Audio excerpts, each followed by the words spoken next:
Take your time.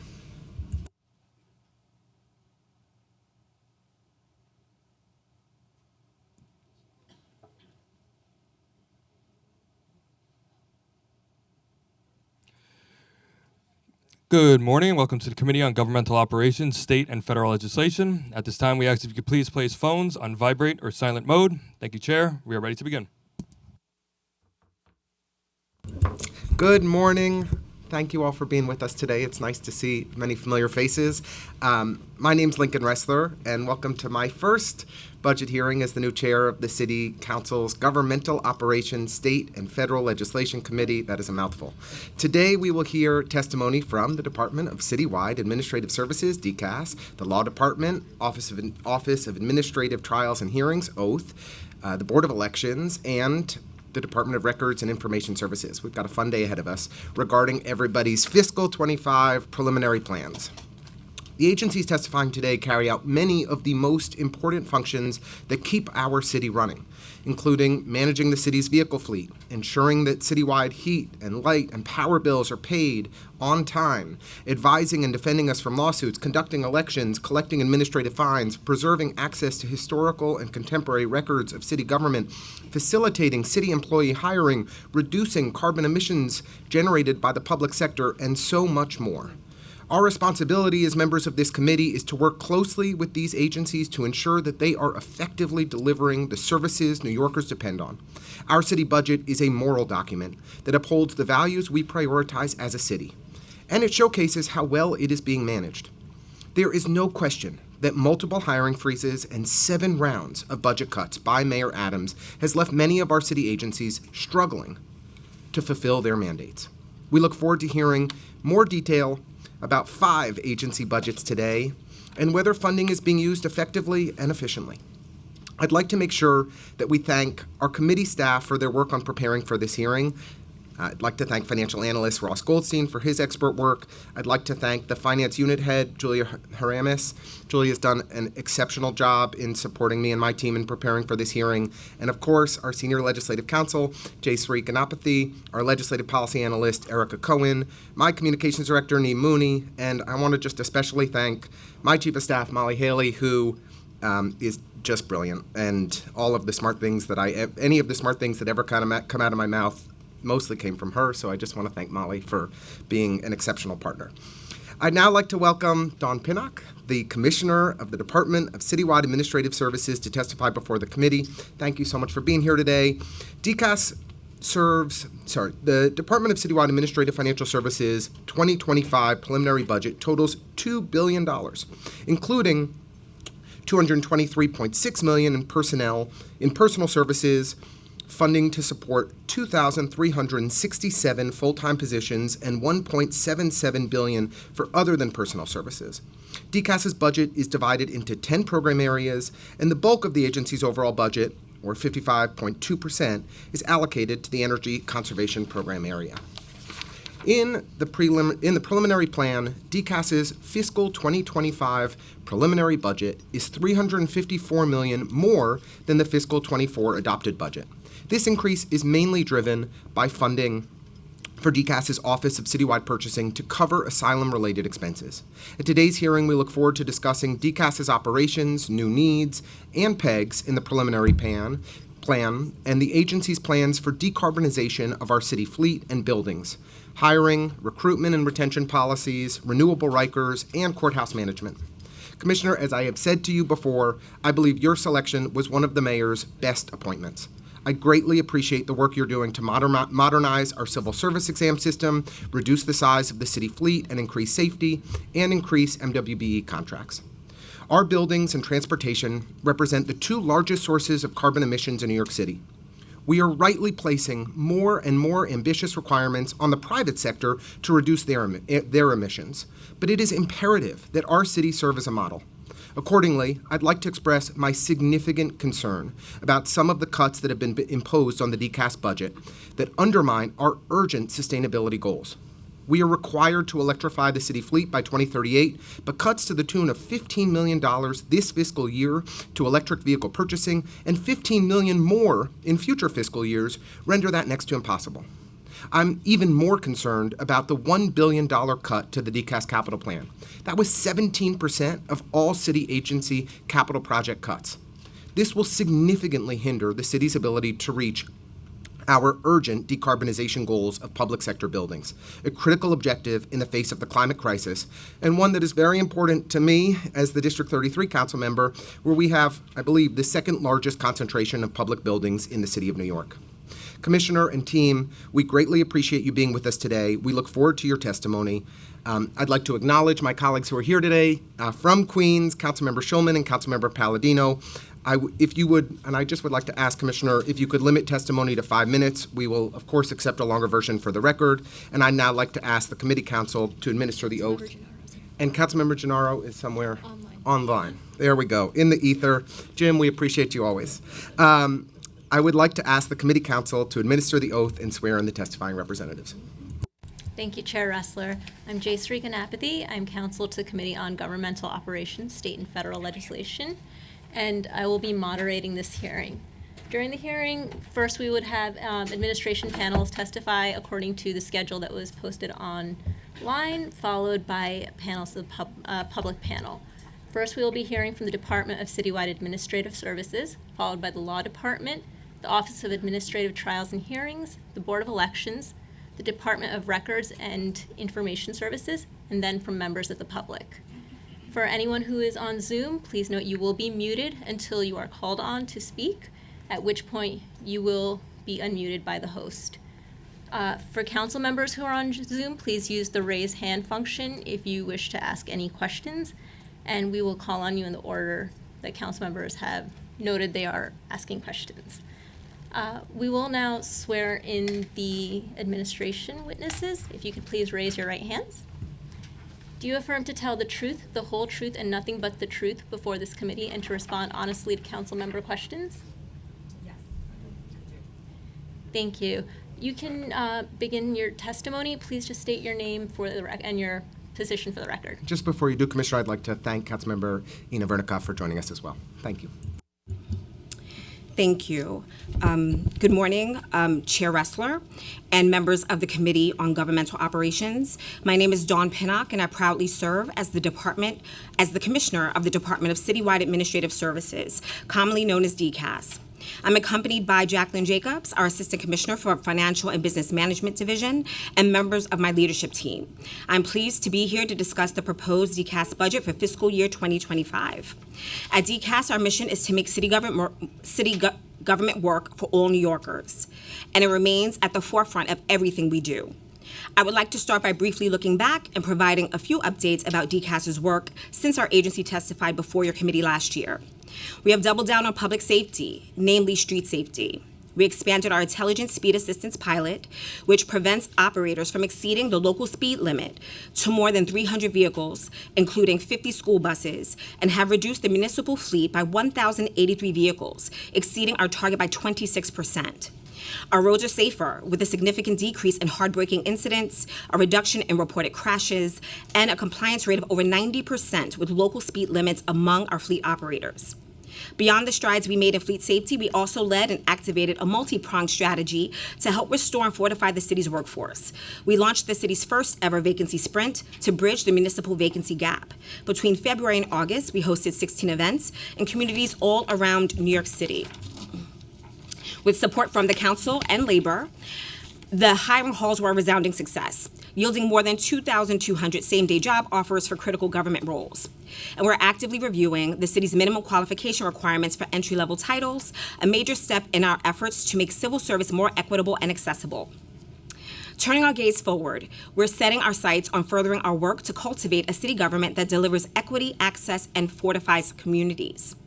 With lingering impacts of COVID-19 pandemic and the ensuing supply chain and contractor disruptions that followed, we're working hard to get back on track to meet our 40% energy reduction commitments. We are installing an additional 30 megawatts of solar generating capacity, up to 10 megawatts of large-scale battery storage to power city operations. And we have over 50 megawatts of capacity contracted for development, some of which we expect to come online this year. Part and parcel to our work of greening our buildings in the coming year, we are also laser focused on modernizing our fleet. This work includes growing our electric fleet operation to over 5,000 vehicles, expanding our charging infrastructure by 75%, and reducing carbon emissions with the use of alternative fuels, including our large-scale adoption of renewable diesel.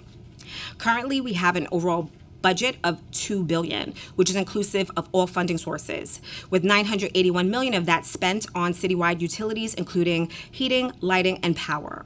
These are fixed costs based on forecasted energy usage and utility rates.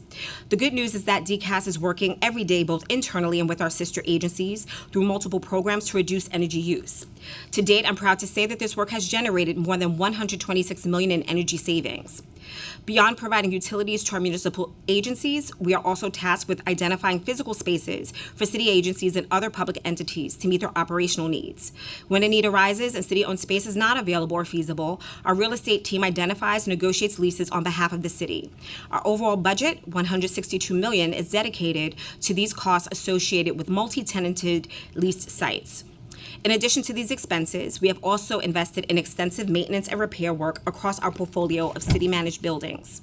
To support these efforts, in the current year, our budget includes $13.7 million for facade projects for various buildings in our portfolio, including $10.2 million recently added for 8811 Sutphin Boulevard, 26 Central Avenue, and 253 Broadway. It also includes $3.8 million recently added to support energy roof and other interior repairs, $17 million to support the city's effort to transition to an all-electric fleet, and $112 million to achieve the One City climate goals as outlined in Executive Order 89 and Local Law 97. In addition to these programs, every year DCAS generates a significant amount of revenue on the city's behalf. In fiscal year 24 and 25, we anticipate generating $75.8 million and $66.9 million respectively. The revenue is primarily due to three areas: $41 million in private rentals to city-owned properties, $12.7 million for the sale of surplus vehicles and other city-owned equipment, and $4.8 million from applicant filing fees for civil service exams. On the savings front, DCAS, like other city agencies, has participated in budget reduction initiatives to help eliminate budget gaps and prepare for any potential budgeting restraints. These initiatives include OTPS savings totaling $17.7 million in fiscal year 24 and $15.9 million in fiscal year 25 due to a $15 million reduction, I'm almost done, in the fleet EV purchasing program and OTPS efficiencies across DCAS program offices. $17.8 in fiscal year 24 and $6 million in fiscal year 25 of additional revenue due to increases in rents, energy initiative programs, and civil service exam fees. The preliminary budget reflects an updated 5-year plan of $3.3 billion from fiscal year 24 through 28 for projects managed by DCAS. This includes maintenance and enhancements to DCAS facilities and renovation of leased spaces.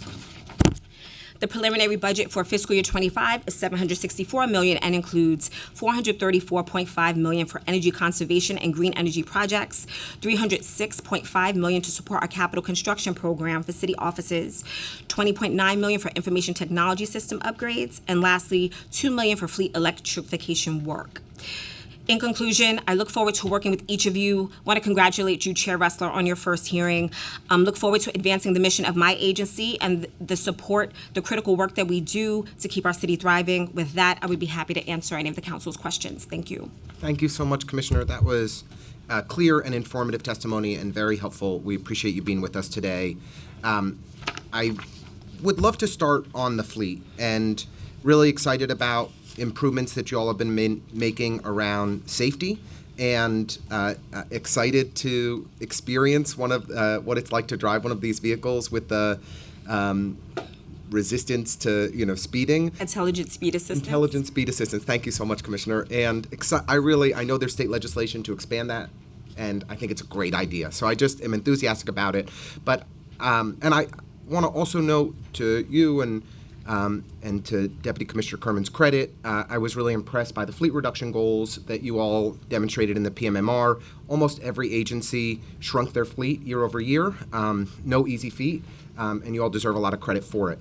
I was, however, concerned to see that combined with the November and January PEGs, that there was a cut of $15 million this fiscal year for electric vehicle purchasing and $15 million in the out years.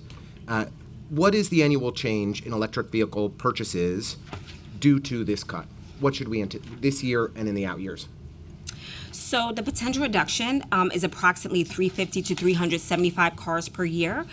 However, we are absolutely on track to meet our goal of 5,500 electric vehicles by the end of this calendar year. And while you may be on track to meet your goal for this calendar year, due to the work you've done in years past to get us ready for this moment, despite the, I think, really ill-informed cuts, Local Law 140 that the mayor did sign himself into law requires an all-electric fleet by 2038. Will DCAS be in compliance with this mandate? Does DCAS believe that you're still on track to be in compliance with this mandate? And do you expect to meet the FY25 goal of 5,500 electric vehicles? We absolutely will be on track for the 5,500 goals by 2025. However, to your point, we are absolutely in conversations with OMB about the restoration of funding. Given the fact that we would purchase certainly more than what we are currently allotted for based on the current funding allocation, we want to ensure that if we are to have a fully electric fleet by 2038, we then ramp up on our ability to be able to purchase electric vehicles going forward. And just reading the newspaper, it's appeared that we've seen a significant we've seen shifts in the consumer market around electric vehicles where they become much more affordable. And so it's surprising to me that would make a cut at a time when we should be able to purchase more electric vehicles at affordable rates. Considering the short-term cost reductions and our sustainability goals, why do you think that this cut was imposed? We did not make the decision to impose the cut. However, when we were immediately notified of the cut, we did highlight the impact to our partner agency that has continued with our request to restore funds. Specifically relating to what we're finding in market, you're absolutely right. We are seeing a downward trend in pricing, and I will turn it over to Keith shortly. He has been actively involved with talking to folks on the market to ensure that we're always securing the best pricing for New York City. But to your point, we did not identify the cut. However, we have been actively talking about ways to restore funding to allow us to achieve our goals with respect to Local Law 140. Right. Keith, is there something you'd like to add about our work with the market? Sure. Keith Kerman, Chief Fleet Officer and Deputy Commissioner DCAS, and good to see you and congratulations. Thank you. It's not hard math. We have 5,800 expense-funded vehicles citywide, and then about another 5,800 at the police department. So that's the pool that has to be electrified with expense funds. Then there's the capital program, which is separate. So we had the ability to buy about 600 citywide. We're down to about 250. So we will have to bridge the gap. We have time to do that. So as the Commissioner mentioned, for the next year, we're on pace. We've got another 650 vehicles on order. We will stay on pace. We have a lot of electrification to do in the next year, but we're going to need to, we're committed to this local law and to electrifying the fleet. So we're going to need to work in the gap. There are different ways to do that. There's grant money, federal grant money to do that. Obviously, restoration, to the extent that we can work that out, would be very, very helpful. Well, you have my commitment. I'm going to push as hard as I can for the restorations. I have to say, it feels to me like DCAS is being penalized by the mayor and OMB for doing your job too well.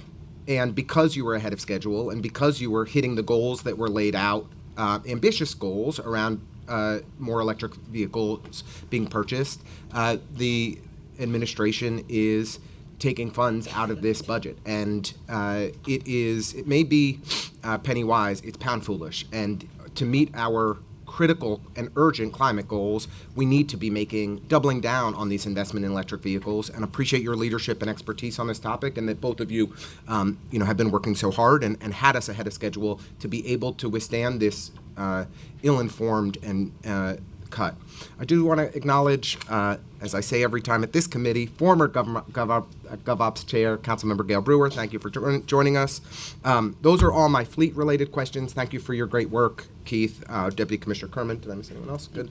I'd like to shift to DCAS's capital program, which is the other probably top concern of mine as it relates to DCAS's preliminary budget. The 2024 preliminary capital commitment plan includes $6.8 billion for DCAS for fiscal years 24 through 28. This is a $1 billion decline, a $1 billion cut. That is approximately 13% of the DCAS capital budget since the adopted plan that has been cut. This is twice the rate of the overall cut to the city capital plan, which was about 6%. And notably, DCAS projects represent 17% of the total funding cut to the plan. It's just worth taking a moment to acknowledge these numbers in simple ways for us all to understand. The mayor implemented a 6% cut to the capital plan of city agencies, but he doubled that for DCAS. It was a 13% cut to the DCAS capital budget, and 17% of all cuts to the capital plan happened in the DCAS budget. What is driving the decline in DCAS's capital plan, and what is DCAS's capital commitment rate? Do you want to take that? Hi, Jacqueline Jacobs, Assistant Commissioner of Fiscal and Business Management. So this decline in the capital budget is largely due to the capital stretch and cuts that were imposed by the administration in the preliminary budget testimony. There was a $1 billion reduction in the capital plan, which consists of $326.4 million for public buildings, $187.7 million for courts projects, $350,000 for real property, $295 million for energy management projects, and $220 million for other resiliency and technology projects. While these didn't impact active projects, these reductions will impact our ability to advance projects if funding is not restored into the 5-year plan when needed for project registrations.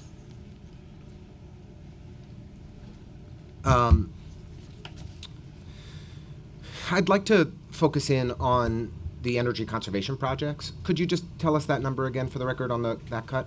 Yes, so there was a $295 million $295 million cut. And last year, I believe the commissioner testified that the energy conservation and green energy projects was about $524 million. Could you tell us, after this $294 million cut, what is the current funding for energy conservation projects in the DCAS capital plan? I'll have our Chief Decarbonization Officer, Sana Barakat, answer that question. Thank you. Nice to see you again. Yeah, good morning. So I just wanted to clarify. So we do have a cut and we do have stretches. The cut is, $585 million. The stretches were $295 million. And the good news is that the cuts and the stretches are not affecting our ability to cancel any of the ongoing projects or the ones that we have planned.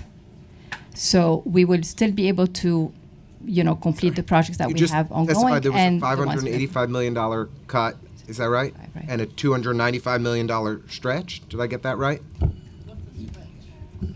Stretch meaning that the funding that we had were For pushed more years. were pushed after fiscal year 28. It's Yeah. pushed out of the 5-year capital plan is really what it means. So it's in the Right. 10-year plan, but not in the 5-year plan. That's Yes. right. And so it's so far in the future that maybe Mayor Adams will be around, maybe not. It's rather than immediate projects that we know will decarbonize our buildings. Yeah, I mean, we still have 3.86 billion in the budget. It's a hefty budget, and we do have the expense account that we didn't get any pegs on. So we're trying to balance the two, do as many projects as possible with the budgets that we have. Again, it doesn't affect our, meeting the mandates, the 2030 mandates. It just affects the implementation or initiation of new projects. I believe that the kind of theory of the case in providing DCAS with this large pot of money for decarbonization to be dispersed was for DCAS to be able to disperse funds to the projects that are most effective across city agencies to help us decarbonize our public sector buildings. Like, how is this working? Considering the extent of the cuts that Mayor Adams and OMB have imposed on DCAS's energy conservation plans and projects, do you think that the mayor continues to be committed to this approach? Yes, I think now that the budget is balanced, and we're hoping that the debt ceiling will be lifted and the funds would be restored back. And if I can, yeah, go ahead. I'm sorry, and if I can just add to what Sana mentioned, in terms of the overall structure around providing a pot of money to DEM for use at agencies, that is absolutely still happening. So the premise around funding the positions that really drive energy conservation work at the agency level, that is still happening. In fact, we're working with agencies to hire agency chief decarbonization officers to really drive the work home and to make sure there's that cultural shift that needs to happen at the agency level. In addition to that, we've continued to provide education that we also pay for through our Emergency Management Institute, as well as allocating money for projects that are in the pipeline. Based on the cut that we just mentioned, yes, it does potentially impact our ability to advance new projects, but for those projects that are currently on our schedule, it is not making that near-term impact.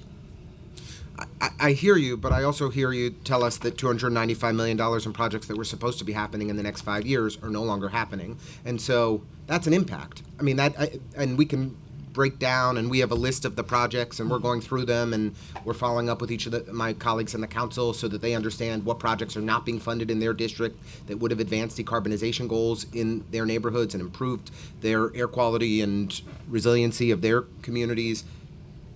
But there is a huge impact to this cut, and it is one that we're really concerned about. And I do have to say that listening to Director Jiha's testimony yesterday, he said that with Governor Hochul proposal to expand debt capacity in the executive budget, if that is in fact adopted later this month, it would allow for the funding for the BQE and for expanded funding for the jails. He did not make any commitments about restorations to the $5.88 billion that were cut to the capital plan citywide. He did not make any commitments about the $1 billion in cut to the DCAS capital plan and the huge impact that it has on our decarbonization goals.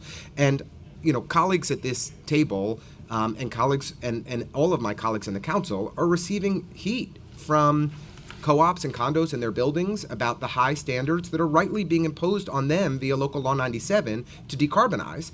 And yet the public sector, which I had thought was really leading the way, I think is being hindered by the mayor's short-sighted and ill-informed budget cuts that are limiting DCAS's ability to advance decarbonization projects. I imagine you're not going to tell me which agencies have been the least cooperative and least responsive in advancing these goals, but maybe you could highlight a few of the agencies that have been the most cooperative so that we have an understanding of who have been the best partners. So we have been working, and Sana, you can certainly add if I, miss one of the agencies. We've been focusing on really our top agencies that have the highest carbon emissions. So we've been working with SCA, DOE, our cultural institutions, DSNY, DEP, Parks, DOT, and in terms of resetting relationships, because Sana is fairly new, she's now been here for 6 months. Welcome. This is her third hearing, so listen, we're bringing her along very well. But we have been working with each agency, and part of that was establishing what we're calling compliance meetings. We wanted to find out where they were struggling with their projects. In some cases, we learned that they've had some staffing shortfalls. We're just coming out of a hiring freeze. In other cases, we needed to brainstorm with them about how to get certain projects that had stalled back on track. So overall, they have been very cooperative, but those are the agencies where we place most focus because of their carbon footprint. Well, I think we as a council want to bring greater accountability, especially the agencies that have not been as cooperative partners, and so we hope to gather better insight so we can see which agencies maybe don't have as many projects moving forward, where we might be able to help encourage them to work better with DCAS and the administration as a whole. I'm just going to do one more topic and then kick it over to colleagues. And I want to just thank Councilmember Carr, Brooklyn's newest council member, for joining us today. He was redistricted to have a little slice of Brooklyn, and we're proud to have him in the delegation. In FY23, the annual estimated reduction in greenhouse gas emissions was 32,737, only 82% of the goal of 40,000 metric tons. Over the past 3 fiscal years, the city is cumulatively over 10,000 metric tons behind our goal. Last year, DCAS testified that it would not be able to meet our 2025 decarbonization goals.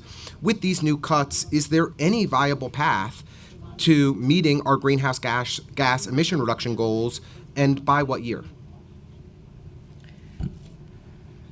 Sana, do you want to take it, or you want me to? Yeah, you start. So in terms of the mandate 40 by 25, as we've stated publicly in a couple of hearings at this point, we will not meet that. We did commit to Councilmember Gennaro that we will be responding with a firmer date as to when the 40% is achievable. Our deadline is March 12th, and we are on pace for that. There are a few things we've had to consider. In addition to looking for restorations in our fleet operations, we've had similar discussions specifically around energy management and sustainability. So since the last time that we testified, we have been talking about the restoration of funds and potentially getting other projects potentially funded in the future that can contribute to the 40% reduction. But since you all testified last that you wouldn't be meeting the 2025 goal, OMB has then imposed significant new additional cuts on DCAS that make it harder for you all to achieve these mandates and goals. So do you have at this time, a year by which you expect to reach that goal? Have you discussed with DCAS, have you discussed with OMB and City Hall the impacts that these huge cuts will have on your ability to reach the greenhouse gas emission reduction goals? Absolutely. We are in consistent conversation with OMB, absolutely are in conversations with City Hall as well. We've laid out impact statements. And so, as I mentioned, we are on pace to provide our response on March 12th. And at that time, we'll be able to share a deadline that we can absolutely stand behind. 1 week from today. I look forward to it. Yes.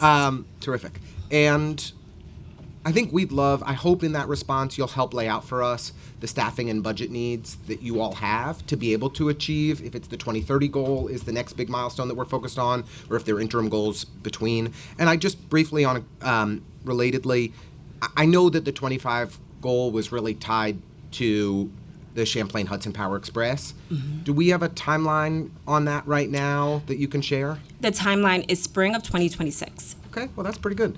And then can you identify any other big upcoming priority projects in the pipeline that will help us achieve these goals? Yeah, that we should be mindful of? Yeah, we have many projects, like I mentioned before, that they are going to be implemented. They were not affected by the cuts or the stretches. Can mention couple. We're doing lots of lighting upgrades, comprehensive retrofits, deep energy retrofits, across the board, in schools, solar, and, as well. I think But if you want me to mention a couple, I can. I think if you wouldn't mind following up in writing, perhaps, if you could help us identify, 5 to 10 of the largest projects that have the biggest energy reduction or emission reduction impacts, we'd love to celebrate them and to do that with you and work with council members so they know about the really important work that you're doing in their districts to achieve these goals. I want to acknowledge my friend and neighbor, Councilmember Shahana Hanif, and then I will kick it over to Councilmember Schulman for some questions, followed by Councilmember Brewer, and I do have a lot more questions later, but we'll hear from colleagues first. Thank you very much, Chair, and thank you, Commissioner. Always good to see you.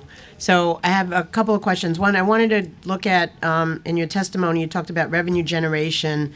In FY24, you anticipate $75.8 million in revenue, and then only $66.9 million for 25. What's making up that difference? Sometimes the fluctuation ties into our pegs with respect to civil service exam fees. Our civil service exam schedule really depends on the number of test takers we're anticipating for a particular exam, so that's a little difficult to forecast. However, the revenue relating to the renegotiation of our leases, that should remain steady. So, and can you describe to me how the private rentals work of the city-owned properties? I'll have my Deputy Commissioner for Real Estate, Jesse Hamilton, respond. Good afternoon, Councilwoman. Good afternoon. I'm Deputy Commissioner Jesse Hamilton. And right now we have about 350 short-term leases and 75 long-term leases. The long-term leases account for $30 million, and the short-term leases account for $7 million. So how does that, but how does the program work? Like, who's it rented out to? What are the qualifications, all of that? Like usually nonprofit organizations, let's say City Hall, 210 Geralman Street, a lot of city-owned buildings, we manage for the city of New York. Are there opportunities for nonprofits, organizations to rent these properties? Sure, all the time. They place an application in. to our office, and then we try to find adequate space within our real estate portfolio. Okay, I'd love to get the rules on that, and because I have a lot of nonprofits in my district that ask me all the time, or that we want to rent some properties, so I would appreciate that. Also, I see that the current year budget includes $13.7 million for facade projects. Does that include like getting rid of scaffolding, the ugly scaffolding that we see all over the place? Well, we're doing our best to get rid of scaffolding, but I'm going to have to pass it over to my colleague, Joe Wagner, Deputy Okay, Commissioner. hey. See, we get to see all of your staff now, Commissioner. Absolutely. Yes, that's true, Jess. We are doing, we are trying to get rid of all the scaffolding, as we're doing a local law 11 inspections. We're trying to, right now, we got some expense money. OMB has been funding us for some expense money to get some of the work done. As you see in the budget, we had $9.7 million, which we have completed. We will complete basically by the end of this fiscal year, 5 projects that would include roofs and facades. We're also, basically, we're working on all our local law work to try to eliminate the shedding. What we're trying to do is also, as we're getting the reports, we're trying to do the work with a contractor, right? We got some requirements contracts now, so we don't have to put up sheds. In prior years, the minute you got your local law inspection report, we were putting up sheds. Now we're trying to work simultaneously with the inspection and doing the repairs at the same time. I appreciate that, and I think it would also be helpful if, because our constituents, DCAS to them is nebulous, like nobody really has a grasp of that. So if we can bring you out to our communities, I'm going to ask, to give a presentation and things like that. I think that would be very helpful so that people understand, and I think it would be helpful to you as well, and also in terms of the civil service exam, all of that. So, I wanted to mention that. The last question I have is that, let's see, hold on. So DCAS's vacant headcount as of January 2024 is 349 positions, or a vacancy rate 14.9%. It was announced on February 21st, 2024, that the mayor is canceling the PEG for the executive plan, and somebody shut their phone off. For the executive plan, and the administration is moving from near full hiring freeze to a 2-for-1 model and easing other than personnel spending freeze restrictions. Does the agency have adequate headcount to effectively run all the programs? We've been able to maintain core service delivery, absolutely. However, we've had to stretch staff potentially to the limits in some cases. So as part of the lifting of the hiring freeze, we are in active conversations with OMB to be aggressive in hiring, especially for some of our direct services positions, our custodial assistants. Primarily, we have folks in real estate that actually will help us to achieve some of these savings we've talked about. So it's been tough, but we have maintained core I service just have delivery. 2 quick follow-up questions. One is, are there any positions that are exempt from that? And what is the expected impact on your ability to hire new staff? So, as mentioned, with the lifting of the hiring freeze, which I think was about 2 weeks ago, we've already started to see some movement and some approvals.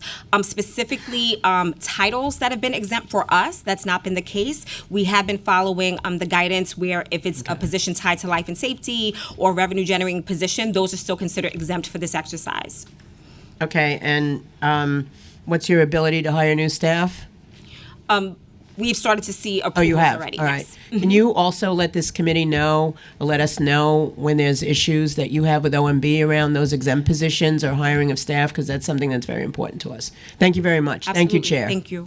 Thank you so much, Councilmember Schulman. I just, think it's important to state for the record that the current DCAS headcount at 2018 is more than 500 positions fewer than the FY20 budgeted headcount. We're talking about a 22% decrease in the DCAS budgeted headcount in a 5-year period. And the fact that you're able to do as much as you can with those cuts is a testament to your abilities and the abilities of your team, but we can and should be doing so much more if you were simply staffed the right way.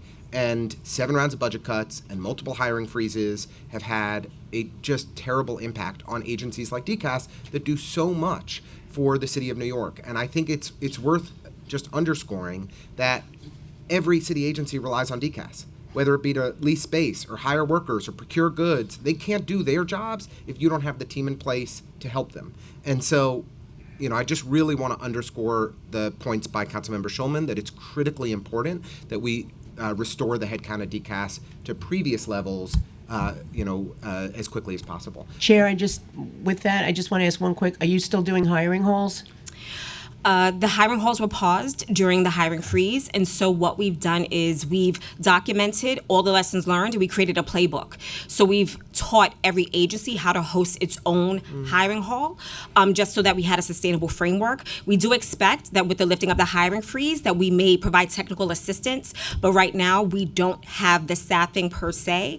It is very labor intensive, so we expect to help agencies on the sidelines utilizing our lessons learned. It is infuriating that DCAS doesn't have the staff to be able to help other agencies staff up, right? I like these cuts that the mayor is insisting on make zero sense, and they are hurting the people of the city of New York. If we have lost tens of thousands of workers under his administration, and we cannot provide the basic services to protect and maintain the health and safety of the people of New York City, and that you don't have the staff to help other agencies hire, says everything that we need to know about how this mayor is failing the people of New York. I'm going to pass it to Councilmember Brewer, and from there to Councilmember Carr.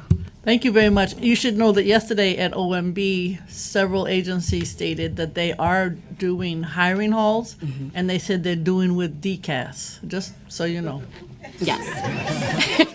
No, we provided them with, like I said, the No, playbook. they said in the future they're doing it with DCAS. Oh, wow, okay, so I missed that point. Yeah. I didn't see that hearing, thank you. I'm just letting you know. I go to all the hearings, I pay attention. Oversight Investigations, which I chair, has been looking at family court. And in the Bronx, I'm from Manhattan, I never leave Manhattan, but I know that I went to family court in the Bronx. And it is raining in family court in the Bronx. And family court, as you know, always feels like a stepchild in so many different ways. So in your 187.7 capital budget for courts, is family courts, I don't know what, rain problem, it's repairs, roof, et cetera, in that budget? Yes, do you want Yes. to go over the project? Yes, we have a capital project for 215 East 161st Street for a new roof. DDC is doing that project. They're basically just about done with the design, and they will go out to bid to do that. In the interim, we have done some temporary patching. Yeah, like little buckets and stuff.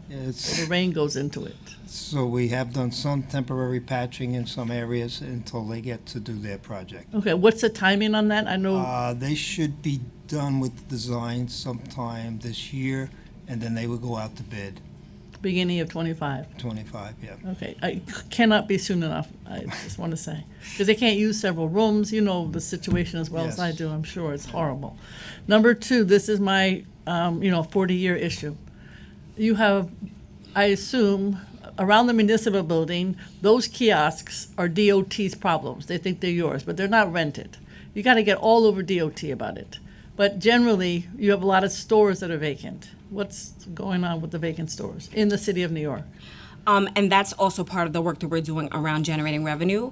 As an example, there is a commercial space that had been used for concessions years ago. We put out an RFP specifically to have someone come in to utilize that space. And so that has been baked into our revenue generation projections as well. So do you have some sense of citywide how much vacant commercial space you have? Is it, obviously around here you have some. Yes, we can absolutely provide you with a list, borough by borough, if that's helpful. Okay, is that something you're working to try to rent? Understand there are vacancies in the private sector, but then if we tell them to rent up, I think we should also, along with the chairman's notion that, local law 97 should also apply to the city. When you see a vacant store that is city-owned building, I know you got rid of the pot shop, the smoke shop, that was good. But I'm just saying in general, I'm trying to get rid of 70 of them. So congratulations on getting rid of one. we need to rent up. So is there a plan to rent up all of the commercial space? What? There is a plan. We did a full-scale assessment, but in addition to the renting of the commercial spaces, and as I said, I can lay out what that information is, we also wanted to just look at not necessarily storefronts, but also just the use of space, right? So we're talking about opportunities for vending, for bicycle rack installations. So we have placed out an RFEI just to see how we could best utilize city-owned space in general. Okay. Can you send us a copy over to the Absolutely. committee? I'd like to see that. Yes. In terms of the wonderful work you do in terms of the exams, I could be wrong on this, but I think Maryland and Philadelphia have said, because it's hard to hire for technology and others, we don't need a college degree, et cetera. There's been a whole effort along. Are we doing something similar? Absolutely. We've actually started this work where we've looked at the minimum qualifications. There are approximately, I think, 20,000 positions today that are now impacted by our removal of a college degree. We have a list of 40 titles in total that we're analyzing, and so we can certainly keep you abreast of our progress. One of the titles was even correction officer. We saw that with removing even the college credits, that we then had access to another 2,000 candidates that would have been skipped over on that list. So it's absolutely working. Because Philadelphia got credit, Maryland got credit, and we got zero in terms of this policy change. I'm just saying, if we could let the world know if it's appropriate, particularly for jobs that are tech related, I would say correction officer makes sense.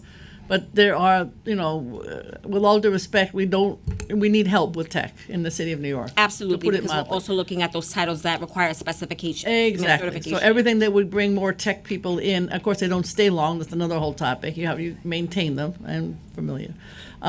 My other pet, City Store. I love that City Store. I live in that City Store. They know me. 10% off. City employee. It's I love 20 it. now. Oh, it's 20. It's 20. 20% off.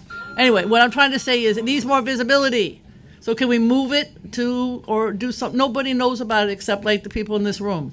So can we move it to 280 Broadway or some other place that has visibility? Can you think of? I've been asking this for 40 years, so don't take it personally. I don't. But we can certainly think about it. We've talked about just even the marketing strategy. Even during the holidays, we had a holiday market. We No, work but with still no MWBEs. tourists go there. They're not. Yes. First of all, they're not there on the weekends, right? The tourists are on the weekends. Can we work on that? We can absolutely work with And you I to need figure out a longer better scarves. You only have strategy. square scarves. I Okay. need long scarves. Okay? All I right. could do the marketing and I could do the buying for you at the Okay. city. Wow. Thank you. Thank you very appreciate much, it. Mr. Exceptional Chair. offer from Councilmember Brewer. Thank you. I share her enthusiasm for the City Store. It is a place that I buy many, many, many of my presents. I would like to now pass it to Councilmember Carr. Thank you, Chair Ressler, fellow Brooklyn colleague. Commissioner, good to see you here.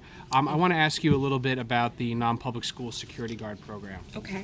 I understand from talking to a number of non-public schools that they would love to be eligible and they're not because that's how the local law is drafted. And that's something for us to consider on the council end, not something on the agency end. But I'm wondering, is the allocation in the preliminary budget for the coming fiscal year sufficient to cover the need of those who are eligible and applying to DCAS? One of the adjustments that you would probably see to our budget was the addition of, I believe, about $4.7 million to specifically restore that code to have it at the $19.8 million that's required under law. So that would cover the 209 programs that are currently covered. Okay, so there'd be nobody who would be missing a security guard who would otherwise be eligible because the appropriation. Right, those who are part of the program are covered. We do have to follow up with some of the schools. In some cases, we are not invoiced as quickly as we'd like in order to put forward the reimbursement in an expeditious way. Okay, appreciate that information.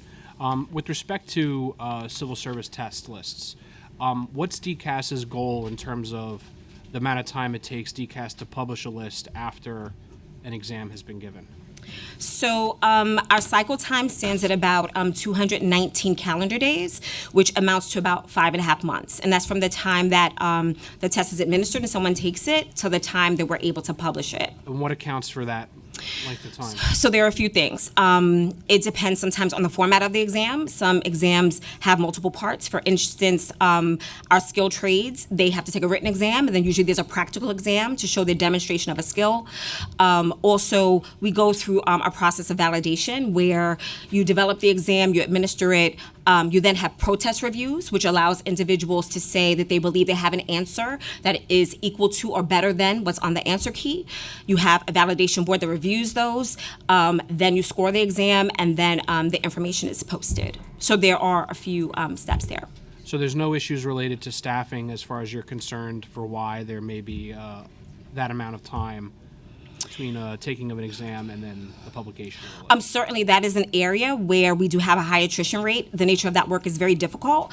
And we're also competing with private institutions that offer testing. Certainly having more staff potentially helps to move the needle. But those processes, some of which are documented by law, they're still required of us regardless of our staffing levels. Okay, so you don't think that you'd be able to improve much on that 219 calendar days, generally speaking? I think that potentially we can offer more exams. We generally have like an average of 180 exams a year.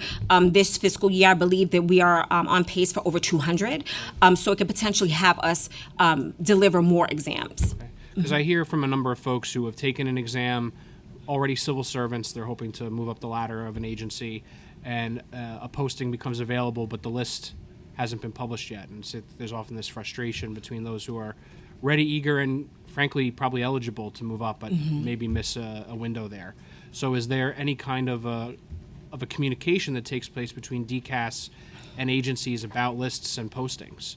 We absolutely do. So we have meetings that are called APO meetings. APO stands for Agency Personnel Officers. It's really your HR leads. So we meet with them maybe every 2 to 3 weeks. We do talk to them about upcoming exams, upcoming lists. We also try to work with them to be proactive to find out what their workforce needs are. So we're putting the right exams on the calendar.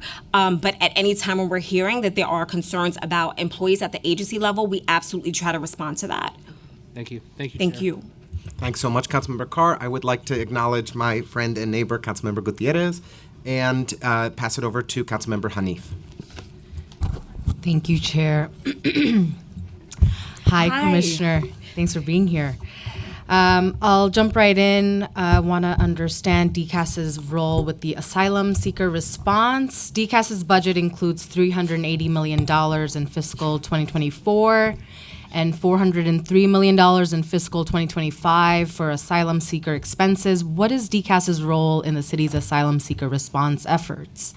So we do not provide direct service. However, we have been called upon to assist with our licensing expertise. As you know, we have a real estate division. So there are 2 licenses that we executed on behalf of the city. We also handle any payment of bills and the management of those invoices. So at the time that our partners at NYSEM and H&H that provide direct service, when they have a bill or invoice, we handle that for them on the back end. And then also we've been called upon to assist with our contracting expertise. So what type of services does DCAS provide directly or contract for? We don't provide any direct service. No, we handle the bill paying. We executed the 2 leases, and we were able to piggyback off of the emergency services contract that had been negotiated at the federal government level. And it's for those 2 agencies specifically? NYSEM and Health and Hospitals. Yes, they provide direct service. And then Randall's Island, Floyd Bennett Field, Creedmoor Psych Facility are the asylum seeker facilities contracted through DCAS? Yes, I'll have my agency chief contracting officer respond. Sure. So those sites are contracted through one of our DCAS citywide requirements contracts. That contract was established way before the asylum seeker crisis. I think the initial establishment of the Garner contract was about a decade ago after Hurricane Sandy. But Health and Hospitals and NYSEM are using Garner service through our citywide contract. You said a decade ago. I think the original registration was about 2014. And then why was DCAS chosen to administer or operate these locations, considering every other agency involved has experience managing? So again, this goes back to just as the contract. Right, we're not managing the locations. Got it. Right. I want to ask about the recent report Comptroller Lander published on asylum seeker spending. DCAS has held a master contract with Garner, which you just alluded to, that agencies can helpfully use to purchase essential services at pre-negotiated rates. We were surprised to find that different agencies were paying wildly different sums for the same exact service off of this contract. H&H is paying $117 per hour. for security guards, while NISM is paying $79 per hour for the same exact security guard service. It's worth noting that the city has an existing contract with FJC, a unionized security operation that pays $24 per hour for the exact same service, or approximately 1/5 of the cost of the highest Garner rate. And just to put in real numbers, for 100 security guards over a month, taxpayers would be saved $3 million at lower Garner rate and $7 million if we paid the FJC rate. Despite this being a DCAS-held contract, we read that other agencies were responsible for providing administrative support and reviewing documentation and invoices. But as a keeper of the master contract, was DCAS aware of these extreme disparities in security guard pay off of the same contract? And should the master contract be revisited to reduce security service costs and tighten the range of acceptable rates? Before Roman responds, I just want to mention that in our review of the report, there are some inaccuracies that we're actively working to respond to in writing relating to Lander's report. So, could you share what those inaccuracies are? So, just to start off with the initial inaccuracy, the report calls out that DCAS had a master contract with security guards. At the time of the emergencies, our master contract with FJC actually expired in November 2022, way before the asylum crisis started. There are... So you don't have the master contract with FJC anymore? Yes, that expired in November of 2022. DHS has an active contract with FJC? No. So the report calls them active contracts. Some agencies have extended their previous task orders, but those task orders are set for certain scopes of work. So like DCAS has a task order with FJC to provide security guards to our 55 buildings. If we wanted to provide security guards to separate sites of asylum seekers, we would have to issue a new task order, but the contract's expired, we would be unable to issue a new task order.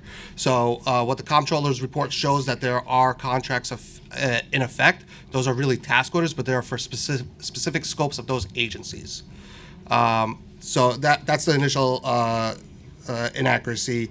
A lot of the comptroller's report also tries to go into titles, the necessary titles, whether security officer, security supervisor.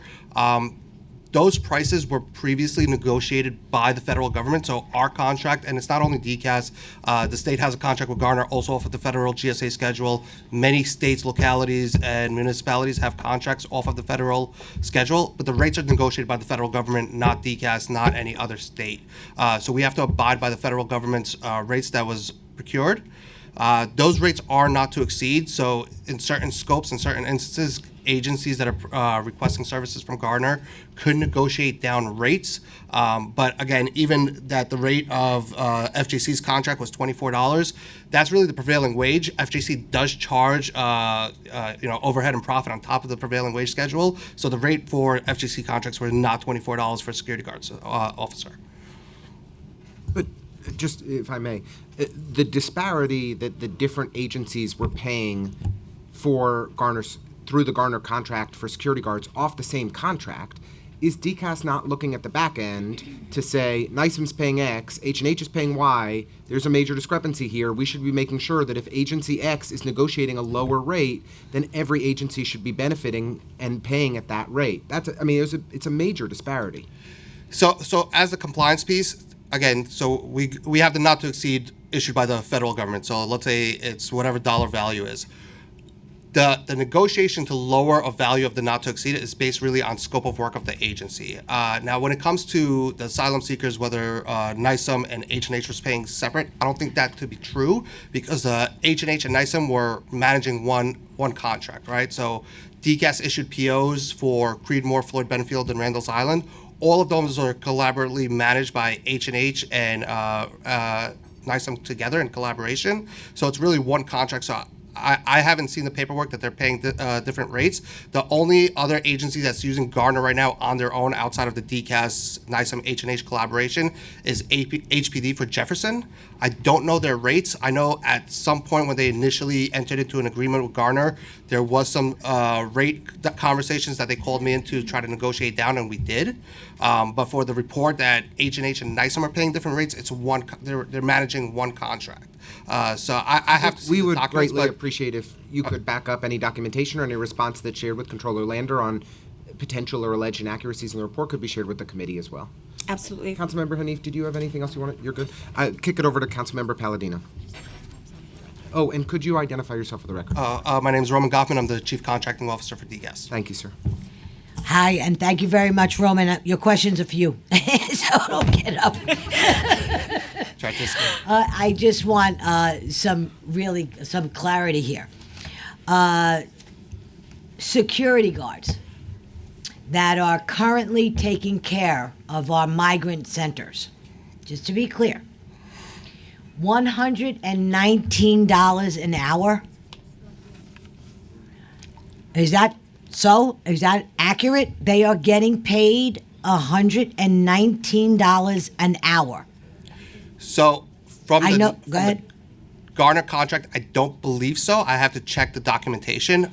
Currently, the three sites that DCAS has POs or paying invoices of, the Floyd Bennett, Creedmoor, and Randall's Island, Garner is not providing security guard services. Okay, who is Garner? Let's be clear. Make that very clear to me. I'm new to this committee. Yep. Who is Garner?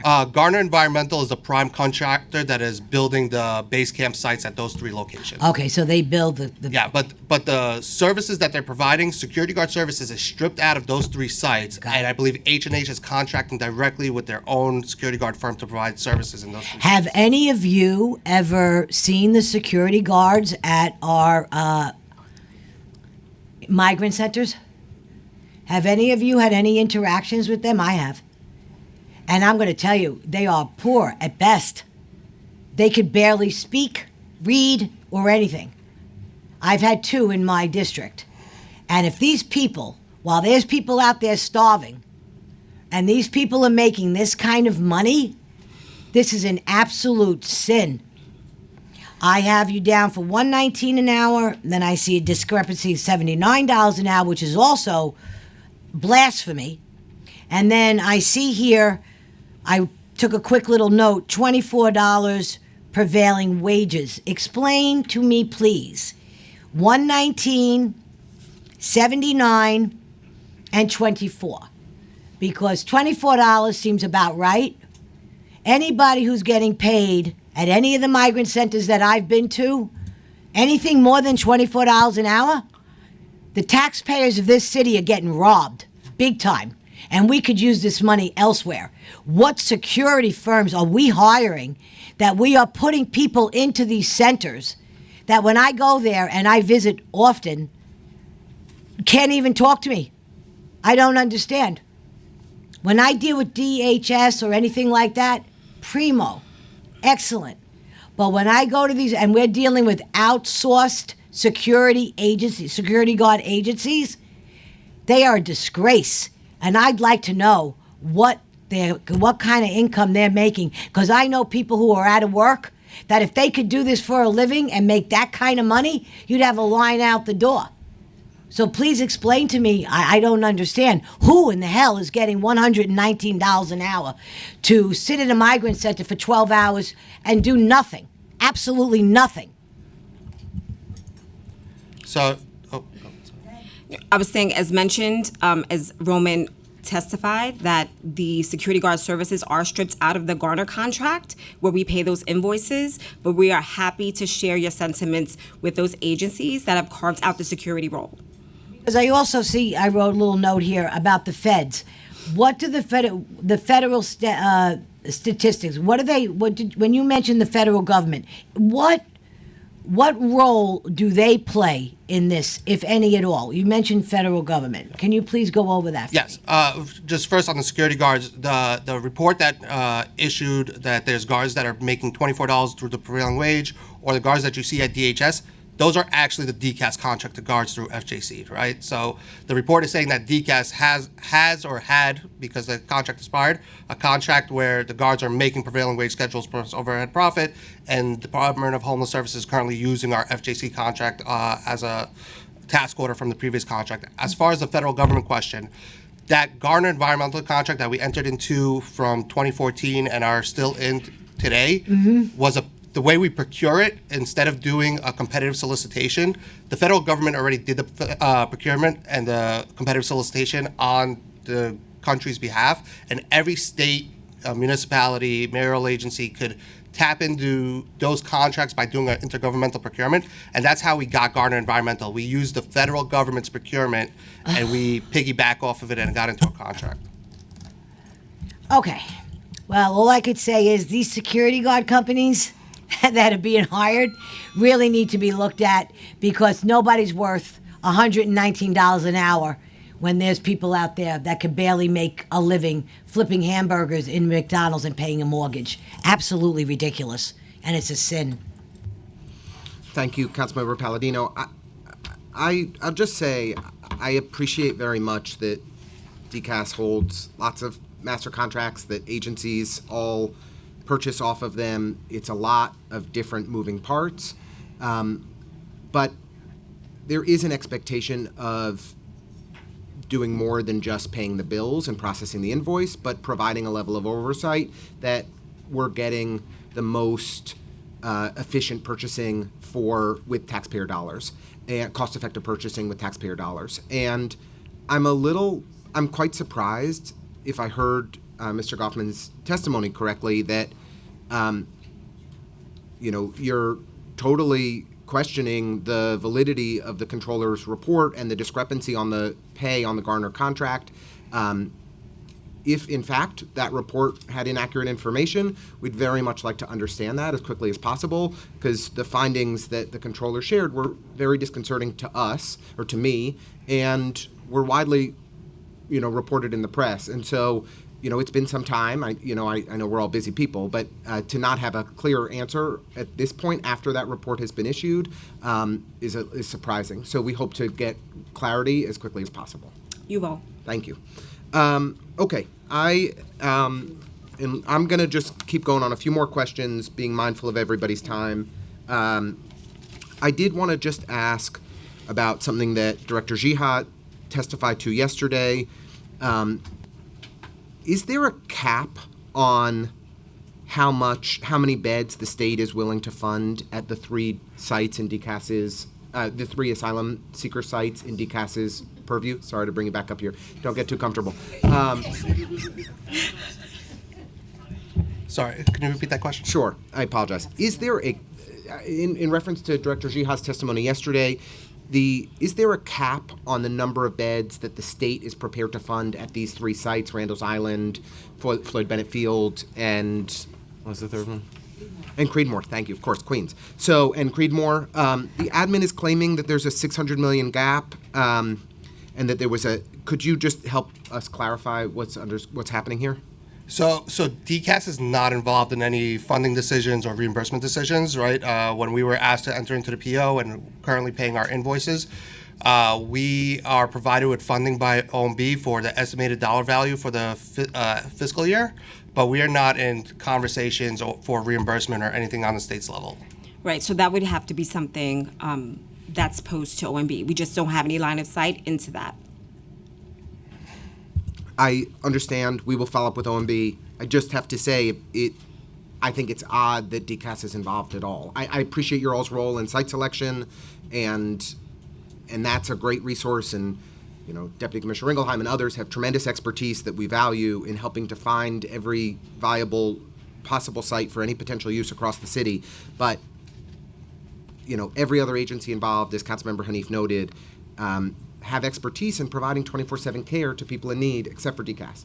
And so it's a little funny that you all are expected to have $400 million in your budget to provide these, to fund these essential services, but are not involved more than invoicing, right? And it makes it hard for us to know where to go for the questions and to get the answers that New Yorkers deserve. Okay, I'm gonna try to go fast. I really appreciated Councilmember Schulman's questioning around the DCAS headcount and workforce. There was just one follow-up question I wanted to ask, and this was related to, Commissioner, your comment on the hiring halls. Do you have a current vacancy rate in the Human Capital Division?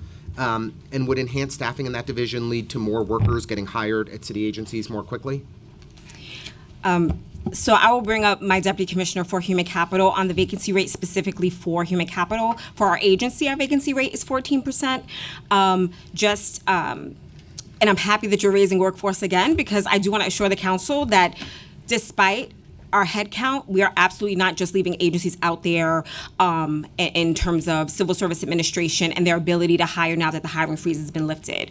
The technical support that we have provided them has been helping in terms of recruitment, in terms of having diverse recruitment plans, looking at utilization data to hire a diverse caliber of talent across job categories. If we were to have more staff, and I know I'm going to get to you, Katrina, if we were to have more staff, where I think it could be helpful is when we want to centralize certain functions that sometimes agencies get bogged down in, because the civil service process and the hiring process, they don't necessarily correlate. Like if one is fast, it doesn't mean the other one is faster. Right. Hiring at the agency level is dependent upon your budget. It depends upon how quickly you can get a PAR approved and how quickly you can post and get the position filled. Civil service is ongoing. We're always churning out exams. However, there are certain processes, administrative processes that can bog down an agency in its hiring process. So if there was a determination to centralize some of those, I think that that would actually help all of the agencies, but that would require some additional human capital. Well, we would love to work with you on a proposal along those lines. As the former Deputy Commissioner for Human Capital, if I recall correctly, yes. You know this work as well as anybody, and so we would love to advance that together. And just the other question while I have you up here that I'd love to ask is if you can give us a timeline for the FY22 and 23 workforce profile reports that my staff and I love so much. Thank you. Yes, thank you for that question. Katrina Porter, Deputy Commissioner for Human Capital. So to address your question regarding the workforce profile report, we're actively finalizing the next iteration of that report, and we expect to have it, released shortly. We do understand the importance of the data, and that it is actually delayed, but we should have something available to the council and the public soon enough. Okay, we look forward to meeting with you and learning more about the findings in that report, considering the tens of thousands of city workers that have been positions that have been cut during the Adams administration. We think it's critically important. And can I just ask you both, if you have it, do you have information on citywide hiring at your fingertips? Do you have an understanding of the current city workforce, or is that data that you can follow up with us on?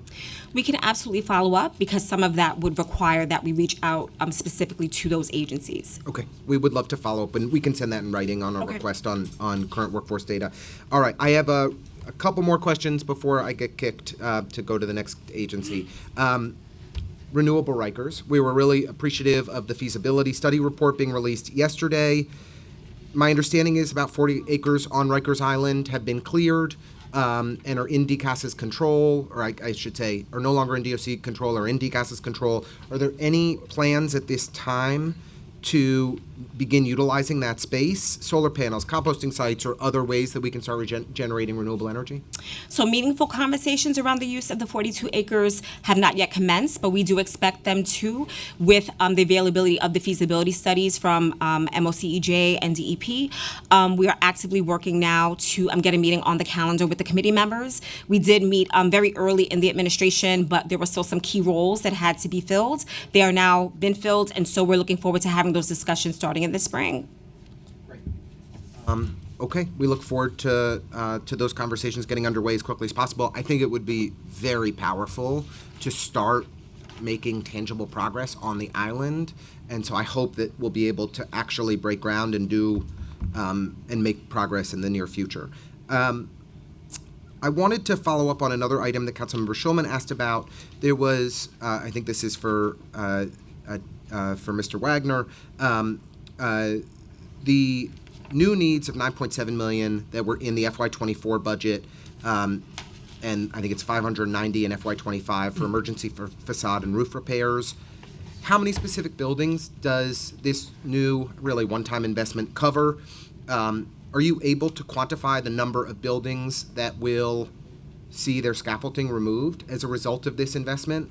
And then on the flip side, just because to be cognizant of time, all the cuts that were just announced subsequently in the DCAS capital plan, the $1 billion of cuts, is that going to generate additional scaffolding that is going to be up for longer periods of time as facade improvements and roof repair projects get delayed? So if you could just help us on both of those items. I know there's a lot there, but if you could give us the top lines, we would appreciate it. So definitely as it relates to the 9.7 million, there are 6 locations that are impacted.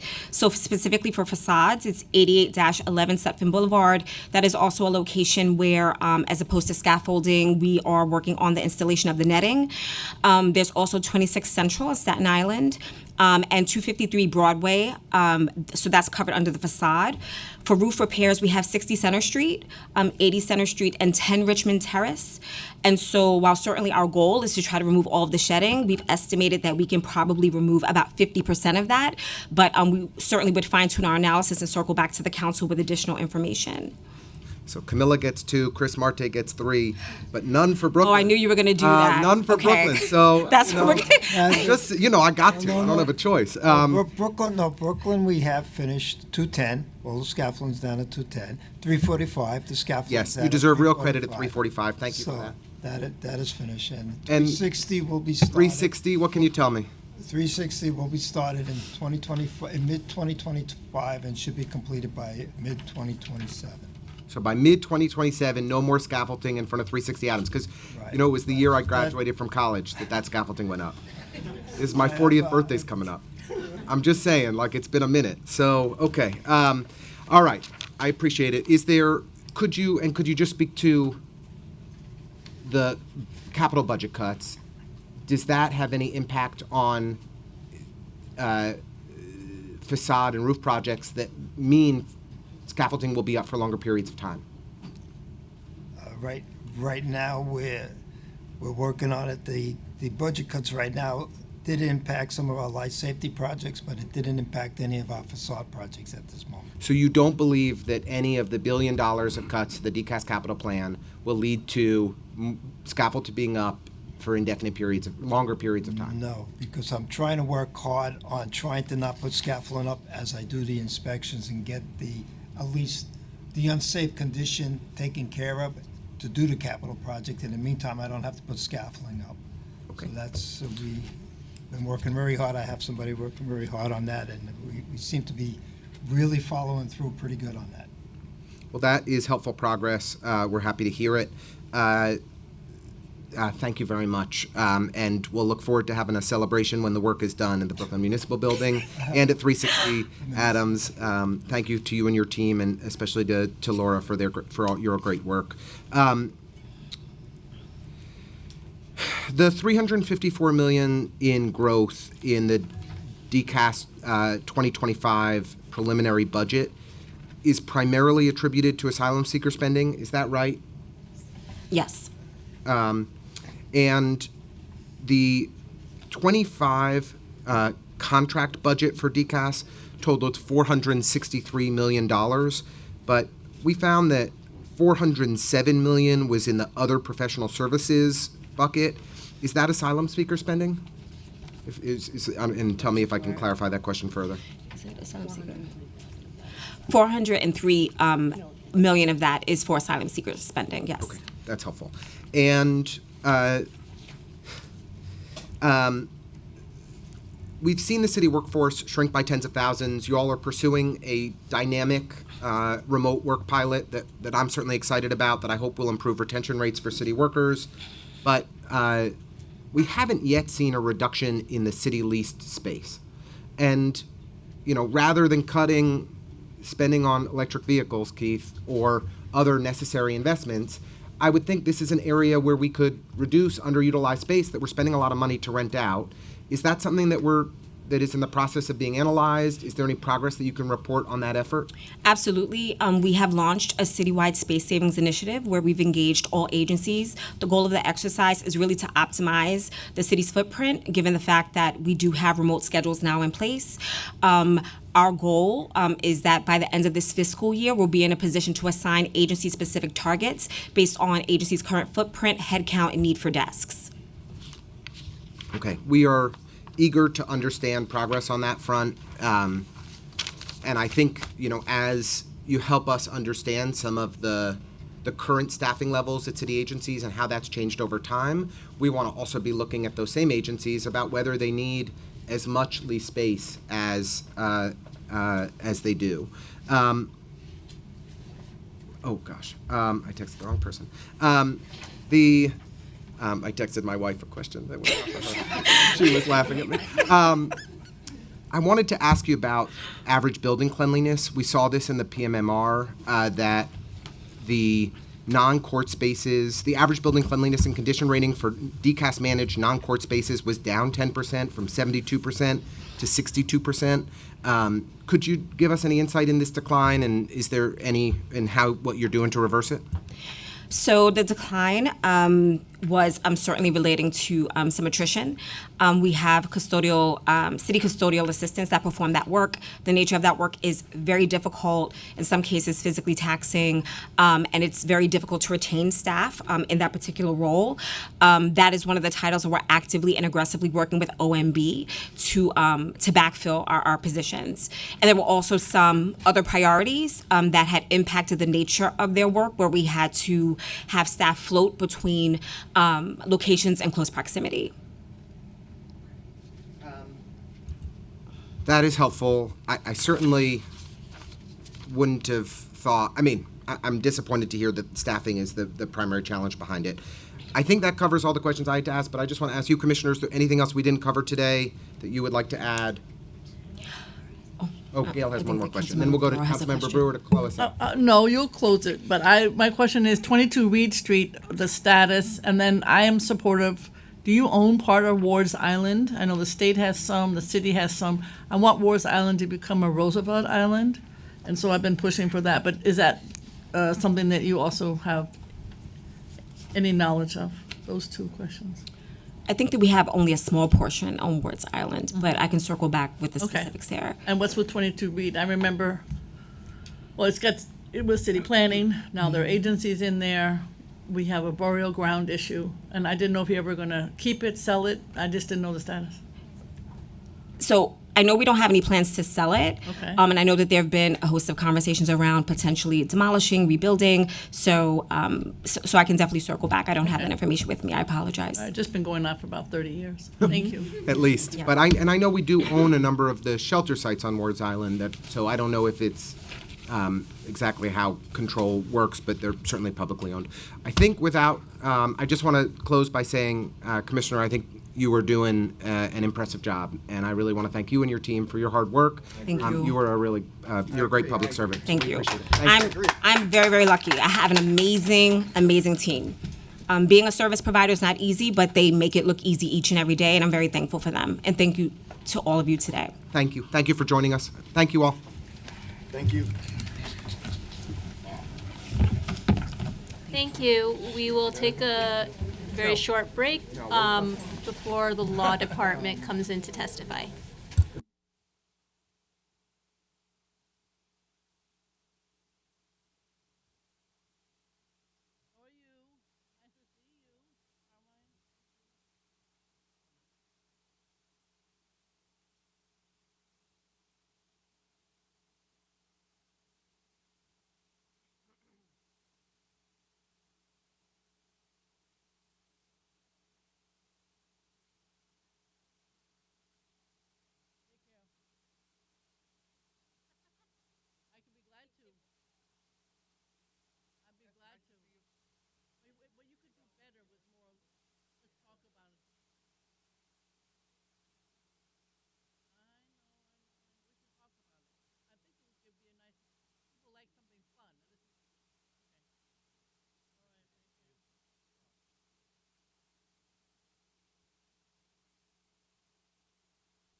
Y'all can get settled.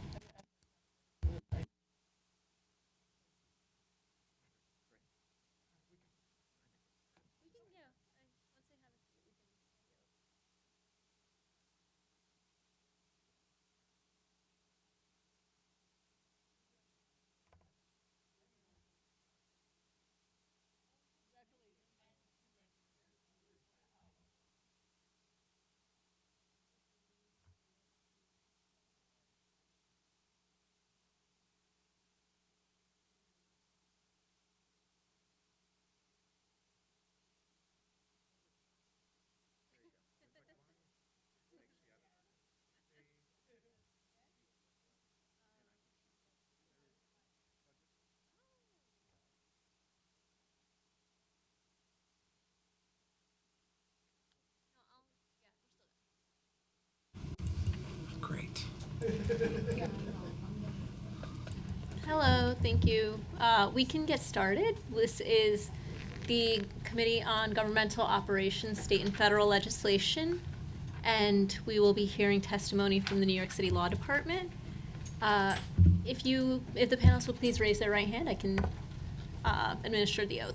Do you affirm to tell the truth, the whole truth, and nothing but the truth before this committee and to respond honestly to council member questions? Thank you. You can begin. Please, before you speak, please state your name and role for the record, and Councilmember Ressler, Chair Ressler, will be making a brief opening statement. Thank you so much. Thank you, Jayshree.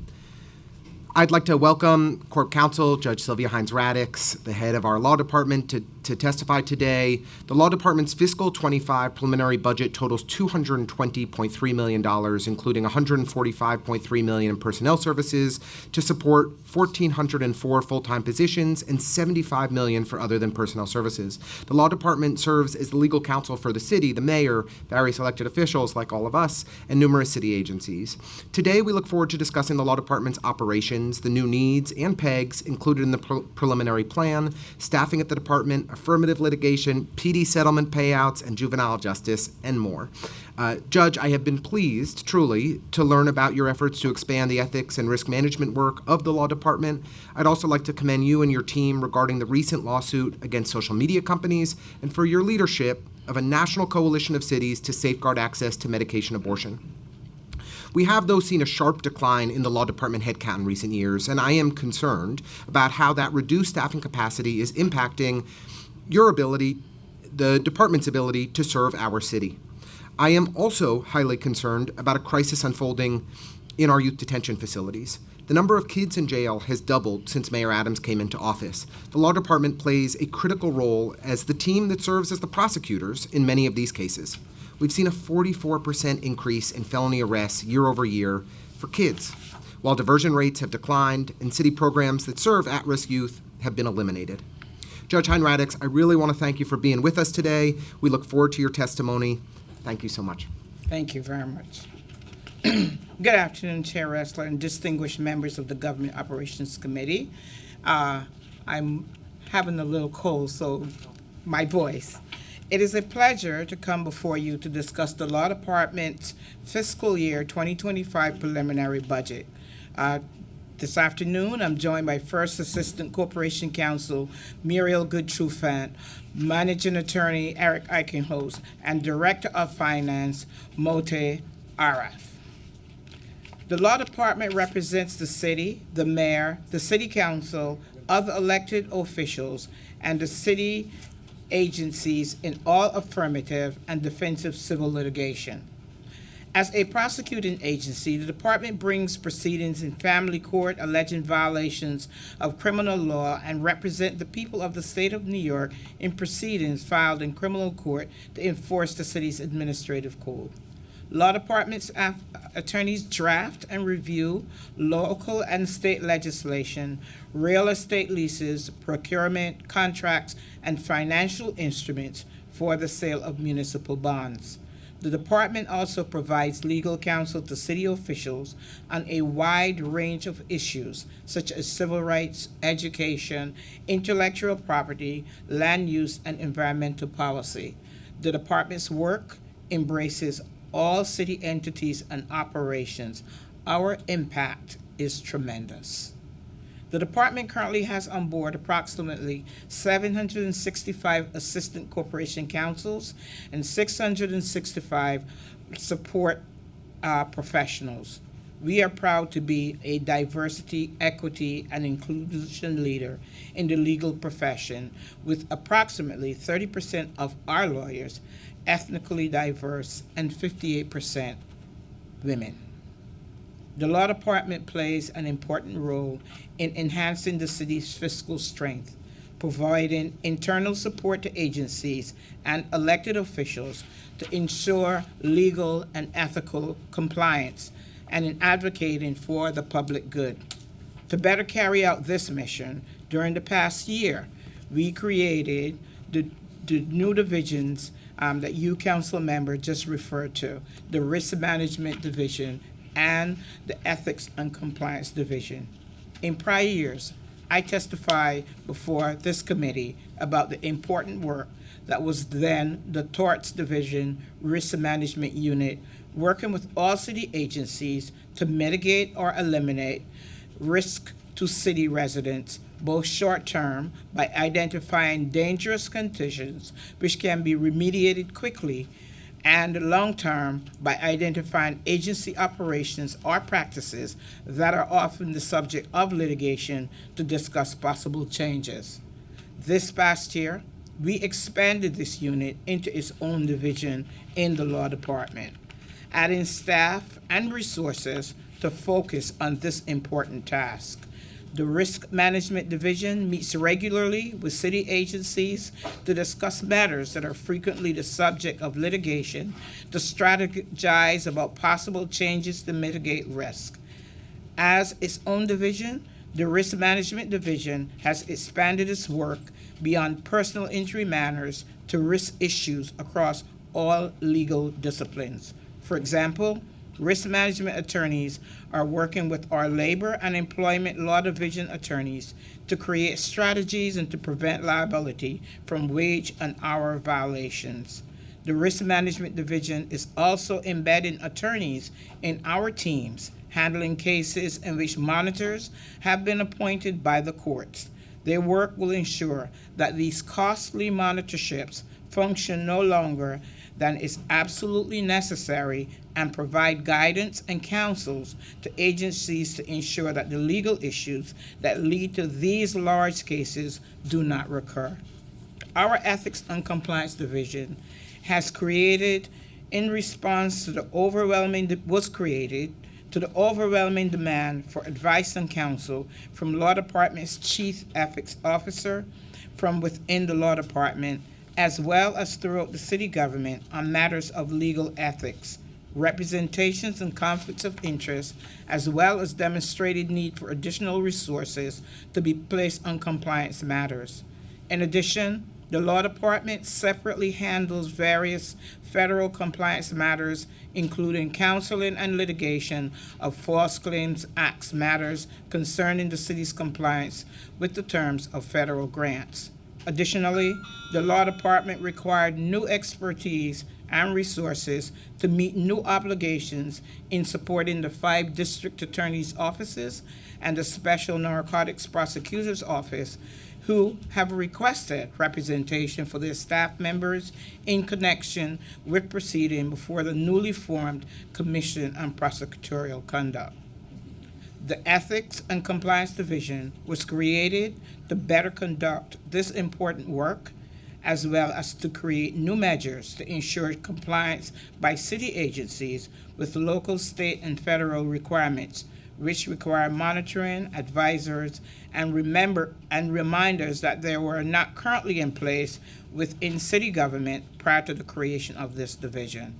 The creation of this division also achieves for the city cost savings. For instance, after shadowing outside counsel for approximately 9 months, the division is now capable of representing prosecutors and attorneys in grievance proceedings, eliminating the need to hire outside counsel at significant additional cost to provide the defense of these individuals. The Law Department plays a significant role in securing funds for the city and in protecting the public good. For example, through the work of our Affirmative Litigation Division, in the first half of this fiscal year, we recovered over $30 million for the city and city entities.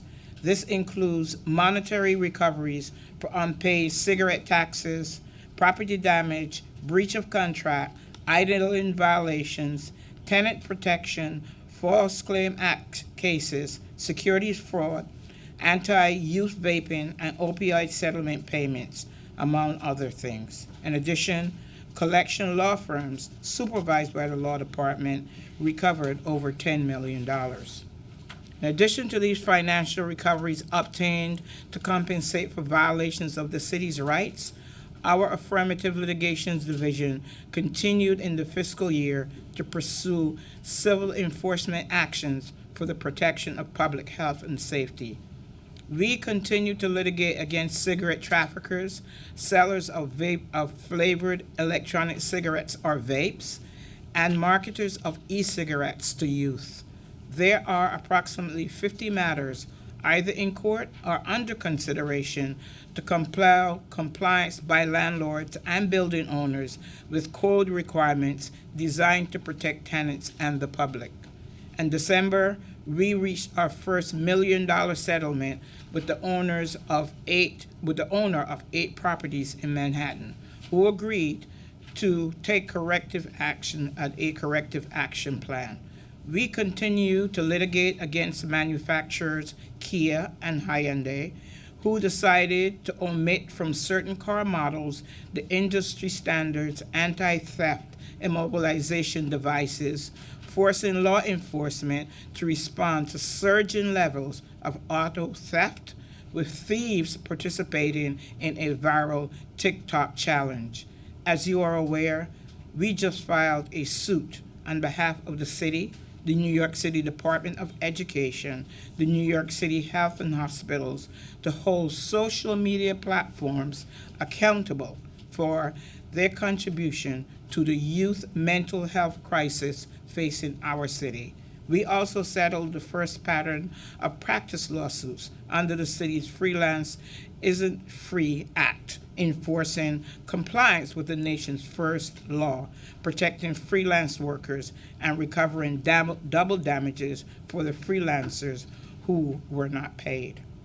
We also anticipate saving the city over $100 million this fiscal year in payouts from the Judgment and Claims Fund through our continuing activity to compel insurance companies to defend and indemnify the city. In these cases, we are enforcing coverage for lawsuits arising out of the work performed by private contractors and permittees. Every case that the insurance company sets up to defend is a case that does not have to be defended by city attorneys, thus saving enormous legal resources. Settlements and judgments paid by insurers in cases falling within the policy coverage also have the city's save the city substantial sums. This past year, the Affirmative Litigation Division achieved a milestone, passing more than $500 million saved since the start of that program in 1990. A further example is our Commercial and Real Estate Litigation Division, which defends the city in a wide range of contractual disputes. These disputes include categories of agreement, contracts with private companies to build or repair the city's infrastructure, leases of important public properties, and contracts for all types of goods and services. These claims are largely based upon negotiated terms of pre-existing agreements and typically involve significant exposure to the city. In fiscal year 23, the division saved the city $50 million by resolving a $150 in claims for $1 million. Similarly, our tax and bankruptcy division's defense of real property tax assessments protected $91 million in property tax receipts in the fiscal year 23 and almost $30 million during the fiscal year of 24. A large focus of our work this year was to ensure the city could adequately respond to the influx of asylum seekers arriving in our city. Led by our executive team, a multidisciplinary group of attorneys from across several law department divisions provided critical and timely legal advice. The work of this dedicated group of attorneys from divisions such as legal counsel, affirmative litigation, general litigation, contracts and real estate, administrative law, and regulatory litigation enabled the city to respond to this crisis lawfully and cognizant of applicable laws and rules. The team also litigated myriad matters that arose in order to represent the city's interest in court, which was tasked with litigating and continuing to litigate in upstate counties and towns to defend the city's ability to use available upstate hotel rooms for temporary housing assistance for asylum seekers, ensuring the city was not limited in our ability to manage this crisis. As you are likely familiar, our office also works side by side with council attorneys, crafting local laws and then defending those laws if and when they are challenged. All of this work is in addition to our efforts to defend the city and its employees in litigation in more than 70,000 cases annually. We have experienced an increase in pending cases, particularly in our largest division, the tort division, where there are now more than 31,000 cases pending. Included in the number of pending cases are longstanding cases, COVID-19 related cases, and newly filed Adult Survivor Act and Child Victim Act cases. The tort caseload remains steady this year due to our efforts to employ new strategies to efficiently address case backlog, despite budget constraints. For example, for years, tort cases involving the Department of Transportation have been hampered by the need to, at great personal cost, search myriad databases maintained by the agency to locate and provide relevant material for discovery. Working with the law department, DOT has implemented a system called Universal Legal Search, ULS. DOT has implemented this. USL can search across DOT's database to extract and pull relevant material for discovery production in a far more efficient manner. We anticipate that USL will allow the tort division to significantly reduce a backlog of discovery motions, including motions to strike the city's answers in cases in which the city otherwise has a meritorious defense. We continue to pursue all other innovative strategies with other agencies to manage the workload across all of our divisions in the face of increased workload and emerging legal challenges, but fear that unprecedented levels of attritions of ACCs and support professionals may outpace our mitigation efforts. For example, we continue to see an erosion of resources previously provided to the tort division that enabled us to improve case outcomes through increasing early settlements, engaging in better case preparation, and enhancing our state court trial practice. As the city's fiscal condition improves, we look forward to working with Office of Management and Budget and the City Council to restore resources to successful initiatives and identify new initiatives that would allow the law department to more effectively carry out its mission. The Family Court Division is the second largest and only prosecutorial division in the law department. All of the work in the division is geared towards strengthening youth, families, and communities. Its mission is twofold. Through juvenile justice and interstate child support, we are the presentment agency for juvenile justice, adolescent offenders, and interstate child support cases referred to the New York City Family Court. Under this rehabilitative mandate of the Family Court Act, the Family Court Division must work to achieve outcomes that serve the needs of each individual youth brought before the court. while at the same time protecting the interests of crime victims and ensuring the safety of the community at large. However, these matters require resources similar to those prosecutorial agencies, such as district attorneys. Our family court attorneys work in approximately 30 locations, 365 days and nights a year, including nights and weekends and holiday operations. The amount of serious matters handled by this division continues to rise. New York City continues to experience a significant increase in violence around firearm cases. The number of firearm cases handled by this division is at an all-time high. In 2017, the division handled 39 firearm cases citywide. In 2022, 384 firearm cases were referred to and investigated by the Family Court Division. And in 2023, that number reached 415. Thankfully, the numbers of homicide referrals have decreased from 8 in 2022 to 2 in 2023. However, the number of juvenile cases referrals increased by 51.8% and 3,814 in 2002 to 5,790 in 2023, 73% which involved felony charges. Despite the increased complexity of the cases and the challenges regarding evolving technology and attrition, with the exception of the first year of the pandemic in 2020, this division has maintained a conviction rate of over 70%, reaching 77 in 2023. Our child support case referrals also increased by 9.68% from 1870 to 2022 to 2051 in 2023.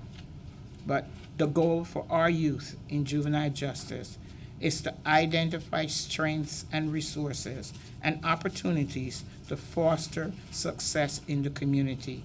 To do so, our staff members are dedicated to outreach across the 5 boroughs, attending events in schools and in communities in order for us to meet and support all of those who may need our assistance. In juvenile justice proceeding, the law requires a determination that balances the needs of the youth and the community. The vast majority of cases in the division result in community-based outcomes, including divergent restorative justice. Throughout our matters, we look forward towards matching youth and families and impacted community members with appropriate services and opportunities geared toward preventing system involvement, providing rehabilitation, securing restorative justice, and promoting enhanced outcomes for the youth, for families, and communities in New York City. Our staff is committed to a holistic approach of these issues. My testimony today provides a limited survey of the very broad and varied legal work performed by the law department. By keeping the interests of all New Yorkers at the center of our work, we can do what is right and reinforce trust in government. And that is our core commitment. I thank you for your support of the law department, and I look forward to our continued collaboration. I would be happy to answer any questions you may have. Thank you so much, Judge, for that thoughtful and expansive testimony. We really appreciate it. I'll start with covering a few topics, and then if colleagues would like to jump in, by all means. Just firstly, I greatly appreciate the essential work of the law department, and I think one of the City of New York's great assets are the senior, seasoned, expert attorneys in the law department. And my concern is that we're not resourcing the agency adequately. The law department's fiscal year 2024 adopted budget was $247 million.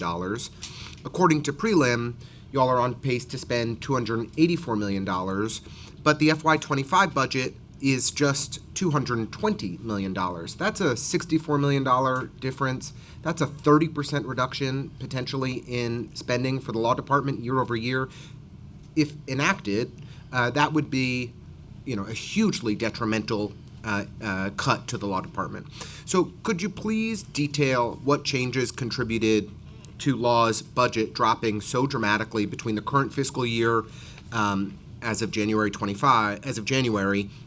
and the fiscal 25 budget? I'd like to refer that to our Director of Finance.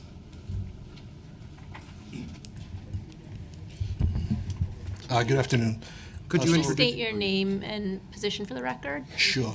Motte, M-O-T-T-E. Last name is Araf, A-R-A-F, and I'm the Director of Finance. So the Law Department budget is lower in the FY25 as a result of the OTPS, the Other Than Personal Service budget, is underfunded. And that's mainly due to the underfunding for major cases and technology-related costs. And we work with our colleagues at OMB to fund that shortfall year to year. Given the nature of legal services, we understand that it has to be done through the process of supplemental budget. We revise needs during the financial plan cycles, and they address them year to year. We have not had a year where we went into negative, so the budget has always been balanced. But we understand that because of that nature of legal services, they're not able to baseline the funding.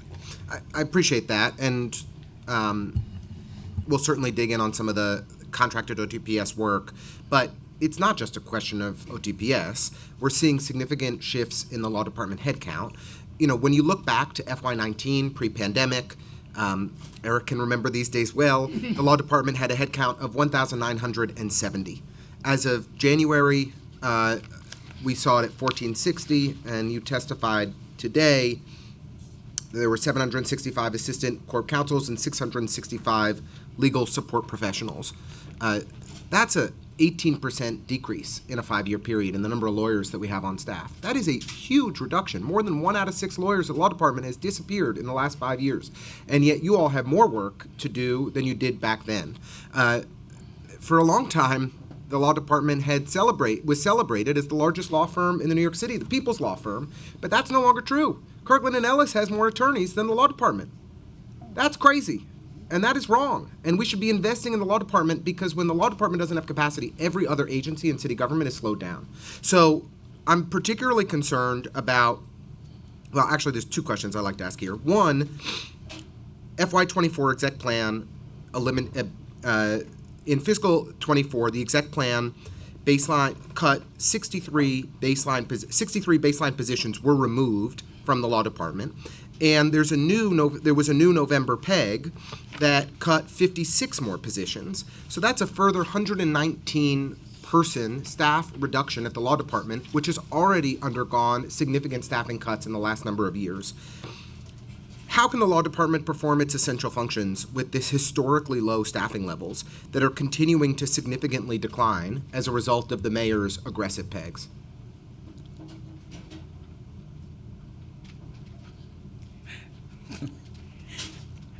Are you finished? I'm done. I like to speechify a little too much, but I'm serious and concerned about this.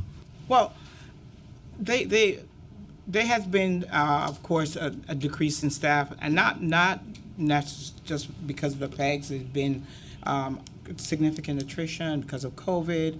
There's still an ability or inability to get younger attorneys wanting to be able to work from home. So there have been some pieces that have also now come on place. As we were looking at it yesterday and discussing the fact that we are now, because of some adjustments that have been made, working with OMB, we've been able to do something with our salaries, and Councilmember Brewer will tell you the last time I was here, she was talking about the law department salaries and our inability to compete. We have been able to make some of those adjustments, and I believe it has made our department more attractive, and we are seeing now as we are recruiting, we're seeing the interest coming to the law department. So those are things that we have been working to put in place to do the work that we're doing, and you've said, and then we agree, we have a committed group of people who work for the law department who are interested in doing city work. And in spite of our deficits, we've been able to meet, do the work that we're supposed to do on the behalf of the city. Judge, can you lay out for us how are the savings determined from the most recent PEGs and what will be the impact on agency operations? You have our.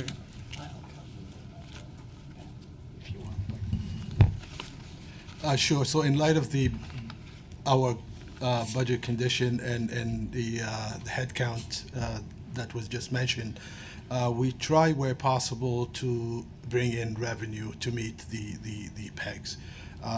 In the absence of that, we work with the OMB task force where it's not possible that the revenue will be realized on time. They look into our attrition, into our vacancies condition, and they plug in a difference. So that, for example, 56 reduction that you mentioned, it's a one-time reduction. It's not a baseline. So the headcount authorized. But in addition to the 63 baseline reduction that you had to deal with just recently. That's correct. Yeah. So that's a lot in 119 positions out of a 1,500 person workforce. We're talking about a significant impact on law's operations and capacities. Correct? That's what I thought. Is there something you wanted to add? Yeah, sure. I thought I would just add also, Councilmember, because I think your question was also, how are we going, how do we deal with this, I think we all agree it's a lot of reduction. And we work, I think, and I really do appreciate OMB has been receptive to our concerns when these issues arise, and we work with them to identify needs. So one of the things, as the judge mentioned, that was a challenge to us was recruitment was down, and as a result of recruitment, we had a large number of vacancies. And obviously, from a budgetary perspective, then those vacancies, the management budget will look at that and say, you have a lot of vacancies. And we said, well, we want to hire into those vacancies. We want to make sure that we have staff that are taking care of the needs and things like that. And they've been, partner to us that when we've identified staff, they've been supportive, they've been creative with, and credit a lot of our revenue to try and reduce the number of vacancy reductions. And this year, as the judge mentioned, with work from home, they worked with us and they approved a restructuring of our attorney's salary structure based on what we were seeing from the DA's office and the AG's office to make our salaries more in line and more competitive. Plus, we had the recent COLA adjustments that were very helpful. So from our perspective, we expect that our hiring is going to tick up, and what we've discussed with OMB and what we'll continue to discuss, and I can assure you we will continue to do, is if our hiring makes it such that we're reaching a point where this new headcount, where we're going up against this new headcount and there are needs that are important, they will continue to speak with us about meeting those needs, about floating over headcount of things like that, obviously with no promises or commitments, but we intend to advocate and we will work with them. If we have that personnel and if we have those needs, we will continue to make sure. Does the department expect that it will need to settle more cases instead of going to trial due to lower staffing levels? Settling cases involve, council member, a lot of things. We evaluate the exposure for the city. We don't necessarily go to settle a case because there's not an individual person to go to trial. That's not our bottom line. We try to make sure that that we're doing it in the best interest of the city. There's a possibility if we didn't settle a case, we could go to trial and be exposed to significant judgment. Those are things that we look at, and those are things that we have the attorneys do, and we have them understand that it is a part of their responsibility as attorneys with licenses to go into court and to have that first and foremost, rather than the thought that we have to settle it because of the fact that there's, we don't want to go to trial. Could you please provide in writing, as a follow-up to this hearing, a breakdown of the headcount in each division and how that's changed over the last 4 years? For each division? Yes. Okay, we will provide that. That would be great. As judges, you and I have discussed, I really worry about places like the contracts division that are responsible for reviewing every contract, every RFP, everything. And that Amrita and her team need the staff to be able to review it, or it slows down every agency's ability to do their jobs. And so it's where law serves as that pinch point that I'm most concerned about, but we would really appreciate being able to analyze that together. And we are two council members, we make sure that the areas where we see the impact, that where there is going to be, where it's critical to the city, that we have the discussions with OMB, irrespective of what is there at the time. If there is a question of the headcount for that division haven't been met, and we realize that there is something that needs to be done, we have those discussions also. I appreciate it, and I appreciate the comments about increases in salary, and hopefully that will improve recruitment and retention. I'm just going to go on one more topic, and then if Councilmember Brewer and Carr would like to jump in. The number of youth in detention, as I mentioned in my opening statement, has doubled since the mayor came into office, and it increased 30% year over year, according to the PMMR. Average length of stay is also up by 16% year over year. The doubling of youth in jail has literally packed our detention facilities to such an extent that kids are regularly sleeping in classrooms. The law department serves as the prosecutors in many of these cases that potentially place kids in jail. I want to focus on prosecutorial discretion and what is the result of deliberate policy choices by the Adams administration that is driving this increase in youth incarceration. We've seen, have you conducted a review about what's driving the team's decisions that are contributing to this 44% increase in felony arrests year over year? I actually, believe last week we had a discussion with, and yesterday a discussion with our family court division. Everybody is and I know is pretty much aware of the fact that there has been a significant spike in violence amongst youth in our city. That has been a focus for us to try to make sure that we try to get these young people out of that pipeline. We are, although we are a prosecutorial, the prosecutorial arm for the city, our cases are referred from probation department. Unlike how they go to the district attorney's office, and the district attorney's office has a different process. Ours are referred from the probation department, and if you would look at, you'll see that what we have been looking at, we've been seeing many more felonies amongst these young people, and we evaluate these cases on a case-by-case basis. Our direction isn't from an administration; it is from what we have before us, and the legal strategies and requirements that we have to take. Are you considering any actions or policy changes that might reduce the percentage increase in felony arrests, that might reduce the percentage of kids that are getting sent to jail? Well, what we also have been doing, and we've started we had a meeting and continue to meet with the probation department. And we're working across agencies to have that kind of a discussion. For us, and also... Have you been encouraging the probation department to restore the programs that they've eliminated that provide care and services to young adults that are at risk? We're having discussions with them about those things and how we can collectively work together. Are you advocating for those restorations with the Department of Probation? Because the diversion rates in the PMMR have declined for the number of youth that are being served. We haven't been advocating with them. We've been talking to them about what we can do, and our role is not to tell them what they can do with this, but our role really and working with them. Well, that's a misstatement. And working with them in this area, we have looked at what we see here with youth, and if you evaluate it, you have to realize that the crimes that we have been seeing now aren't what we have been seeing in the past. And so there has to be a different evaluation of what we are seeing here. Like gun crimes had gone up significantly.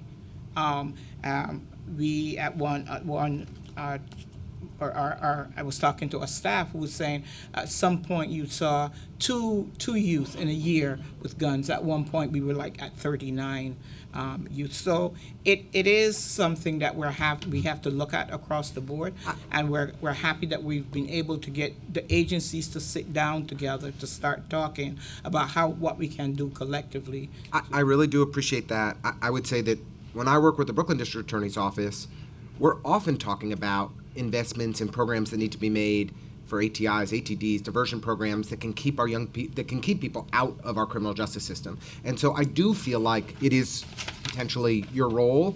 Yes. We have a Department of Probation that's eliminated the Next Steps program, that has dramatically defunded the Arches program. These are evidence-based, effective programs that keep our young people engaged and out of detention facilities.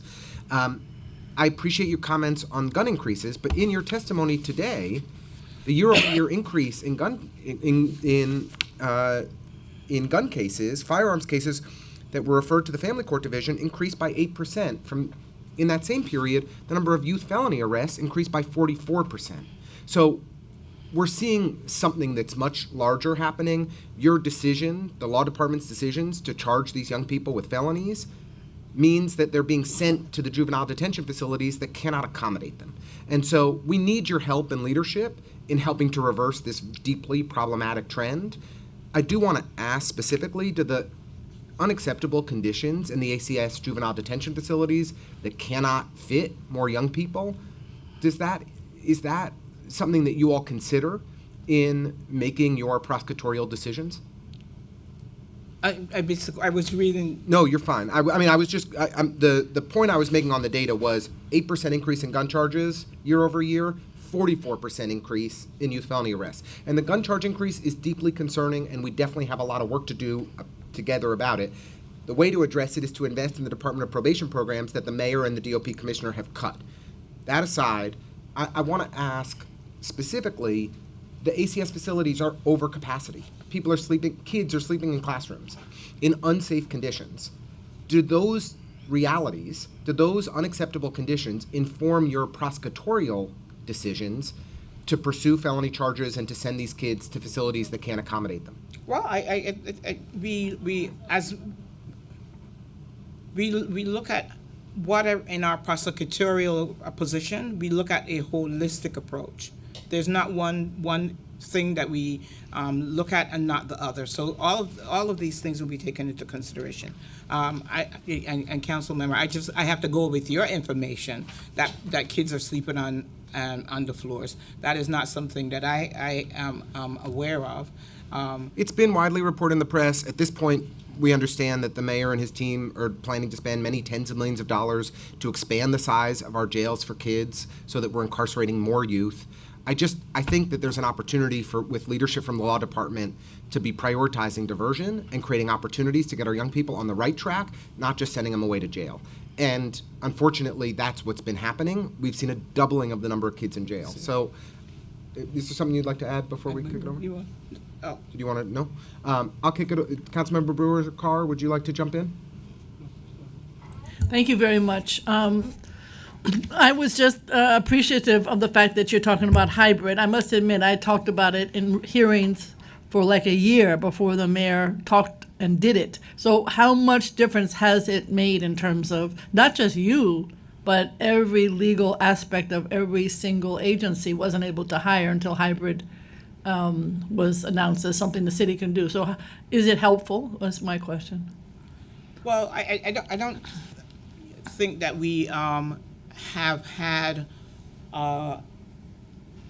enough time to be able to give you a definitive answer on this because this is something that we just implemented.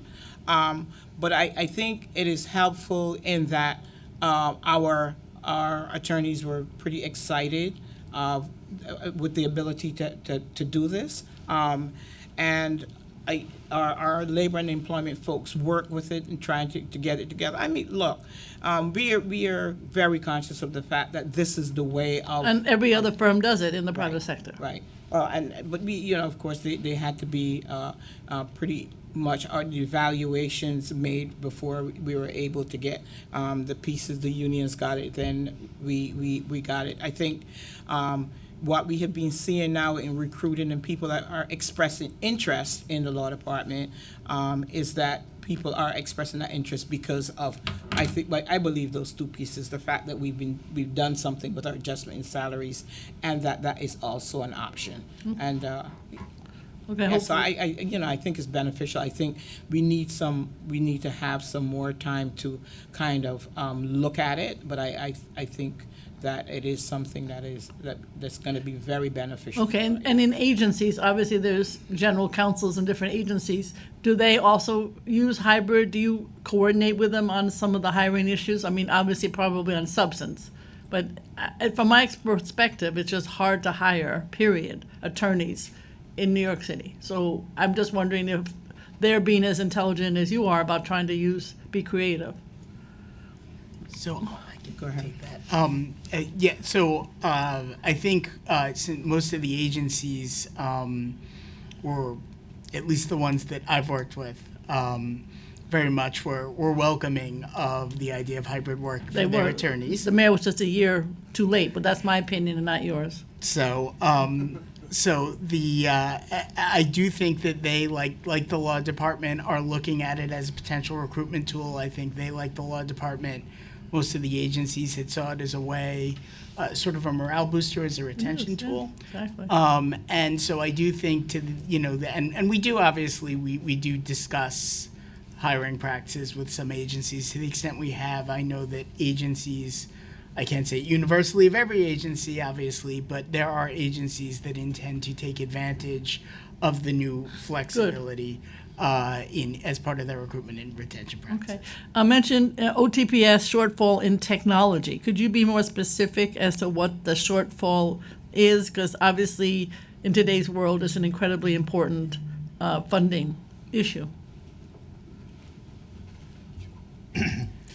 Yeah, so our technology budget has always been low, and then as I mentioned before, we always try to reallocate resources to fund that shortfall. But because of the challenges that the department has been going for the past few years, we needed to enhance our systems and spend a great deal of funding into the infrastructure, the network. So all that now has to be added into the base, and we are talking to OMB to at least try to make that portion part of the baseline Okay. budget. Mr. Chair, I would suggest there be another issue to put on your list because they can't survive without most current technology. My favorite, smoke shops. So I have 70, no legal. And my question is, I know you've been working on nuisance. Where are we doing? How are you doing? Closing them. And you know, we've still been ongoing in the law department with bringing nuisance actions on those people who are violating. I know you know Up to here, I know. Yeah. And it's something that is for the law department is a huge challenge. We were hoping that there's going to be a change in legislation in Albany, Right. And that's where it needs to come from, so that we would have and more equipment here and a better ability for the city to be able to deal with these challenges that we're seeing with these smoke shops that are popping up all over the Okay, and then at some point, just maybe not now, but how many people are assigned to it I just want to say that consumer could close them, PD could close them, the sheriff's doing what he can. I would argue that we have enough resources in New York. I don't know what's going to happen in Albany to close them. So that would be something that to discuss. Right. I'm up to here with. And we're still having and you know, the administration has been very concerned about this. And Concerned, but nothing is closing. I'm very, I'm practical. Nice to talk. I know how to close them, so I'm just trying to be specific about how it can be done. PD and consumer can actually close them, just so you know. During the first 4 months of FY24, all cases, this is about cases against the city, increased 18% from the same period in the prior year, 2,838 to 3,352, and I think the same happened on the state and federal issue. So I know this is an ongoing issue. It's nothing new. We've been talking about these cases for many years. What are we doing to try to stop the upward trend? And, how do we deal with this issue? It's not a new issue, I know. And that was one of the reasons why we implemented the new risk management division. And we're having the attorneys from risk management. We built out a whole team. Yeah. We're having them talk to agencies across the board so that we can identify those issues that have been causing the city problems, that have been causing people to bring these lawsuits. That's one of the things that we're doing to manage this. But you realize too that we've had a spike based on the fact there was COVID, and during the time that there was COVID, a lot of lawsuits that didn't really hit the pipeline are now doing so. So the spike in numbers happens to do with some of that. But the one thing that we were focused on is making sure that people had the tools and understand the things or the behavior that would have been that's pervasive, that causes the threats to the city in that fashion.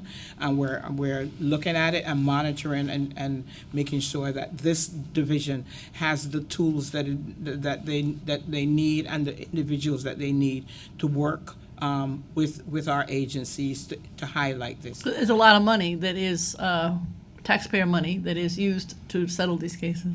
Okay, I mean, I do believe that in the past such efforts have been made, maybe with social media and more communication, and I don't know what training involved because, people do what they're going to do. I assume PD is the highest, but I don't know that for a fact.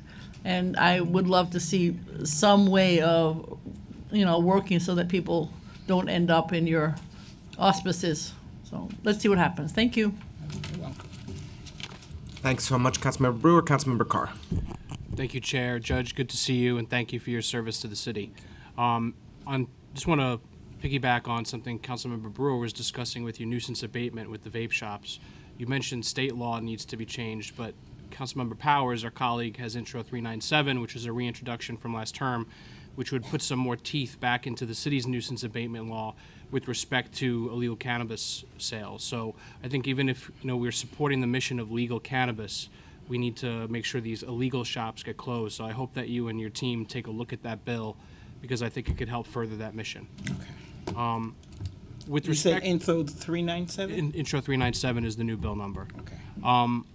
With respect to some of the areas where I think you're working that you could actually have a significant financial impact on the city is your ongoing work with the Callahan consent decree, in particular how it pertains to the current migrant situation. So I know the position of the administration has been to take the Callahan consent decree's application away from the migrant population. My position is that it never applied, and I was just wondering if you can give us an update on where things stand with that.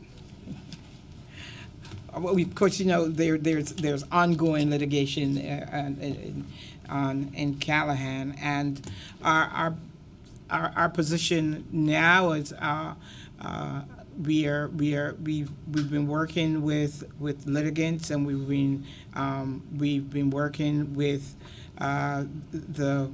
of course, the Legal Aid Society, who's defending this matter. We are hopeful that we can reach a situation where we're able to protect the city's interests more effectively than what we saw in the Callahan consent decree.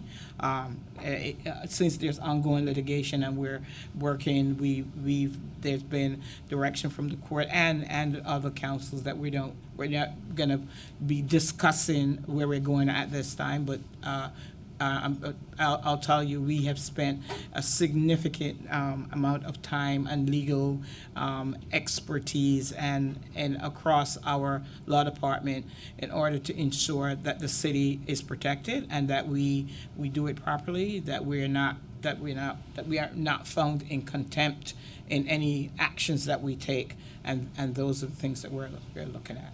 Understood. And you referenced in your discussion with Chair Ressler and Councilmember Brewer the new tools in your toolbox about hiring up, right, and giving you more bandwidth to do what you're doing and hopefully go beyond that. So you mentioned you're going to be hiring up. What's your expectation for FY25 in terms of what you hope to hire based on your budgeted availability? So I think we start with, in the past few fiscal years, we have not.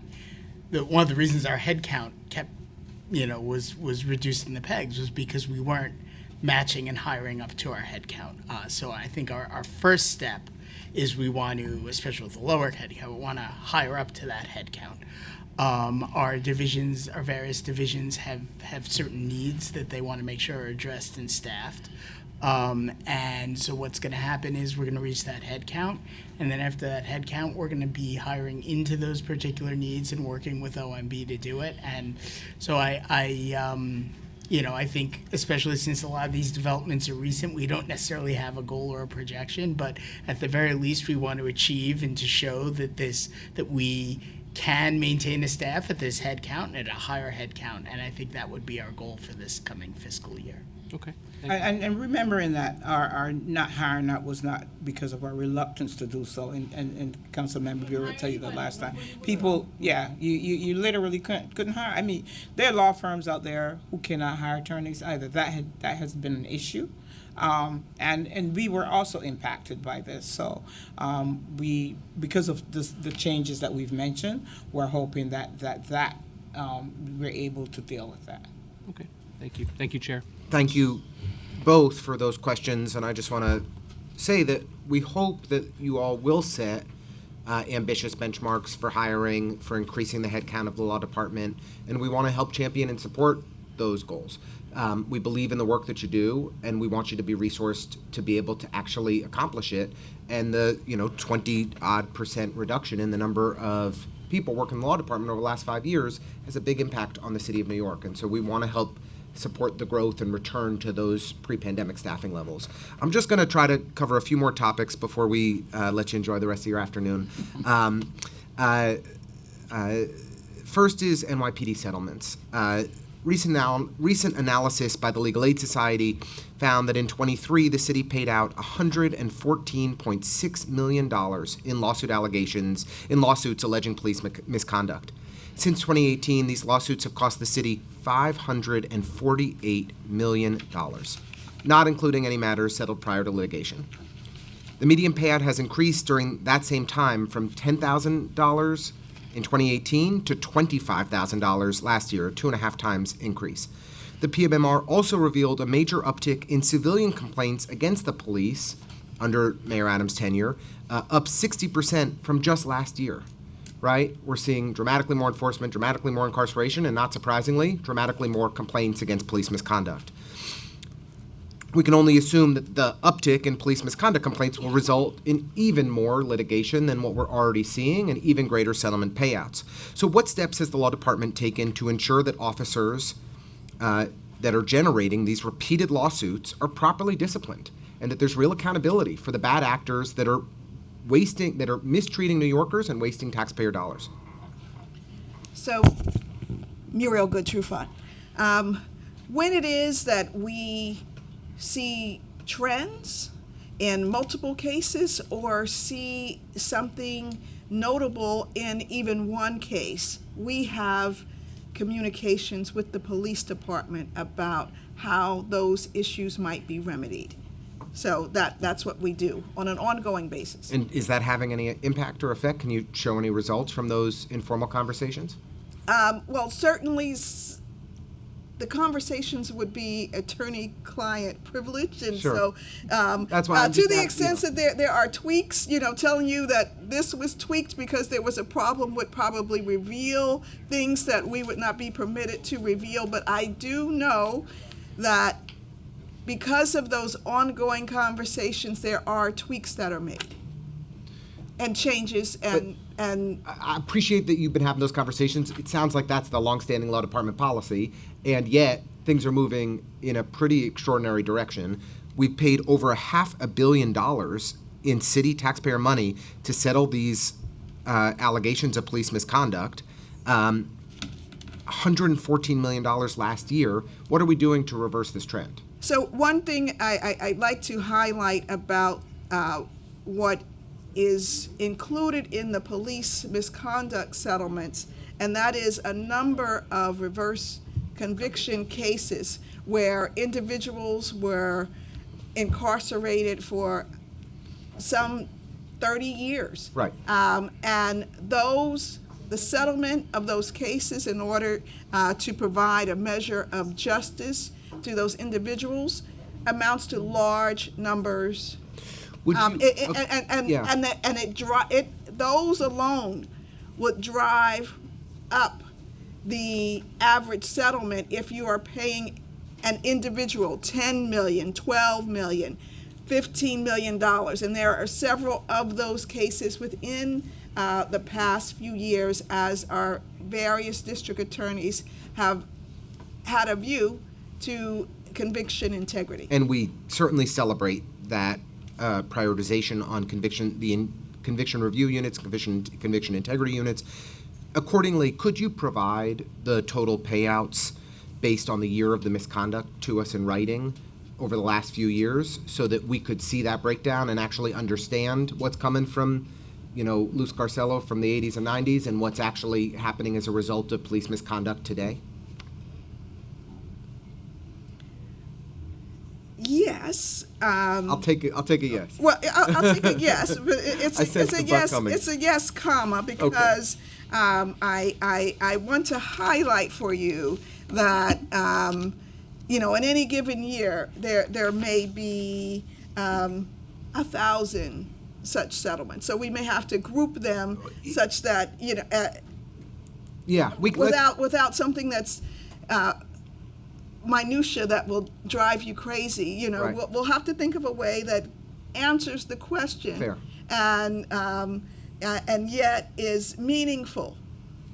We would be happy to follow up with a written request for the information in a way that is more readily, where you can respond more readily. We're not trying to overwhelm you with a data request here, but it would be helpful to see the broad strokes of what's happening from 80s and 90s convictions being overturned and what's happening from police misconduct today.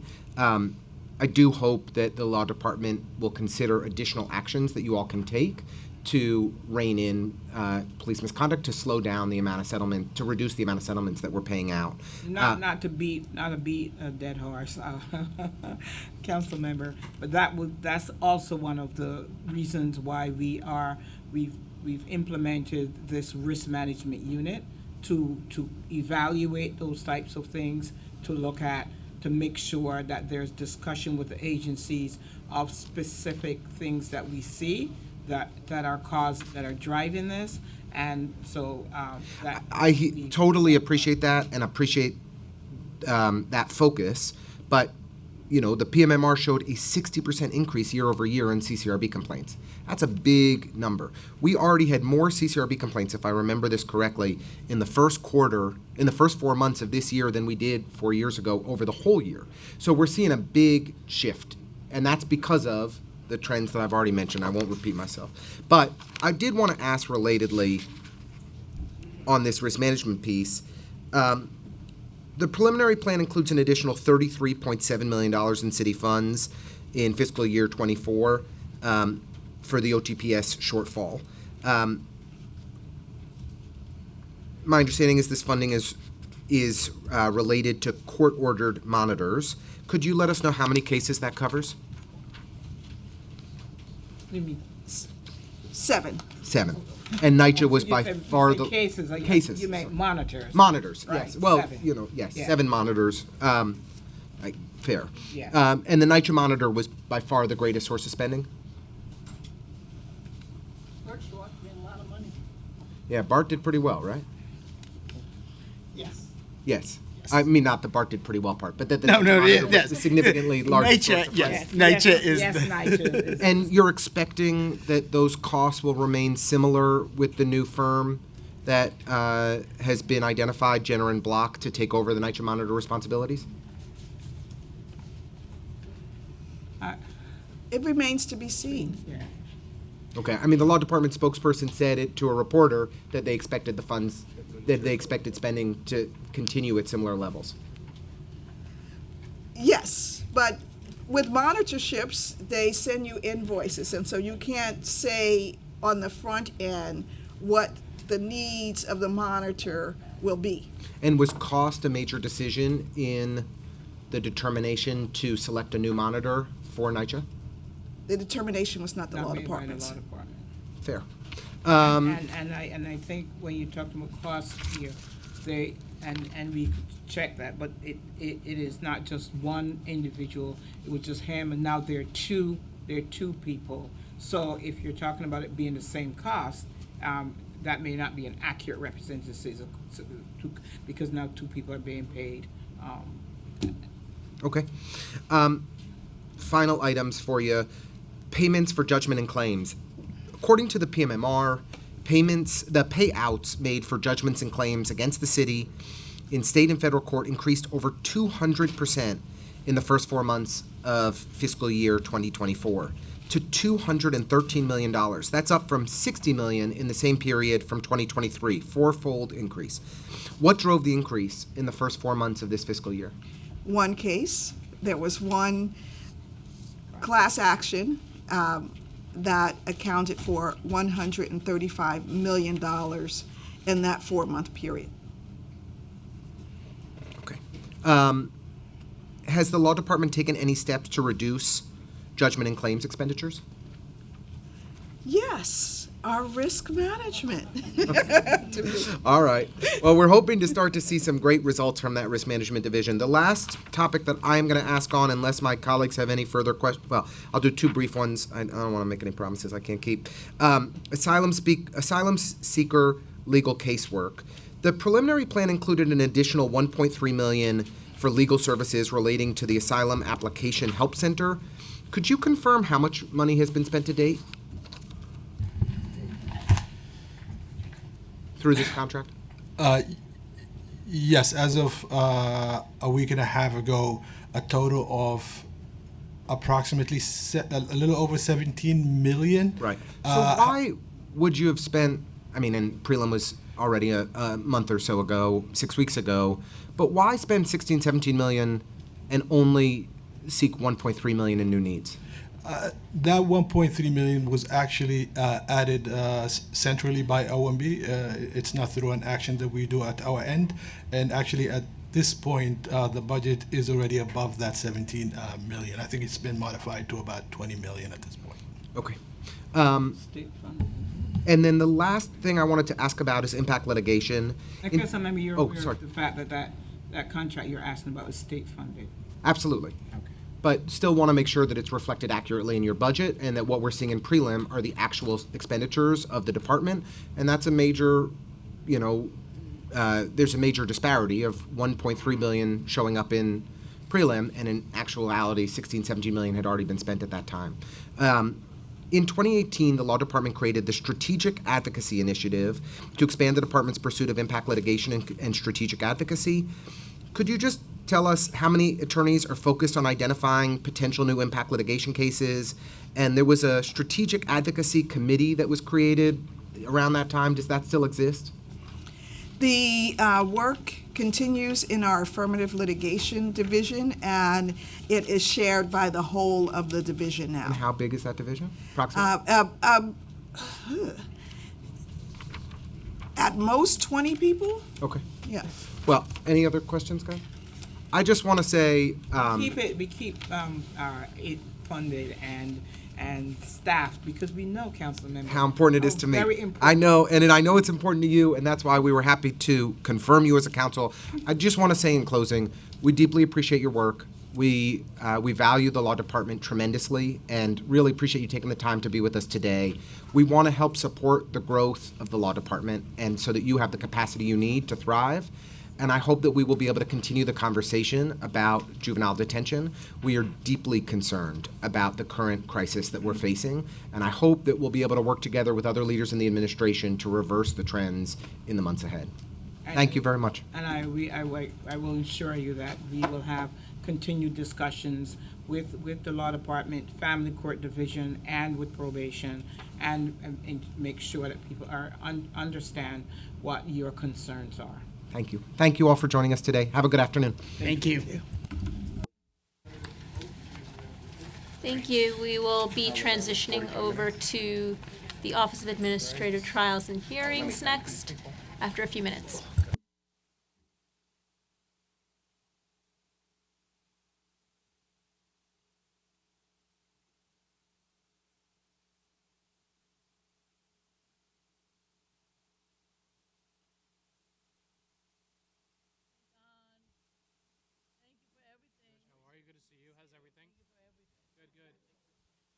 Of course, absolutely.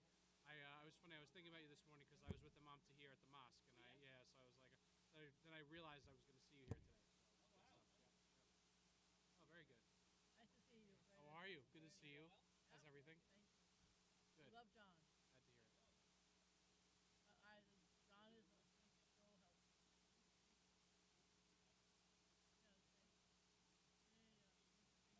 Okay. Goes. Yep. It's a good spot. Yes. What happens is that, first of all, ironically, there's a David Overton who lives nearby and loves it. He took the case. Okay. Very nice to have that kind of thing. Yeah. Second, Yeah. it turns out that the summons went to the woman who's suffering, who owns the newsstand, who died. Been dead for a year. And the daughter never transferred to her house. So it's a shit show going on.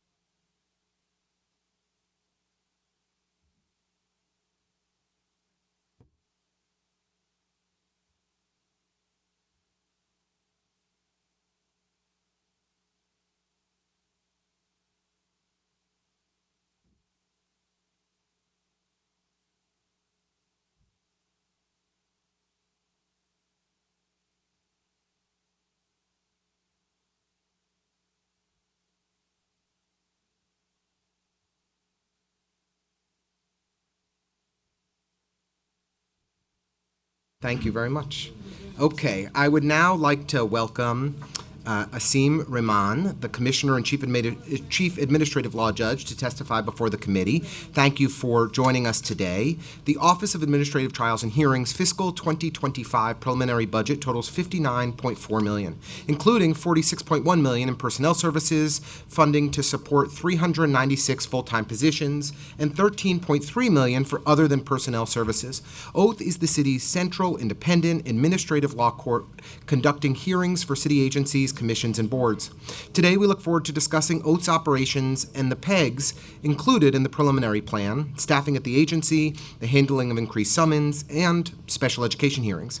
Since Mayor Adams came into office, we have seen a dramatic increase across the board in the numbers of summons being issued. Despite the substantial increase in the total number of hearings and trials at Oath and an increase in the time it takes to issue decisions, the mayor and OMB have imposed pegs that reduce the resources Oath has to efficiently meet its mandate.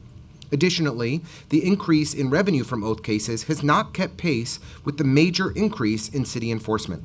I'm concerned that the increase in minor summons is disproportionately impacting low-income New Yorkers who do not have the means to realistically pay, which could lead to increased financial hardship for many families. I want to thank you, Commissioner, for joining us today. With that, I would like to please ask Committee Counsel Jayshree Ganapathy to administer the oath and swear in the testifying representatives. Thank you, Chair Ressler.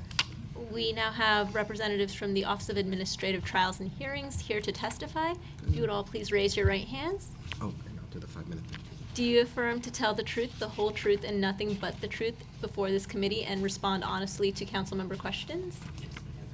Thank you. And then just before you begin, we've asked all of the folks testifying today to limit testimony to about 5 minutes, and we're happy to take a longer testimony into the record. Thank you so much. Good afternoon. My name is Asim Rahman, and I'm the Chief Administrative Law Judge and Commissioner at the New York City Office of Administrative Trials and Hearings, also known as OATH. I'd like to start by thanking Chair Ressler and members of the Committee on Governmental Operations, State and Federal Legislation for the opportunity to testify today. I'm accompanied by Arnab Das, Deputy Commissioner for Administration, and Brian Connell, Assistant Commissioner for Financial Services and Data Analytics. OATH is New York City's central administrative law tribunal. In the past calendar year, fiscal challenges have not deterred us from our mission to ensure due process, fair and impartial hearings, and timely decisions for everyone who comes before OATH. All of OATH's adjudicators approach this responsibility with the utmost seriousness, as do the OATH staff who help support our hearings. I can personally speak to this commitment.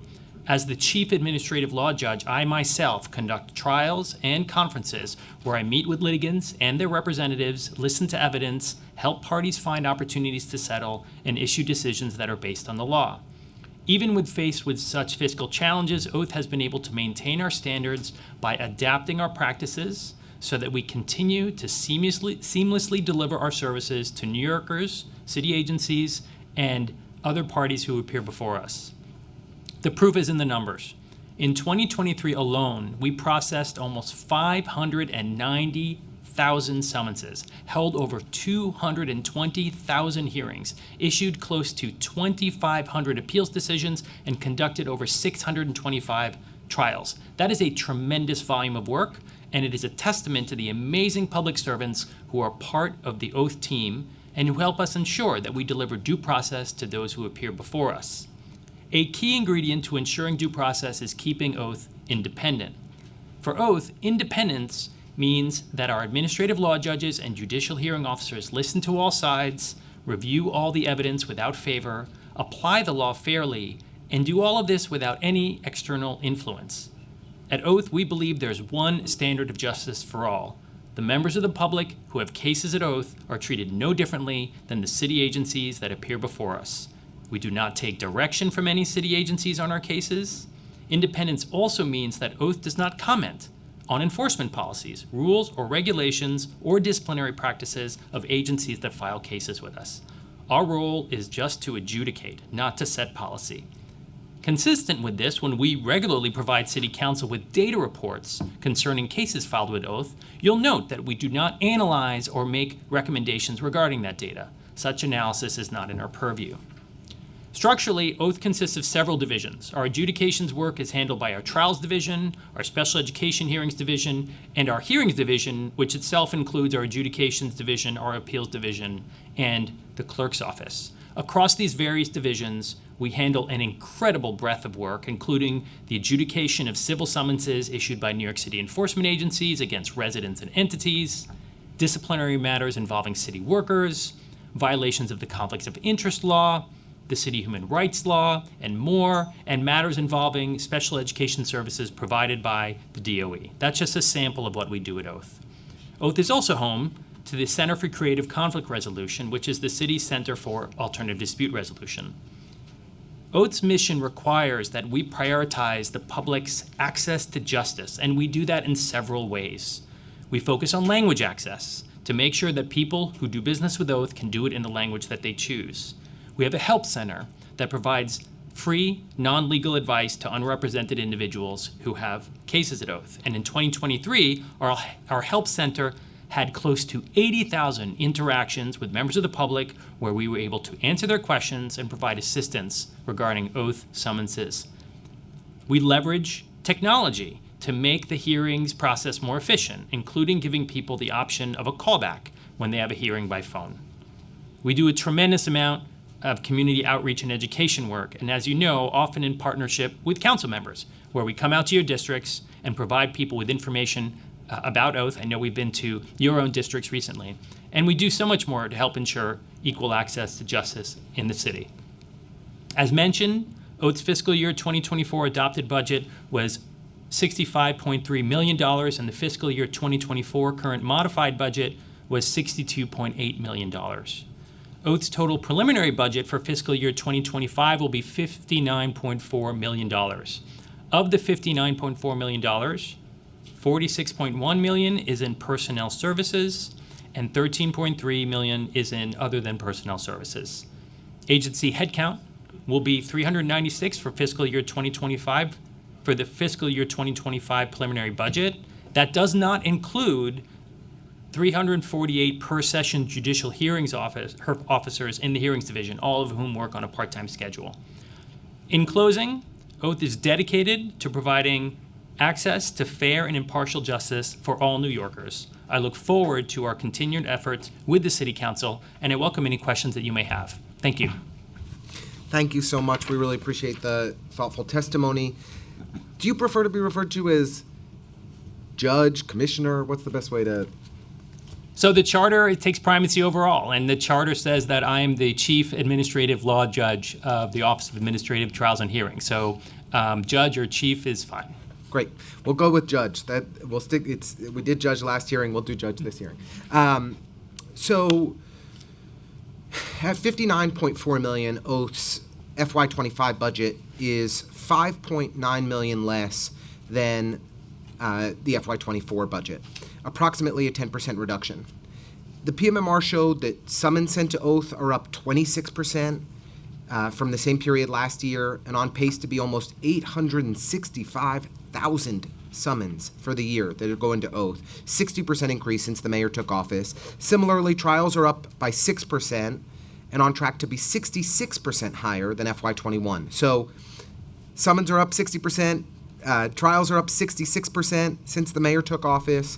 And the PMMR also revealed the average time it's taking to issue decisions on trials is up 21% by over 6 days, and the average time it's taking to render a decision on hearings is up 33% to about 12 days. Yet there's a budget cut, which just is hard to fathom. So does the agency have the resources it needs to handle this seemingly ever-increasing caseload in a timely and efficient manner? And did you request any new needs or resources from OMB to be able to keep pace?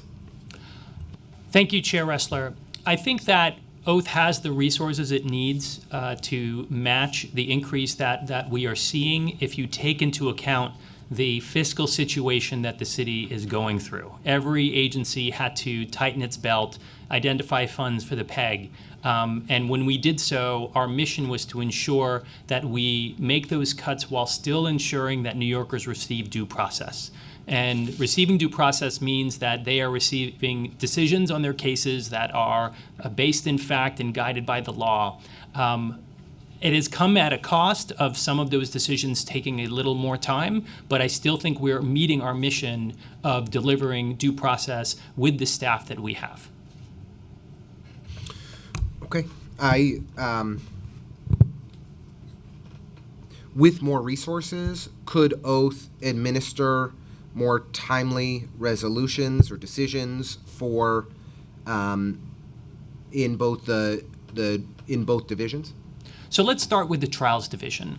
There are factors that can lead to an increase in time. The most obvious factor is an increase in caseload. But there are other factors that affect it as well that are not as tied to resource. And that is the makeup of the cases. So there's a body of cases. Every year the kind of division of those cases changes. So when we look at the first 4 months of the current fiscal year and compare it to last year, the cases for the trials division year over year included a 125% increase in cases relating to real estate and land use. Those are more complicated. Those naturally take more time. So it's not a delay. It's the nature of the case just leads to more time.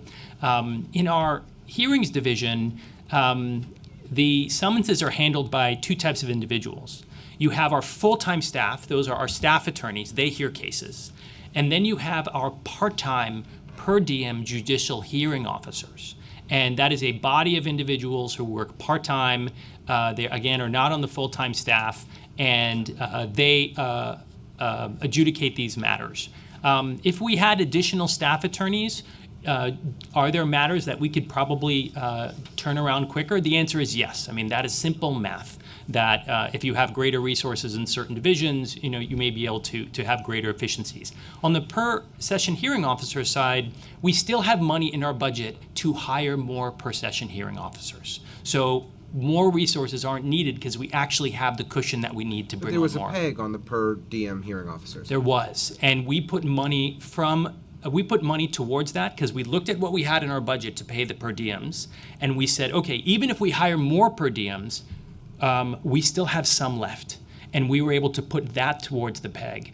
We think that putting the per diem hearing officer funds towards the PEG is not limiting our ability because we still have the ability to hire more per diem. So last year you used 343 per diem hearing officers. You expect to use more this year? So the 343 number is a number of per diems that we have on our roster. But because they're part-time, it depends on who picks up work. Not all of them pick up work. There's some who maybe haven't picked up work in 2 or 3 years. In the past 7 months, it's roughly in the neighborhood of 180 per session hearing officers have actually picked up work. On any given day, it's 50 to 70 who might pick up work. So, we're seeing this floating number of somewhere between 180 and 200 who are actually taking up the work from year to year, and we can afford it right now within our current budget. Okay. And just broadly, while we're on the topic of staffing, the oath headcount's currently, I believe, at 444. That's 16 positions over the budgeted headcount of 428. The FY25 oath budgeted headcount is down to 396. That would represent an 11% elimination of your workforce, much greater than any rate of potential attrition. Have you taken any steps to meet this new headcount goal? Are you expecting that you will be required to comply with it, or lay off something that need to be considered to meet such an ambitious reduction in headcount? It is an ambitious reduction, and as part of the November plan PEG, we entered into an attrition plan with OMB, which meant not only did we give up vacancies, but we gave up future vacancies, that if there's attrition, that line will go towards the PEG. That's, of course, a concern to any agency with the numbers that you mentioned.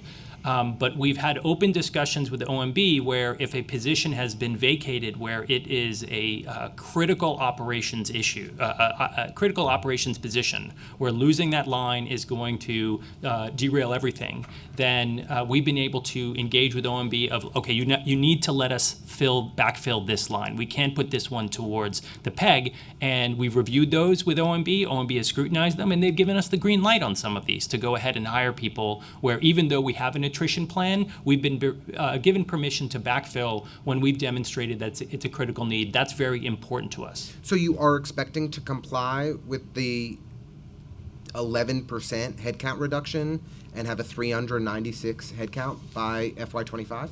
It's what we put in as part of the PEG. It's what we've committed to doing. What's the current headcount today? What's the current headcount today? We're at about three. Budget right now is 440. We've lost maybe 3 people.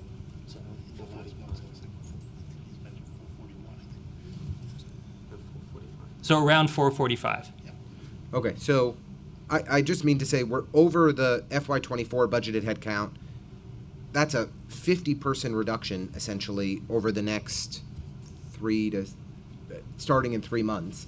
I don't understand. I mean, I don't know your workforce intimately, but 1 out of 9 people disappearing via attrition in the next few months seems unlikely. So I just want to reiterate my question. You expect to reach this massive headcount reduction goal in this very short time frame? We ultimately expect to reach it. The timing of it does depend on attrition. And if we get to a point where those numbers have not been met by the start of the next fiscal cycle, we will have to have a conversation with OMB about that. Okay. I mean, I have to say, we're already seeing hearing time resolution go up. We're already seeing trial time resolution go up because of the significant increase in the number of cases that are going your way.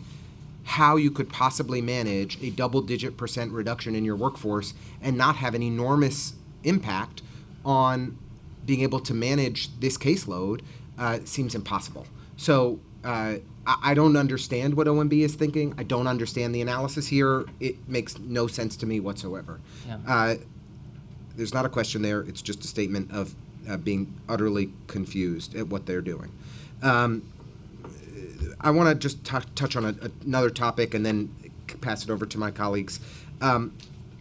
As you know, I'm very, very concerned about the significant increase in summons that have been issued since Mayor Adams came into office, 60% increase across the board. Can you break down for us which agencies are responsible for the greatest increase in summons issued during Mayor Adams' tenure or year over year, if that's an easier data set to utilize? Yeah, just one moment, please.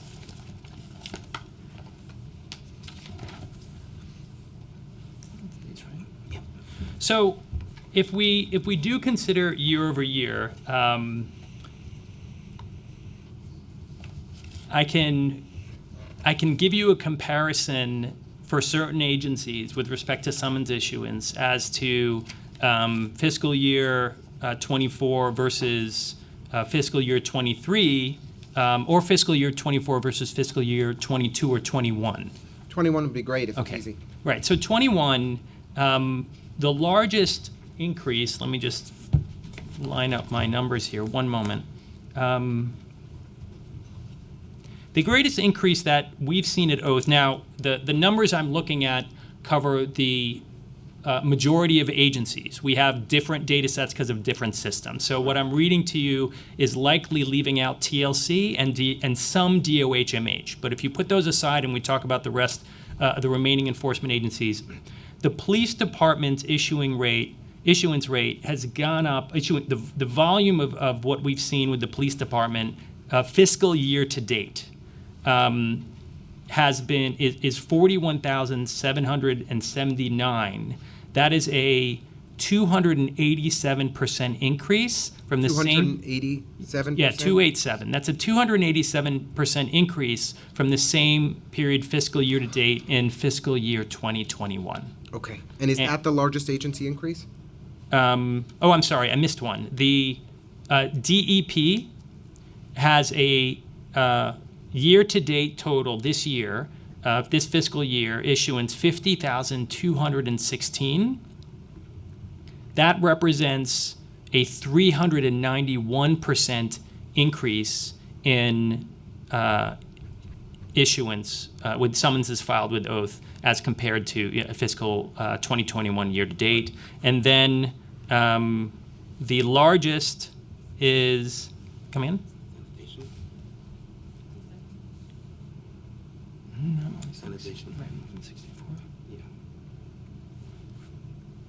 Those would be the two numbers that I would put in the triple digits in terms of increases since 2021. Okay. That is very helpful. We appreciate you providing that data. Oh, I'm sorry. Health, for the category of health that we do track, it's a 340% increase. In what category is that, just for our... Oh, so DOH-MH, within the data I'm looking at, certain summonses that they issue are captured in this data set and certain are not. With the ones that are captured in this data set, it's a 340% increase. The total number year to date is 28,612. Okay, thank you very much. We would love if you would be amenable to submit this for the record so that we can just look at the agency by agency breakdown. Sure. And how that's evolved over time. It's clear that there's been a deliberate policy decision by this administration that's led to 300 and 400% increases of summons that are issued. I'm just wondering a couple related questions. Do you track the dismissal rates by agency, by type of violation? Is that information that you share back with agency heads to try to offer some guidance on violations that are not effectual?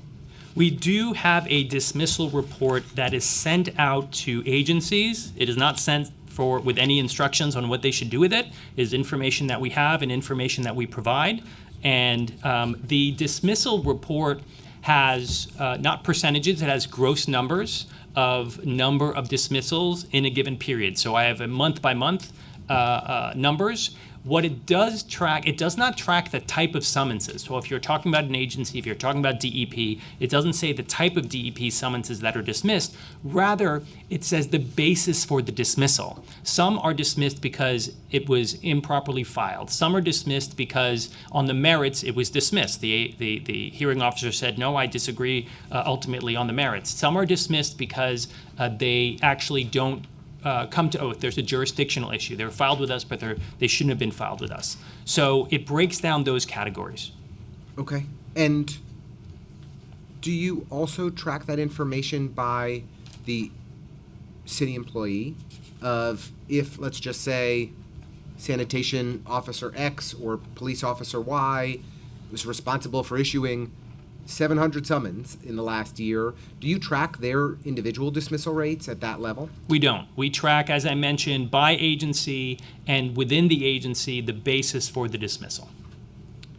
And can you advise which agency has the highest dismissal rate at this time? One moment. So, as I mentioned, the dismissals that we have in our dismissal report are gross numbers, so I'd need to know the percentages of the total body to know the dismissal rate. But from a rough review, NYPD's dismissal rate is on the higher side. And one reason we know that is because one of the reports that we provide to the council is our CGRA report, the Criminal Justice Reform Act report. And if you review the CGRA report, for example, I'm looking at our quarterly report from the last quarter of the calendar year 2023, and it shows that of the slightly more than 15,000 CGRA summonses that were issued, more than, between 41 and 43% of those were dismissed by NYPD. Okay. We found when we reviewed Local Law 64 of 2015 that required oath at that time to report on dismissal rates, that PD had a dismissal rate of about 30%. So it's disconcerting to hear that has gone up as the number of, as a percentage, both and as a total number, of course, as the number of summons issued by the police department has increased dramatically as well. Yeah, I should briefly qualify just a technical note. CGRA summonses can also be issued by the Parks Department. I believe that the majority that fall into the data I'm reading are NYPD. So, but I just wanted to add that qualification. That is helpful. Yeah. Last question for me for the moment, and I'll kick it to Councilmember Brewer. Do you track the demographics of the individuals that receive summons? Do you have information on race, gender, even income level of the recipients of these summons? We don't. That information, we capture the information that is on the summons itself. And so you'll have names, addresses. Sometimes these are business names and not kind of natural persons. Nor do we gather any of that information for people who come in, and we couldn't, since the majority of them are doing it by telephone. I think you'd find the same response from many tribunals around the country, that the individual demographics of the folks who appear at the tribunals is not captured. And then there's an issue of geography. Summonses are issued across the 5 boroughs, but we don't track geographic data because we find that sometimes the geographic data itself is faulty. When inspectors are in the field and they write down a zip code, it may be an incorrect zip code, it may be a zip code that falls outside the 5 boroughs. So we don't feel like the data regarding geography is something we can rely upon to know what is the geographic makeup of where these summonses are issued. I'd refer you to the enforcement agencies who may have more reliable information on where they do their issuance. Look, I certainly wouldn't expect that that's perfect data.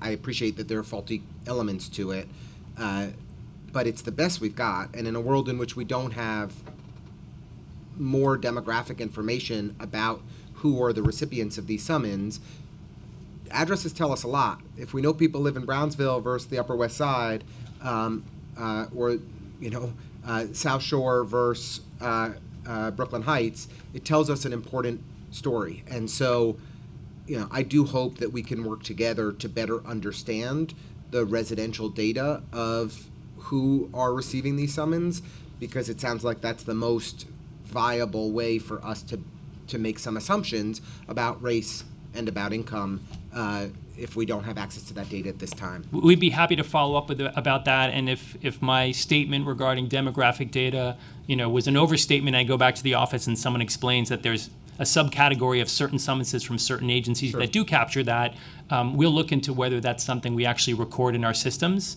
I'm not sure if it is, but the summonses are generated by the agencies, and so if some of that is captured, I don't want to misspeak on that. Fair. Yeah. Councilmember Brewer. Thank you. We do love John Castelli. I just want you to know, for the record. John does great work for Oath and for the city. Yes, he does. So just so you know, I am captured in your data because in 1994, when I was renovating where I live, I filled out some friggin' paper incorrectly.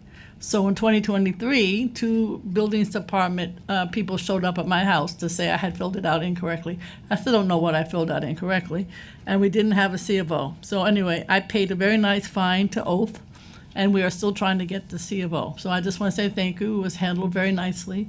I can't remember the name of the woman. We did put down all of our Upper West Side data, however, just so you know. So I had good experience. I'm happy a lot to of hear it. friggin' money, but good experience. My question is twofold. First of all, the revenue generated. You are a revenue generating agency. So I thought that under the scenario with OMB, when you are a revenue generating agencies, you're less likely to get pegs. Is that incorrect, or less likely to get cuts? You certainly are a revenue generating agency. Or are the agencies the revenue generators and you're just a trial? I don't necessarily prefer the title revenue generating, and here's why. Tribunals should not be associated with revenue because then that makes it seem like we are impartial. We are partial towards the outcomes that would lead to revenue, and we've seen problems with that type of model across the country. That being said, we understand that people come to Oath, and we want, as a city, to make sure that people have multiple ways to pay. So can people pay at Oath? Yes, they can. And so there is revenue that passes through our doors that then goes into the city coffers. So in that regard, we are part of the revenue system, so to speak. But I forgot your question. I'm so sorry. No, that's part of it. But the issue for me, too, is as a result, since you are revenue generating, you shouldn't get cut. Yeah. I mean, that's what's in the clouds in terms of. I would take that position, and when we, for example, as I mentioned earlier, have positions that we're losing due to attrition that are revenue generators, that are mission critical because maybe it's an adjudicator, or fall into the category of positions that can support the city's coffers. We explain that to OMB, and they are receptive to that information when we share it about needing to fill a line, because ultimately it'll help the city's fisc. Okay, I mean, I would agree with the chair, since you have been cut so much. That seems to me that it should be just a way of doing business not to cut, but that's another story. I am concerned. But you got that for the record that she agrees with the chair. Yeah, for once, not often. The uncollected dollars. So there's, smoke shops are my challenge right now. So I go with the sheriff.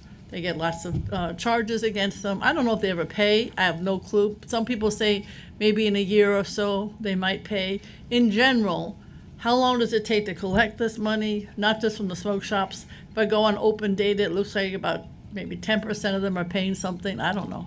Yeah. I would assume they've been getting a lot of summonses because there's a lot of them, all illegal. But that's just one example. So my question is, how much is uncollected from what you can decipher? And second, how long does it take not just the smoke shop, but anybody can delay it? It seems like about a year is what I'm told from the sheriff's people. Yeah, I understand. Long time. I understand the Very concern. frustrating. It is not information that Oath has because we're not in the collections business. We Okay. adjudicate the cases. Our hearing officers or our ALJs set the penalty, and then it heads into the hands of other city agencies to go forward with the collection.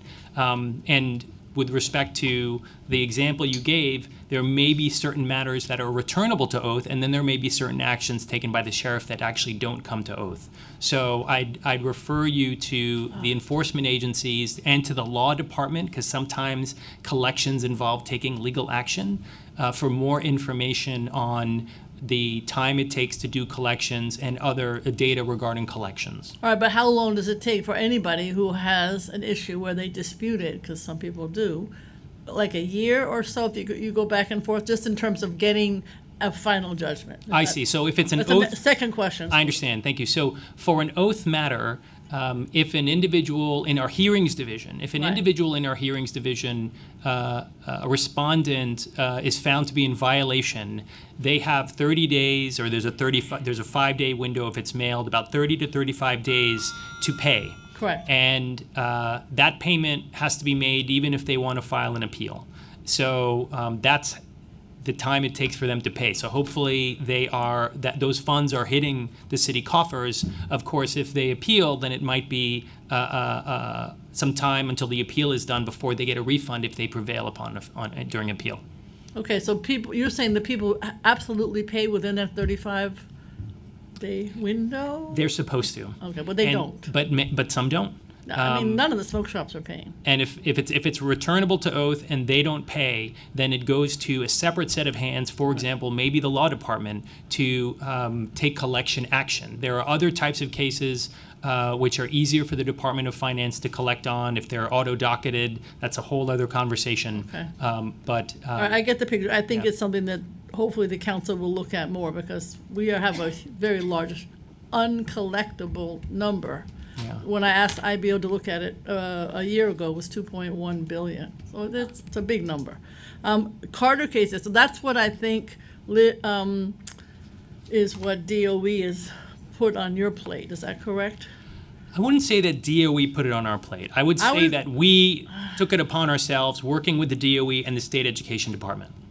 Okay. And we... I think Ms. Liz Vladeck, for whom I have great respect, put it on your plate. That would be my definition. But go ahead. Well, what's the question, Council? The question is, how's it going? Because guess what the number one issue of money in the city of New York is? And I have many friends who are before you, and they want their kids and they deserve to get the best education possible, but they spend a lot of time with you, and they're costing the city a fortune. Now, why in hell's name DOE doesn't build schools that would address the concerns? I don't know. We've been talking about it for years. But meanwhile, you've got the cases and the numbers are going like this. We have the cases. The numbers are going like that in an upward trajectory. But to your question about how's it going, I think it's going pretty well, and I'll explain why.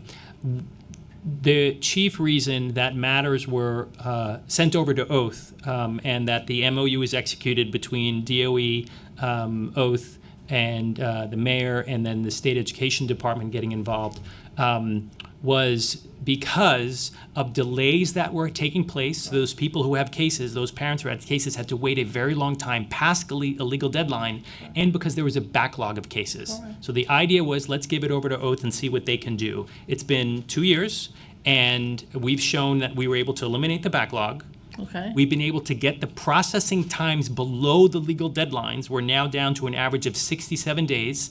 The legal deadlines are either 75 or 105 days if there is an extension granted. So many cases, it's 105 days. We're at an average of 67 days. And so we've been able to reduce the backlog. We've been able to demonstrate that these cases can be done within the legal timeframes. And this was a transition. We started taking cases while the other independent hearing officers still had their cases. It was a gradual transition. I remember those politics. And then January 1st of this year is when the transition was complete. So right now, every new case that DOE gets comes to oath. So we are now taking all new cases. We are, I think, delivering on the promise of what was intended when this was set up, and we're going to continue to do our best to make sure that the parties who appear before us receive good, strong, timely decisions that are impartial. Okay, I appreciate that. Just one, I hate to be just talking about the smoke shops. Sheriff says, I'm not making this up, it's usually $20,000, $30,000 per smoke shop, just in terms of each flower is like $250. I think I know them by heart by now. Then descent to, I assume, to oath. Then who do I go to find out who has or has not paid if you don't know? That would be whom? Like, so because it's a very strange that all of this is happening and there seems to be cash flow in terms of people not paying. So the gentleman I described to you in terms of the newsstand, it turns out, of course, it was owned by somebody else. She hasn't paid in 3 years. Yeah. So Councilmember Brewer, I apologize for not having this information, but whether it comes to oath depends on the type of summons that is issued. So there are Correct. going to be some summonses that are returnable to oath. I don't know which are the ones that the sheriffs are issuing that are not returnable to oath and Okay. where they go. Okay. That would be a question for the sheriff. Good But the ones question. that do come to oath, like perhaps there's some sort of You got the- unlicensed. You got the tobacco and the cannabis are Yeah, the main ones. So we'll get the tobacco, unlicensed tobacco Fine, let's- sales. tobacco. Sometimes we get those from DCWP. Yep. And if the enforcement agency or the sheriff or DCWP was to say, this is the list of summonses, then yes, an inquiry can be made with oath as to what is the status of these. Right. But the timing really depends on when the hearing is scheduled. Okay, it just seems to me there's a lot of money that is floating out there that people are not paying, and we have to figure out how to address that. Thank you very much. Thank you. Thank you so much, Councilmember Brewer. I'd like to actually just follow up on the two of the topics that she mentioned. On special ed cases, appreciate very much that you said the backlog has been eliminated, but new metrics in the PMMR, through October of this fiscal year, indicated that there were 8,149 cases appointed to oath and 3,585 cases closed. So could you advise us what's the current total number of open cases or an approximation? I don't have that information on hand, but if there's a specific inquiry that you'd like us to follow up on. I think if you could provide that number as a follow-up, it would be helpful just to understand. You also said Chair, I'm sorry, that's how many open cases right now? how many open cases there are currently, and you'd also indicated that the numbers are on an upward trajectory. So is there any data point you can share with us to put that 8,149 new cases figure from the PMMR covering the first 4 months of the year into context or perspective? Yeah, I think we could provide some information that explains how many open cases currently, and then in terms of any data trends regarding, is it increasing, that's some information we can provide. Terrific. I think that would be very helpful. This is an area that I think we hope to do some additional oversight with you in the months to come, and to work together to, we appreciate oath taking on this responsibility. It's an area of city government that I don't think has worked well for, as the council member noted, a very, very long time.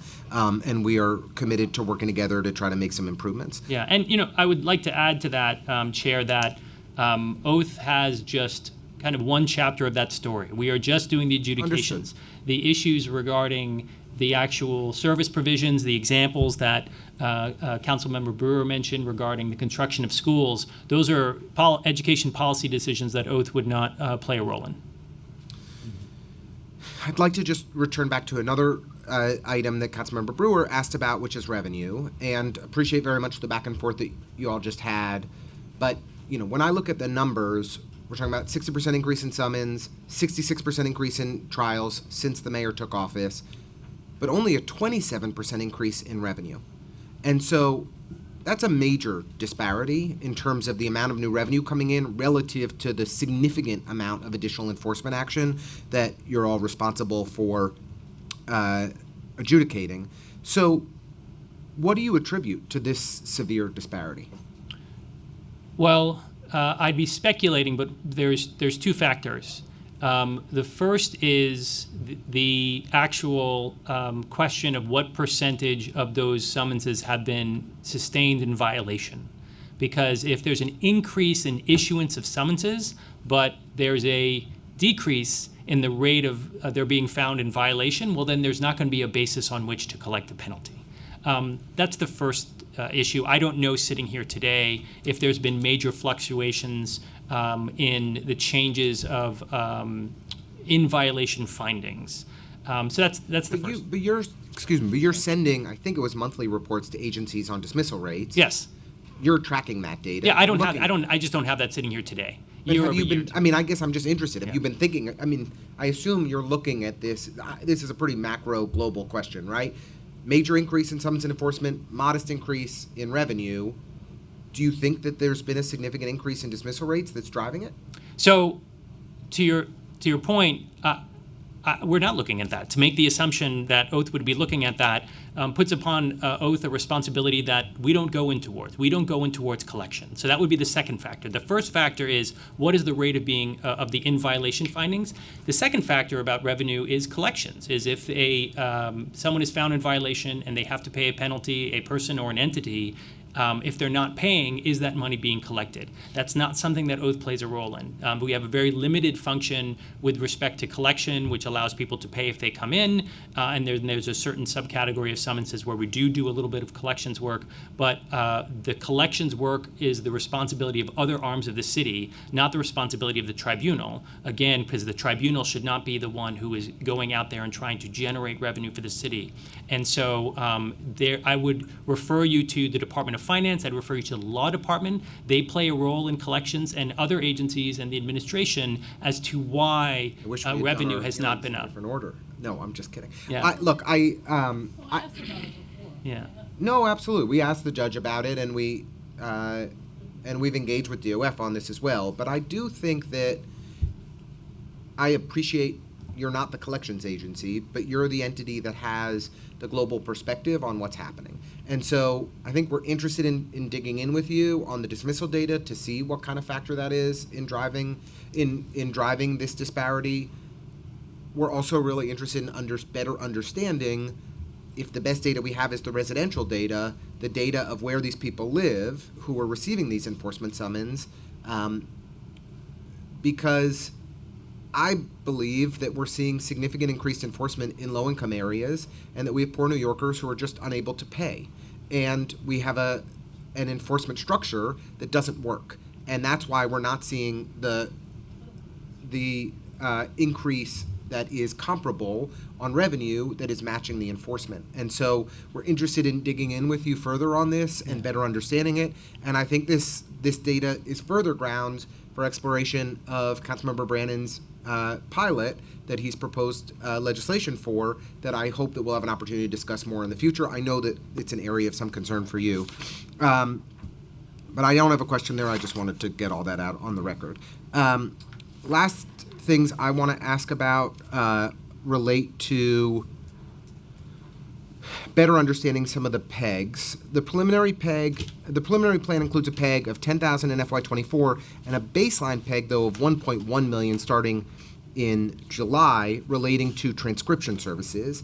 It was indicated that you have a transcription service in-house that's covering these costs. I realize that it's been a gradual process of that relates to transcription services for the special ed hearings. I understand that it's been a gradual process to be taking on these special ed hearings, but why only now are you officially achieving the savings from this if you had the transcription service in-house all along? I think there's some confusion around the transcription service. I've had a chance to read the council report regarding today's hearing, and I think there are some inaccurate statements in there regarding the transcription service, so I can explain. Please. There's a vendor that is used for the purpose of the transcription, which is a particular transcription is legally required as part of the special education hearings. And to kind of put it simply, the contract that was being used had certain bells and whistles attached. So you have your baseline providing a transcript, and then you've got these additional services or additional charges that are levied by the vendor.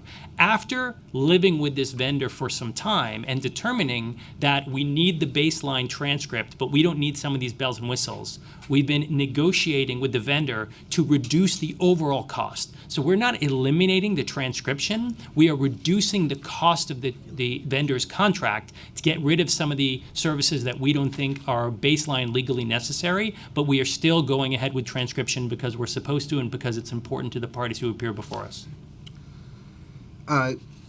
Just a couple final things. I know I told you I was done. I lied. Totally fine. The, We're here to provide you with information. I appreciate it. I don't know if Councilmembers Brewer and Carr are enjoying my questions as much as you are, but hopefully.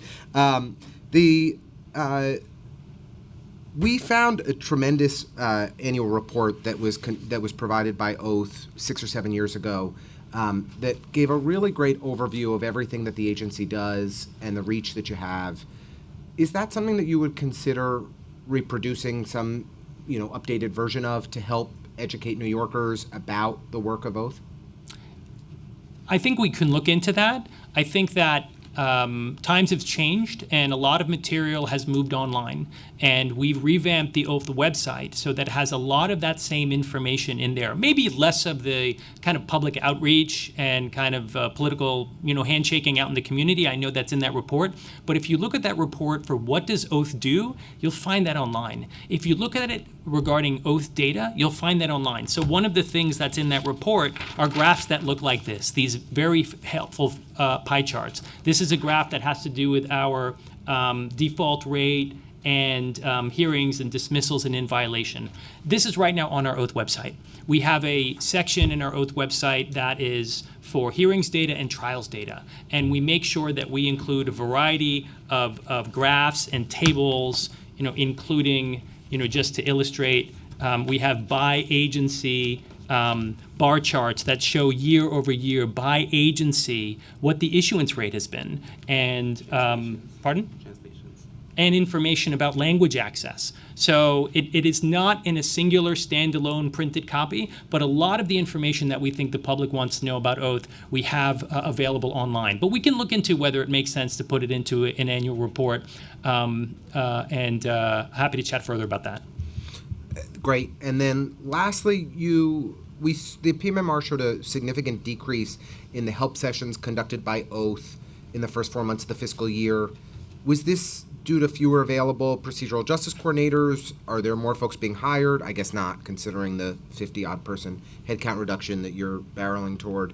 Are you expecting those numbers to reverse, or that trend to reverse? So for the period that was reviewed for the PMMR and the reduction in the help sessions that are captured in that data, there's two explanations. The first is staffing. During that period, we did have a lull that for our help center was one of the lowest staffing periods that we've had. It's gone up. We have since then been able to hire new people, into new procedural justice coordinators into our help session. So that's the good news, is that we have a staffed a team now that's helping members of the public. The second factor that really isn't clear from the data is that the PMMR captures something called help sessions. A help session is when two people have a scheduled in-person or telephone conversation, but our PJCs do other work. They sit at the window to welcome people when they come into Oath. They answer their questions on the spot, giving advice. That's unscheduled. They do email and text-based assistance.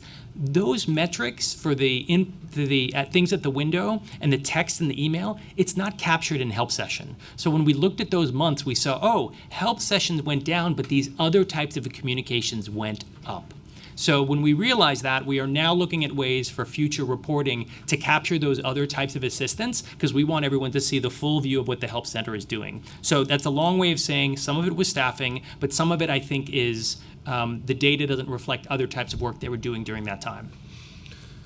Well, anything else from my colleagues? No, I want to thank you very much, Judge, for coming in today, and for the whole team at Oath for being here and for your responsiveness and commitment to transparency.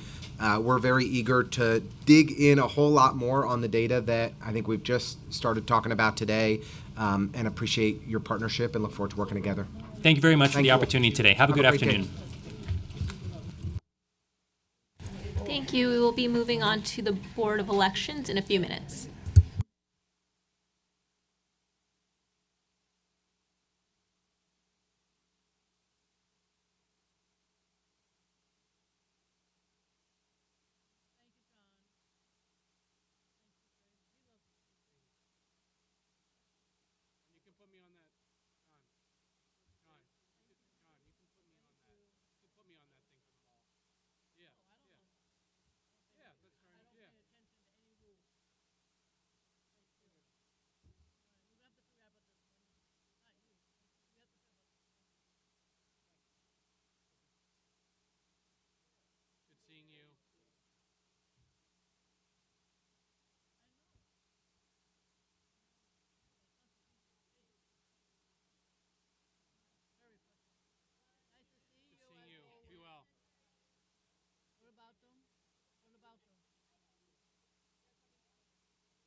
does everything.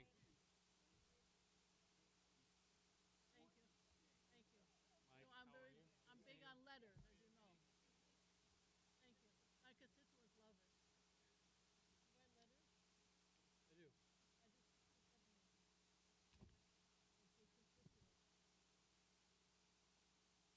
Definitely. Fuck you, I do sign them.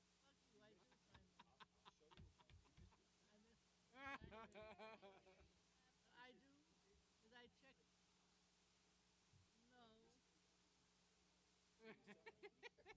They all matter. They all matter.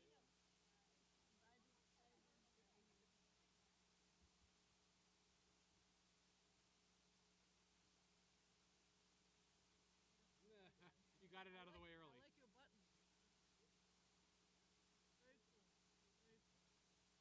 I'm gonna try to get it into our newsletter. Our great newsletter. You should get our newsletter. Yeah.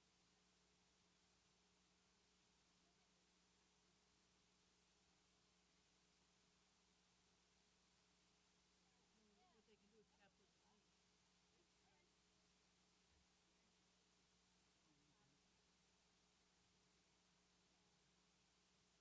Oh, you're very smart, Mike.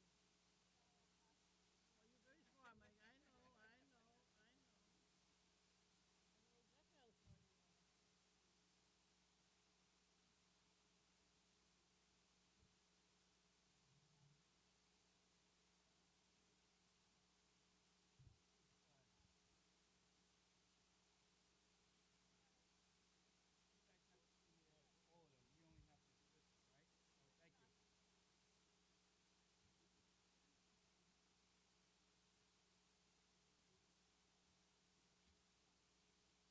What did he say about you?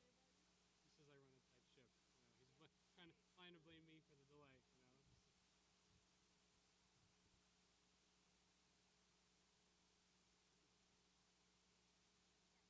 You've been here before.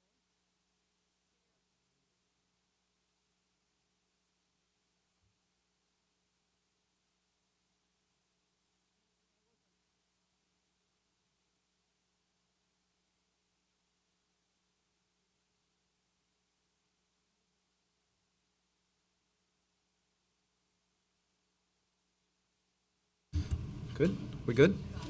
Great. Well, I would now like to welcome the BOE team to the GovOps hearing today. Thank you for joining us, Executive Director Mike Ryan and Deputy Executive Vinny Ignizio, who we are very pleased is a former member of this body.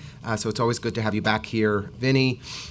We appreciate you both testifying today. And I just want to give a special shout out to your general counsel, who's somebody who I have a great deal of admiration for, Emily Patel. Thank you for being with us as well, and the whole BOE team. The BOE's fiscal 2025 preliminary budget totals $144.8 million, including $68 million in personal services funding to support 517 budgeted full-time positions. The BOE is responsible for conducting all federal, state, and local elections in the city of New York. Today, we look forward to discussing BOE's operations, budgeting practices, staffing, and reviewing its fiscal 2024 preliminary mayor's management report. We hope to learn more about the BOE's preparedness for four citywide elections in the next 15 months, April, June, and November 2024, and June 2025. I'd like to thank Mr. Ryan and Mr. Ignizio again for joining us today. Before I turn it over to the committee counsel to administer an oath and swear you both in, I'd just like to ask, we've been asking folks to keep their testimony to approximately 5 minutes, and we have your full testimony in the record. Yes. Jayshree. Thank you, Chair Ressler. Thank you for joining us for this hearing with the Committee on Governmental Operations and State and Federal Legislation. We are now swearing in the Board of Elections. Could you please raise your right hands? Do you affirm to tell the truth, the whole truth, and nothing but the truth in your testimony before this committee and respond honestly to council member questions? So help me. Yes. Thank you. You can begin.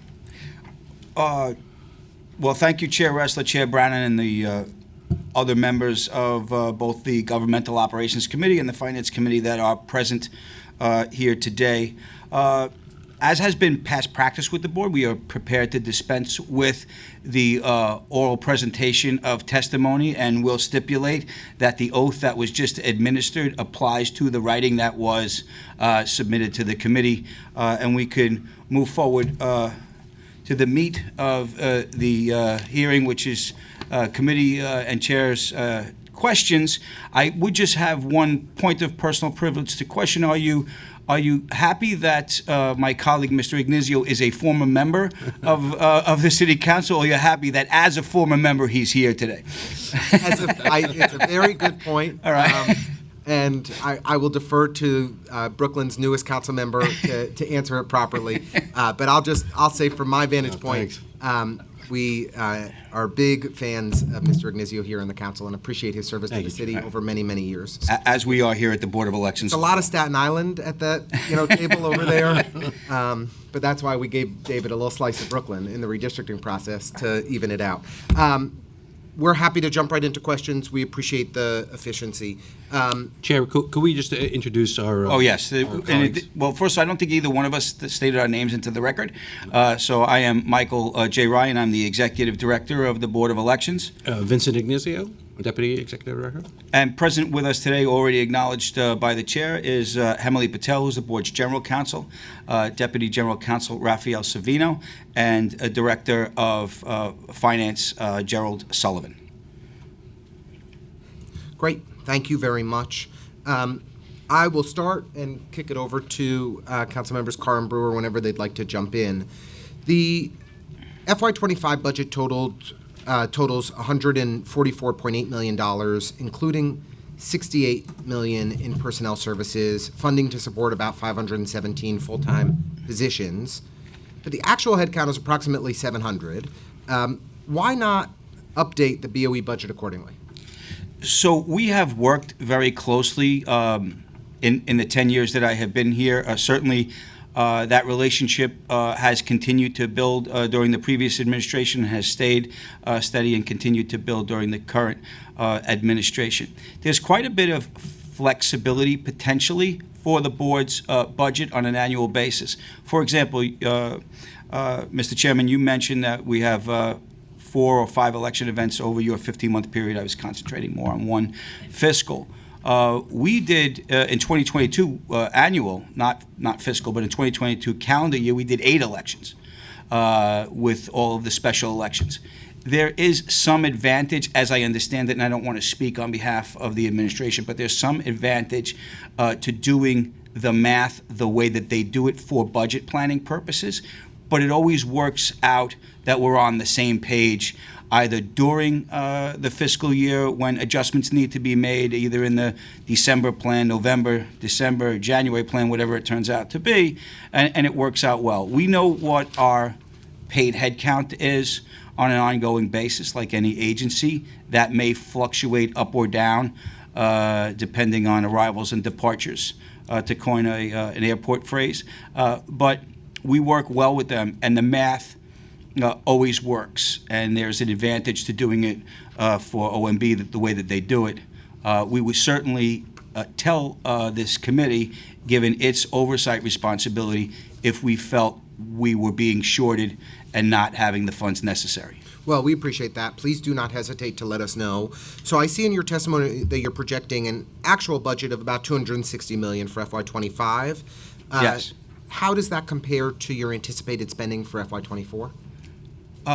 It's about the same. It's probably going to be about $5 million higher than last year. But when we're doing projections, we try to project further ahead than we may land. And we're also anticipating the expiration of some contracts that may end up causing us to have a higher OTPS than might have been last year. But here's the other thing, Mr. Chairman. One of the biggest driving costs that we have is the poll worker budget. And that can fluctuate from time to time. During presidential election years, we have a tremendous interest in people, typically people serving as poll workers. That can wane in off-year elections and in off-year elections. So that does go up and down, and we also have no ultimately no firm control over what the cost of a primary election is going to be, because it really depends on whether offices are ultimately challenged. And that could work out to be a citywide event, or it could be much more truncated, and then the special elections are left off to the side. Mr. Chair, to put some ornaments on that tree, roughly slightly north of 40,000 poll workers for a presidential, and slightly north of about 30,000, you say, Mike, right? For an off year, 35,000 in that neighborhood. Correct. I'd like to dig in on some poll site worker-related questions. According to the PMMR, we have seen a steady decline over the last few years in poll site workers showing up to work. It was up at a peak of about 96% in FY21, down to 90% in the latest report that we've seen. What's BOE doing to reverse this trend? So we have an electiondayworker.com portal, if you will, for poll workers to sign up. We also have public outreach. You've seen them. I'm sure you've seen the ads and such in the subways, become a poll worker. Like I said, it kind of ebbs and flows. My experience over 10 years has been it's more related to what is going on at the poll site than what the board is doing. So presidential elections have a tendency to be robustly attended. Lesser events or primaries, for that matter, have a tendency to be more shortly attended by the poll workers. In the meantime, we always have a standby pool. So when we have our no-show stats that we put out, we also have standby pools in all of the boroughs, and then they get deployed and reconfigured. We're not seeing that kind of no-show on the early voting locations. Those have a tendency to be a more premium assignment, but on election day, things can go wrong in people's lives, and sometimes We've sufficiently been staffed though throughout for EV and for polls. You do feel that even despite the 10% of workers not showing up, you've been able to cover and manage poll site operations effectively without significant delays or inconveniences to prospective voters? So this would be something that I think that we could maybe talk more face-to-face about, but for the purposes of a public consumption, I would say this. There have been changes to the way that elections have been conducted over the last decade in terms of, maybe decade and 2 years now, privacy booths and the DS200 scanners and those kinds of things. And the mandates for poll workers and the numbers of poll workers that we need have not necessarily changed apace with the manner in which we conduct elections. And so the example I'd like to give you is there are those of us here maybe old enough to recall when we had primary elections, it was necessary for a poll worker to stand next to the lever machine to change the dial so that you made sure that the person was voting on a Democrat, Republican, or other ballot. Well, we don't have the need for those poll workers anymore, but those poll worker numbers are still contained within the recommendation or the guidelines from the State Board of Elections. So we look to staff relative to what we're told we should staff. But if one or two here or there don't show up, there's sufficient padding in the overall work. Forgive my ignorance on this. You're subject to the State Board of Elections to determine the staffing plan per poll site on how many people are expected to be there? Yes. We also can develop our own, but they have guidelines on what the staffing plan should be. So we endeavor to get at or as close as we can to those recommendations and regulations. But if it doesn't happen, we haven't found ourselves in a position where lack of poll workers is causing delay. The things that cause delay more for us could be that a poll site, keeping in mind we don't own the poll sites, that a poll site might not be opened on time, and if that delay starts in the morning, then it continues for a good chunk of the day. And then also the timing of day that the individual voters show up to vote. If everyone shows up first thing in the morning and there's a long line down the block, well, then we're going to have delays. So just a couple more questions on this. If you'd be interested in developing a plan to streamline the staffing and increase the compensation, we'd love to work with you on that and explore it together. My recollection is that during the de Blasio administration, there was an increase in poll site worker compensation to try and improve the recruitment and retention of poll workers, and I believe Speaker Heastie was a strong proponent of that.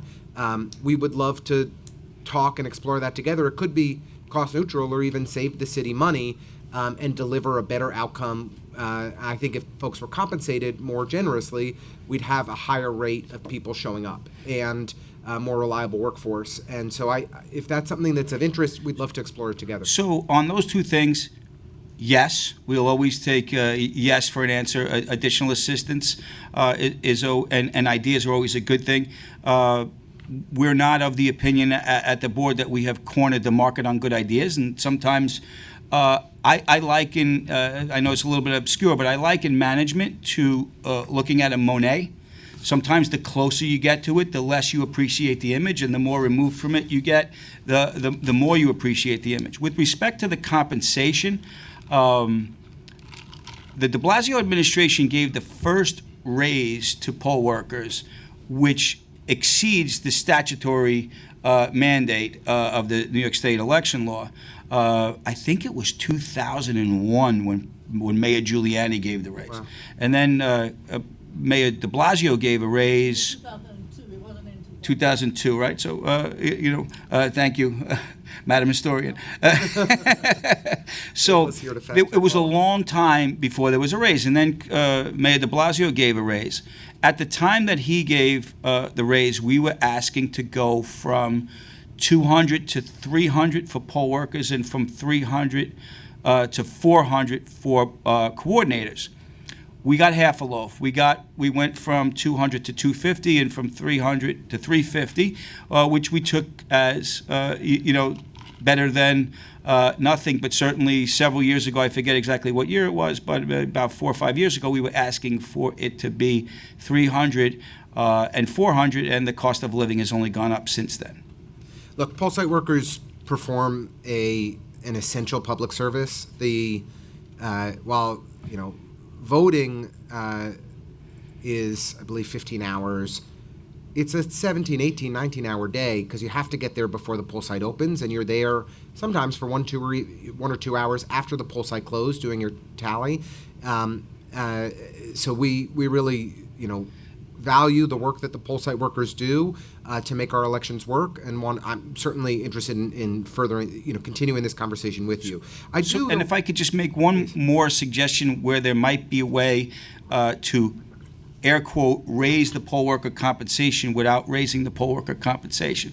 There's an IRS regulation that requires the Board of Elections, and there was a previous counsel to this committee that, I don't want to say he didn't believe what I was telling him, but he went and did his own research and confirmed that I was, in fact, saying the right thing, that there's an IRS regulation that requires the boards of elections throughout the country to treat poll workers as employees. So we used to be able to treat them as a day worker and give them what is it? It's 1099, right. I think it is, right? Mm-hmm. And then we had to treat them like employees. And so we have to deduct federal taxes, we have to deduct state taxes, and we have to deduct city taxes, and also process each poll worker into, the administrative cost of us treating them like an on and off worker, throughout the year. There has been some talk nationally about passing something in Congress that would make poll workers exempt from federal taxes.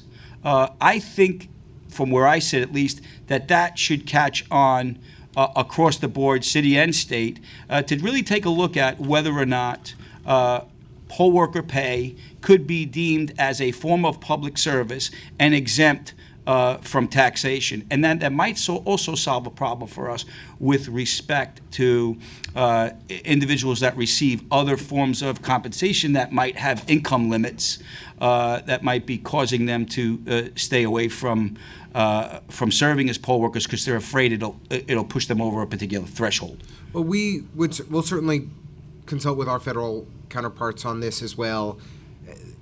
While I would be interested in learning more about streamlined staffing models, interested in exploring enhanced compensation for poll site workers, I am also interested in depoliticizing the appointment process for poll site workers.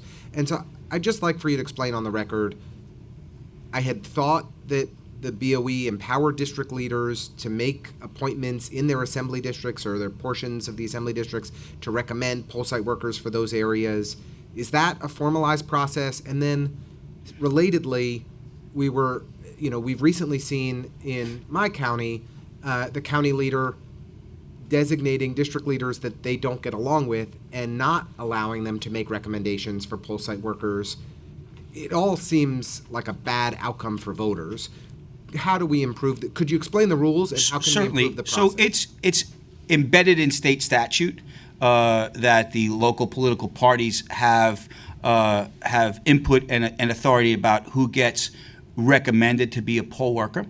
In terms of removal as poll workers, I mean, to the extent that we have extra, I'll call them extra, not really extra, but extra poll workers in the system, some may get assigned to every election because they're really good, and some may get assigned only when they're needed. And the commissioners have the authority to remove poll workers for cause, irrespective of what the party may say.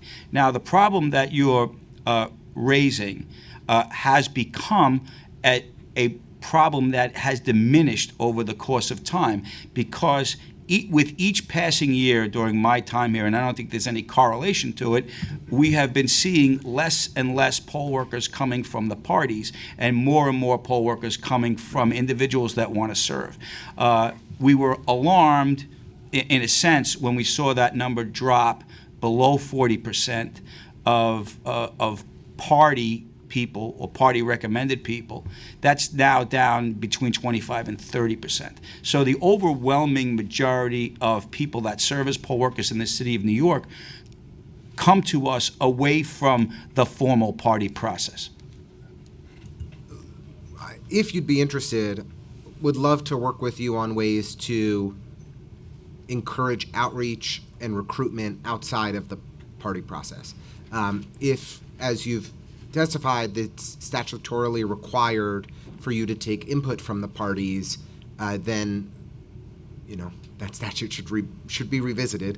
But we want to do everything we can to encourage people to be recruited outside of a politicized process. So to the extent that you may have seen some of those efforts that we've made on the subways and such, that's all directed outside the party process.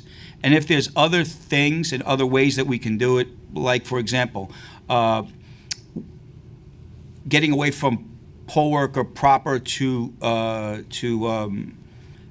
interpreters, which are a poll worker in a sense, we were seeing a shortfall for a number of years in Korean interpreters.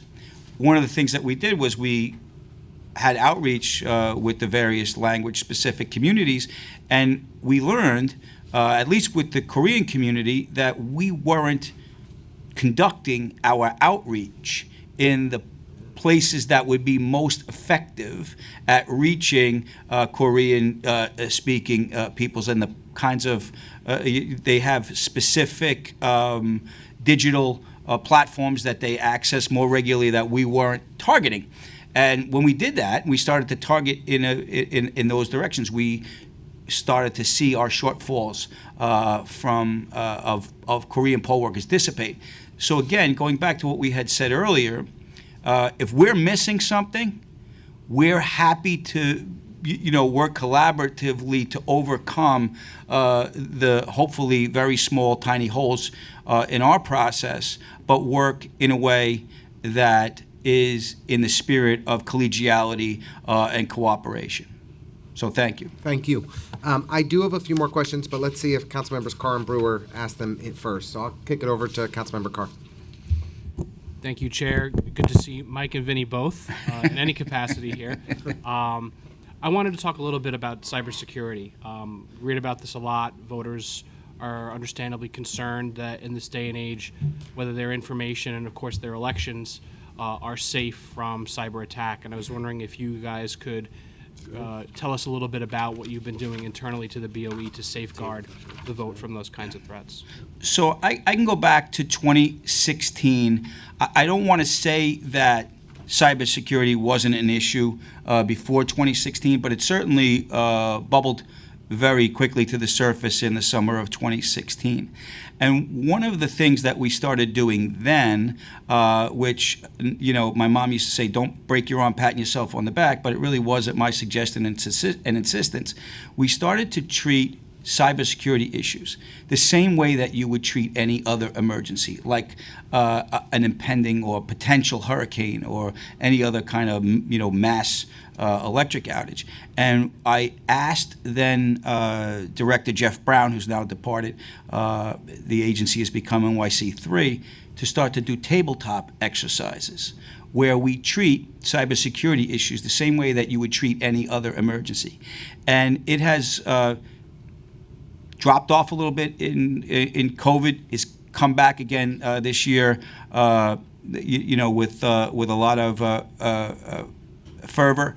We get everybody in the room, and when I'm talking everybody, federal, state, local officials, security experts, police department, cyber people, FBI, Department of Homeland Security, and others. And basically the idea behind it is to put a face and a name together so that if there's an emergency, that I'm not calling this guy Dave, right? I'm calling David Michael Carr that I know from being at the table and we're working together.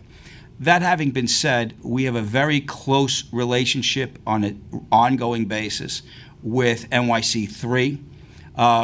We don't like to particularly discuss the efforts that are made in this area publicly because we don't want to invite, mischief. But we do have monitoring services that were provided through contracts from NYC3, what used to be DoIT, that monitor our systems 365 days a year, 24 hours a day, 7 days a week. And they monitor our systems to make sure that if there's any external threats, either potential threats or actual threats, fortunately we haven't seen them from time to time, but I can tell you of an instance, and I won't say who it was, but it was an elected official on Staten Island whose campaign website was hacked from external mischief, and it was advised by the Board of Elections, advised the official that their website was in a little bit of a problem because of the way that the traffic was coming into us. We noticed something wasn't right, and we made the appropriate referral. So it's not only protecting us and our systems. For example, the voter registration system, we have kept that as a fully in-house system, not subject to external access, to the extent that during the COVID emergency, when we had a lot of people working from home, the one system that they were not allowed to access was the voter registration system. You couldn't go onto a VPN and get into the voter registration system because we're not confident that it's impervious if we open the door. So we keep that door shut. I don't know, Mr. Ignazio, if you have anything else you'd like to add to that. We work with our federal, state, and city partners throughout to put a robust safety net approach. Of course, nothing is invulnerable, but we are working every day, and we get alerts and concerns every day about potential threats, and when we react, and we really rely heavily on our federal, state, and city partners who do this day in and day out, and the system is of the utmost concern of ours, particularly in years that have the nation's concerns, such as the presidential year. Appreciate that answer. So the chair was asking you before about poll worker compensation, and one of the things I know that's been a struggle is the level of compensation you can offer to non-publicly owned poll sites or early voting sites, right? Not-for-profit owned sites or maybe even privately owned sites. What are the constraints that the agency has in that regard, and who would need to kind of lift them to allow you maybe to offer a better rate of compensation for use of a site that wasn't government owned? So I think they fall into two different categories, essentially. One is the non-government sites that we can legally mandate. because of a tax exemption or some other reason. And then there's the non-government sites where we are going hat in hand to the particular location because we have a need in that area that's not satisfied by a government building or a site that we can mandate. That's where you're seeing a tremendous disparity between what private sites may get. The ones where we're going to them, we're kind of, I wouldn't say paying market rate, but we're paying a higher rate of compensation to the sites that we go to, asking them to be good citizens. Well, there's a price of admission for being a good citizen, apparently, right? And the other sites, we're not allowed to pay rent, so we have them provide to us the additional costs, the upcharges that they're facing for trying to be for being a poll site. Or Enhanced lost security, opportunity, or lost opportunity, those kinds of things. So we begged and were rebuffed when this early voting was first starting, because that's really where the charges have gone, through the roof. We begged for some type of scale to be passed with that legislation, and it didn't happen, because we would like everybody to be on a level playing field. And so we're dealing with it in the best way that we can. But I would not sit here today and say there's uniform consistency across all of the various poll sites, particularly those that serve as early voting locations. It's a little bit easier with the election day sites, but the early voting locations, some are getting a few $1,000s and some are getting much more than that. And for example, we received a tremendous amount of praise during 2020 when we used Madison Square Garden as an early voting location. Well, obviously, absent an emergency like that, Madison Square Garden's not going to be available because they have other events that are going on. But we paid them $250,000 to serve as a poll site. I mean, so they got the big headline. They gave us our logo on the roof of Madison Square Garden, and it was great. But they got a lot of money to do it, and we're certainly not paying that kind of money across the board to other locations. And so basically, if they give us a small bill, we pay a small bill. If they give us a larger bill, we pay a larger bill. Okay. There's no method to it, if that's the question. We'll have to keep that in mind next time we're all up in Albany. And I just want to, in closing, Chair, thank you both for all the work that you've been doing and all the entire team at the agency. Things have been running really well, and I appreciate all the great work. Thank you. Thank you so much. Councilman. One thing we should mention, though, is the depth of which we have enhanced in the great system of early voting that's worked from, 61 sites? Yes. 61 in 2019. And I think this year we're poised to get somewhere around 150. Currently, we're seeking to add additional sites. 143 total. I know Gail will 143 currently. I know Gail long enough not to say roughly. 143 sites this year, for this year, and potentially more as we do the run up.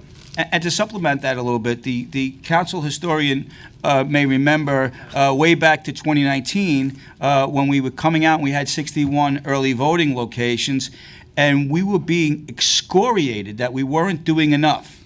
And we tried to, during that testimony, and matter of fact, you were in the administration at the time. I'm not holding you responsible for any of that excoriation, but we were being told it wasn't enough. And we kept telling everybody, this is not something that you can just add water and stir. It's something that's brand new, and it has to be built. You don't want it to fail coming out of the blocks, and then it's a disaster and nobody trusts it. Well, we're seeing a building trust in early voting, and we went from 61 sites in 2019 to now we're going to be utilizing 143 sites, for the next election, and we're viewing that whole process of early voting sites and site selection as an evolutionary process. In other words, a job that's never going to be done.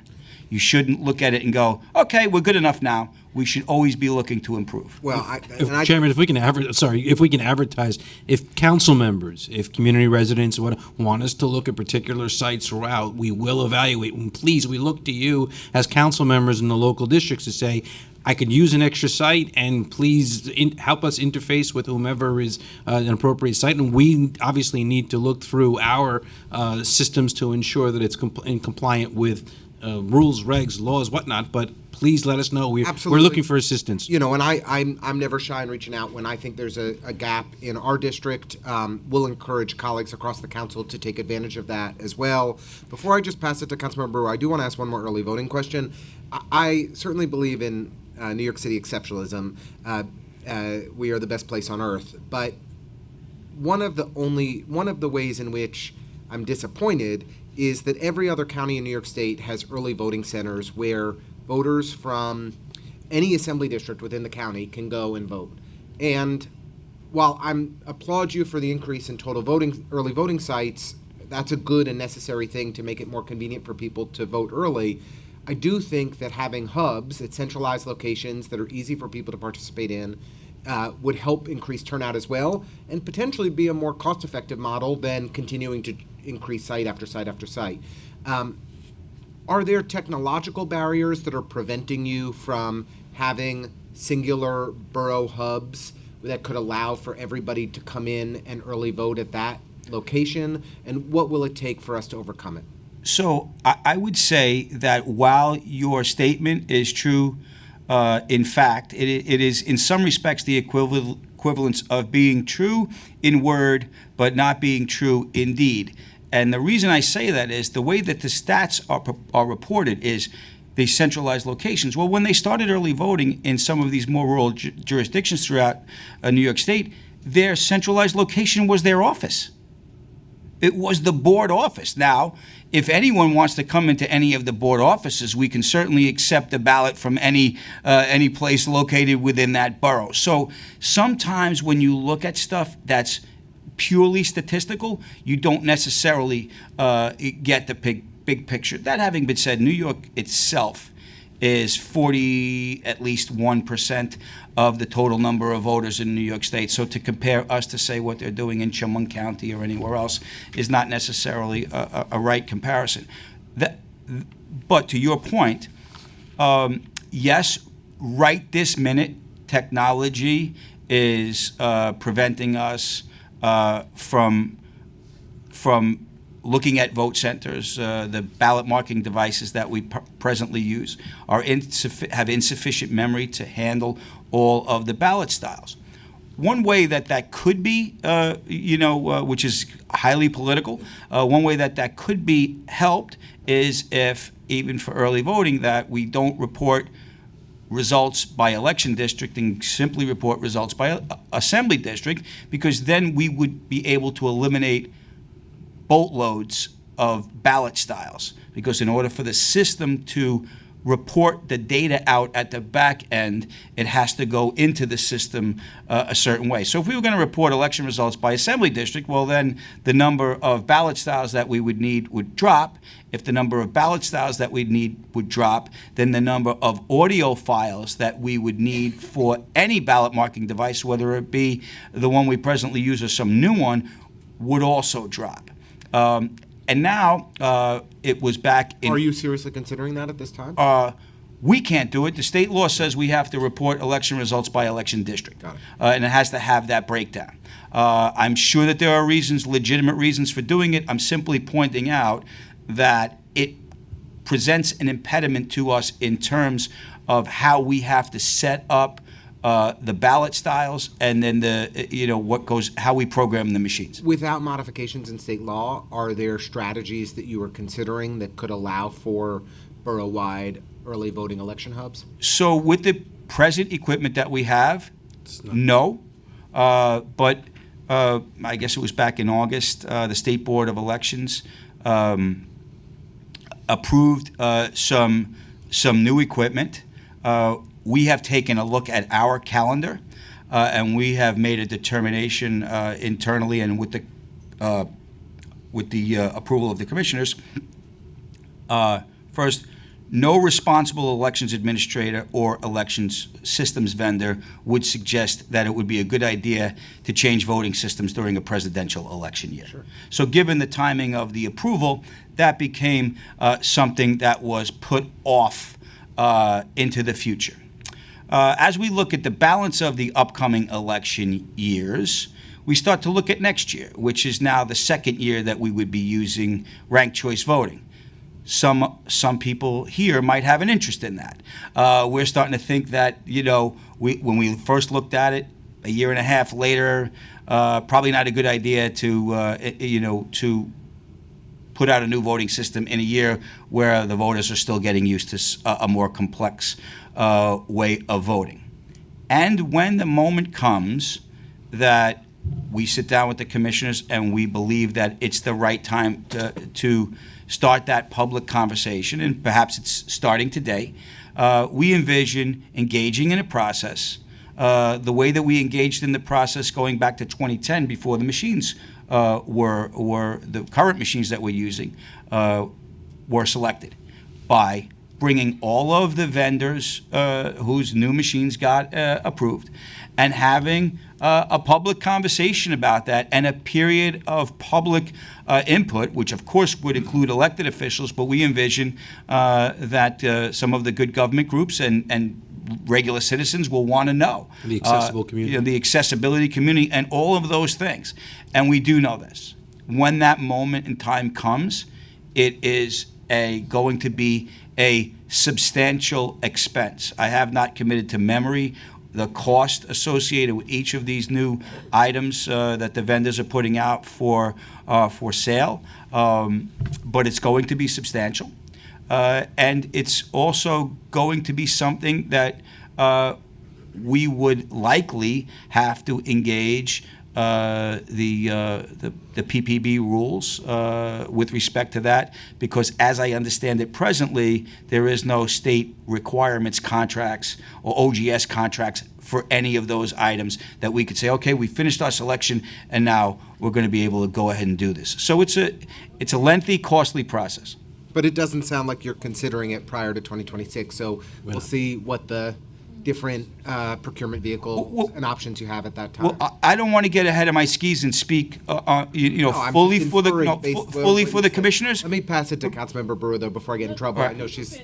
Right. I don't want to get ahead of my skis and speak fully on behalf of the commissioners, because ultimately they will direct staff what they want to do. I was simply trying to give some insight into some of the concerns that we're thinking about, because it's not, I hate to keep using this phrase over, but it's not going to be an add water and stir process. This is a big deal. Yeah. Understood. Yep. I think water's Thank you. better than Picasso. Whatever the hell you're doing. It was the Monet. It was Monet. Whatever. You're in the county of big museums. You got to understand. I know, these but references. I don't know if I like better than dead horses, what some people do. I don't like at all. Couple of things. First of all, I think over the time in terms of outreach, NYPIRG has been helpful. You've done a lot of outreach over the years. I know the chair knows some, but for those of us who've been doing it even longer, you really have. So it's not an easy process. But I'm just saying, a lot of young people in the last few years have been participating, young people who have an interest in the mission. Yes. I just want to say thank you for that. Thank you. Okay, so early voting. The problem, and I did write a letter recently, is the schools. So I don't know how many of the 143 are schools. I don't know. I've got all my schools complaining because it's the gym or the cafeteria or something. So how is that something that you're looking at to try to have less schools? Of course, no schools would be great in Manhattan because they don't have outdoor space perhaps like other boroughs, but it's a big problem. So how are we addressing the early voting in the schools? Obviously, Election Day is not a problem because at least for November, there's no school. Hi, Mary, they still complain about that too. Schools. It's a difficult, it really is difficult for us. We are certainly eyes and ears and hearts open for any alternative suggestions other than what we're doing now for Election Day. It's roughly, it's about 700 out of 1,200 if it changes from time to time. And for early voting, it's in the 60s out of the 140. The problem that we have, not only with the schools, but more so with the schools as well, is in addition to that, we're imposing often on the schools. We have 61 sites out of 143 present sites where we have to have diesel generators. So talk about going green, we have to have diesel generators to provide auxiliary power to make sure that the equipment is all running properly. Another layer of analysis that we would have to do if we move to a different type of machine. So the answer is, we're never letting the grass grow under our feet with respect to election day sites or with respect to early voting sites. The problem that we have is where. And the other problem is, for a lot of neighborhoods in New York City, the schools are the most centrally located facility. And we need more sites, right? Not less. Yeah. No, I'm aware of that. I'm just saying it. The impact is you know, great. as parents, you know, it's a lot of concerns. Right. And you know, I got to tell you, I'm not gonna name the location, but it's a location that's near and dear to mine and Mr. Ignazio's hearts. He came in and said, "What about this location?" And I said, "I've rode that area. I've gone around. It happens to be my early voting site, so I'll give you a clue." I said, "But Vin, you're welcome to go look." And he went around the neighborhood and looked everywhere. And in that particular represented the area, community. you know, in that particular area, we have two choices: one, the junior high school, or two, the elementary school. Right. We went with the elementary school because the elementary school has an external entrance into the building. So you can go directly into the gymnasium from outside. understand that. And where the junior high school is, you got to walk 3/4 of the way down a hallway deep into the building to get to the gymnasium. Okay. These are the struggles that we go Okay, with. but we're not even, in the situation that I'm talking about, it's not even an entrance, it's just the lack of a gym or a cafeteria. Right. And it's causing havoc. So anyway, we'll keep talking about it, but I am looking for other sites as we speak. And you know, and I'm not saying this to be funny at all. We're not adverse to road trips. I mean, I'm happy to get out of the office once in a while. I don't need and to we walk, do I it. know I know the borough and the. So if there's something that you or anyone else needs to show us, No, we're you- more than happy to come out as long as it's not At an some point, election you know, day. these buildings that get the J51 and the 421A, we were trying to say, listen, you have gotten a nice big tax abatement. You know, you should allow some for voting, but that didn't seem to work either. So I know we're all on we're trying different paths. Right. It has worked for some facilities, like some of the more resistant cultural facilities in Right. Manhattan have started to come around I know, those are the ones in I'm that working regard, and that's helpful. Okay. On the voting machines, I don't really, so you're saying, what, 25, 26 is when the decision, so it's not going to be this year. But that has to go through a process. Are we going to end up with what was discussed in Albany, or does the locality decide? Is that how it's left? The locality decides? Yeah, so ultimately the locality decides based on the approved list of vendors. So we can't just say anybody. It has to be one of the vendors that's on the list from the state. Okay. So, and are any of them ones that you can see your ballot or not? Are we going to have this fight? All of them, in one way, shape, or form, please have don't been give me- interpreted to don't- be don't one give- where you could see your ballot, according not to gonna- State Board of Elections interpretation. I'm not getting into that one. The overtime issue obviously is something that a lot of agencies have. What kind of overtime are you looking at, or have you looked at, and is that something that's going to continue into the future? Obviously, when the big election, I assume it gets even more complicated. Yes, so we have made a value determination that we think serves the taxpayers of the city of New York in the best way that we can. You can isolate in your budget analysis overtime as a number and why is it so high, or you can spread it out over the cost of the year. Elections typically, not talking about early voting, but elections are on a Tuesday, right? We can't say come back on Wednesday if we're not ready. So what we have done is we've treated ourselves more like, a retail vendor, a retail outlet that has upsizes for Christmas staff.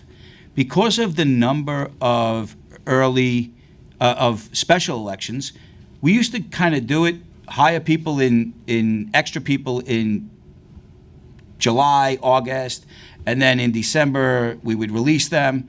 we don't have that kind of election schedule anymore, right? The primary got moved from September to June, and then we're having special elections all year round.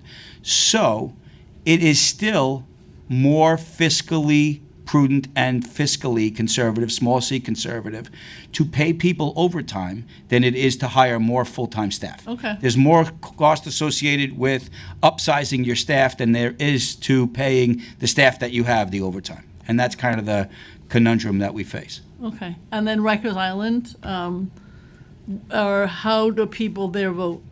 So I anticipated that this question might come from a different member of the body, but I have a copy of my gonna be letter following from up just a- November 1st, 2022 that we sent to the Legal Aid Society. They have this coalition vote in NYC jails. I'm certainly happy to provide this copy to Okay. you guys, and I can email it to you. The reality is this, Go ahead. in a nutshell, and you will get to other stuff. The New York City Charter requires the New York City Department of Corrections to Correction, no S. right correction right yes, it's state correction, city correction, right? So to conduct the voting program for prisoners, and the New York State law provides for absentee voting for people who are away from their residence. Okay. Those are the two bodies of law that cover people who are currently being held as prisoners in Rikers Island. That's what we abide by. We've given that information out to this group on multiple occasions.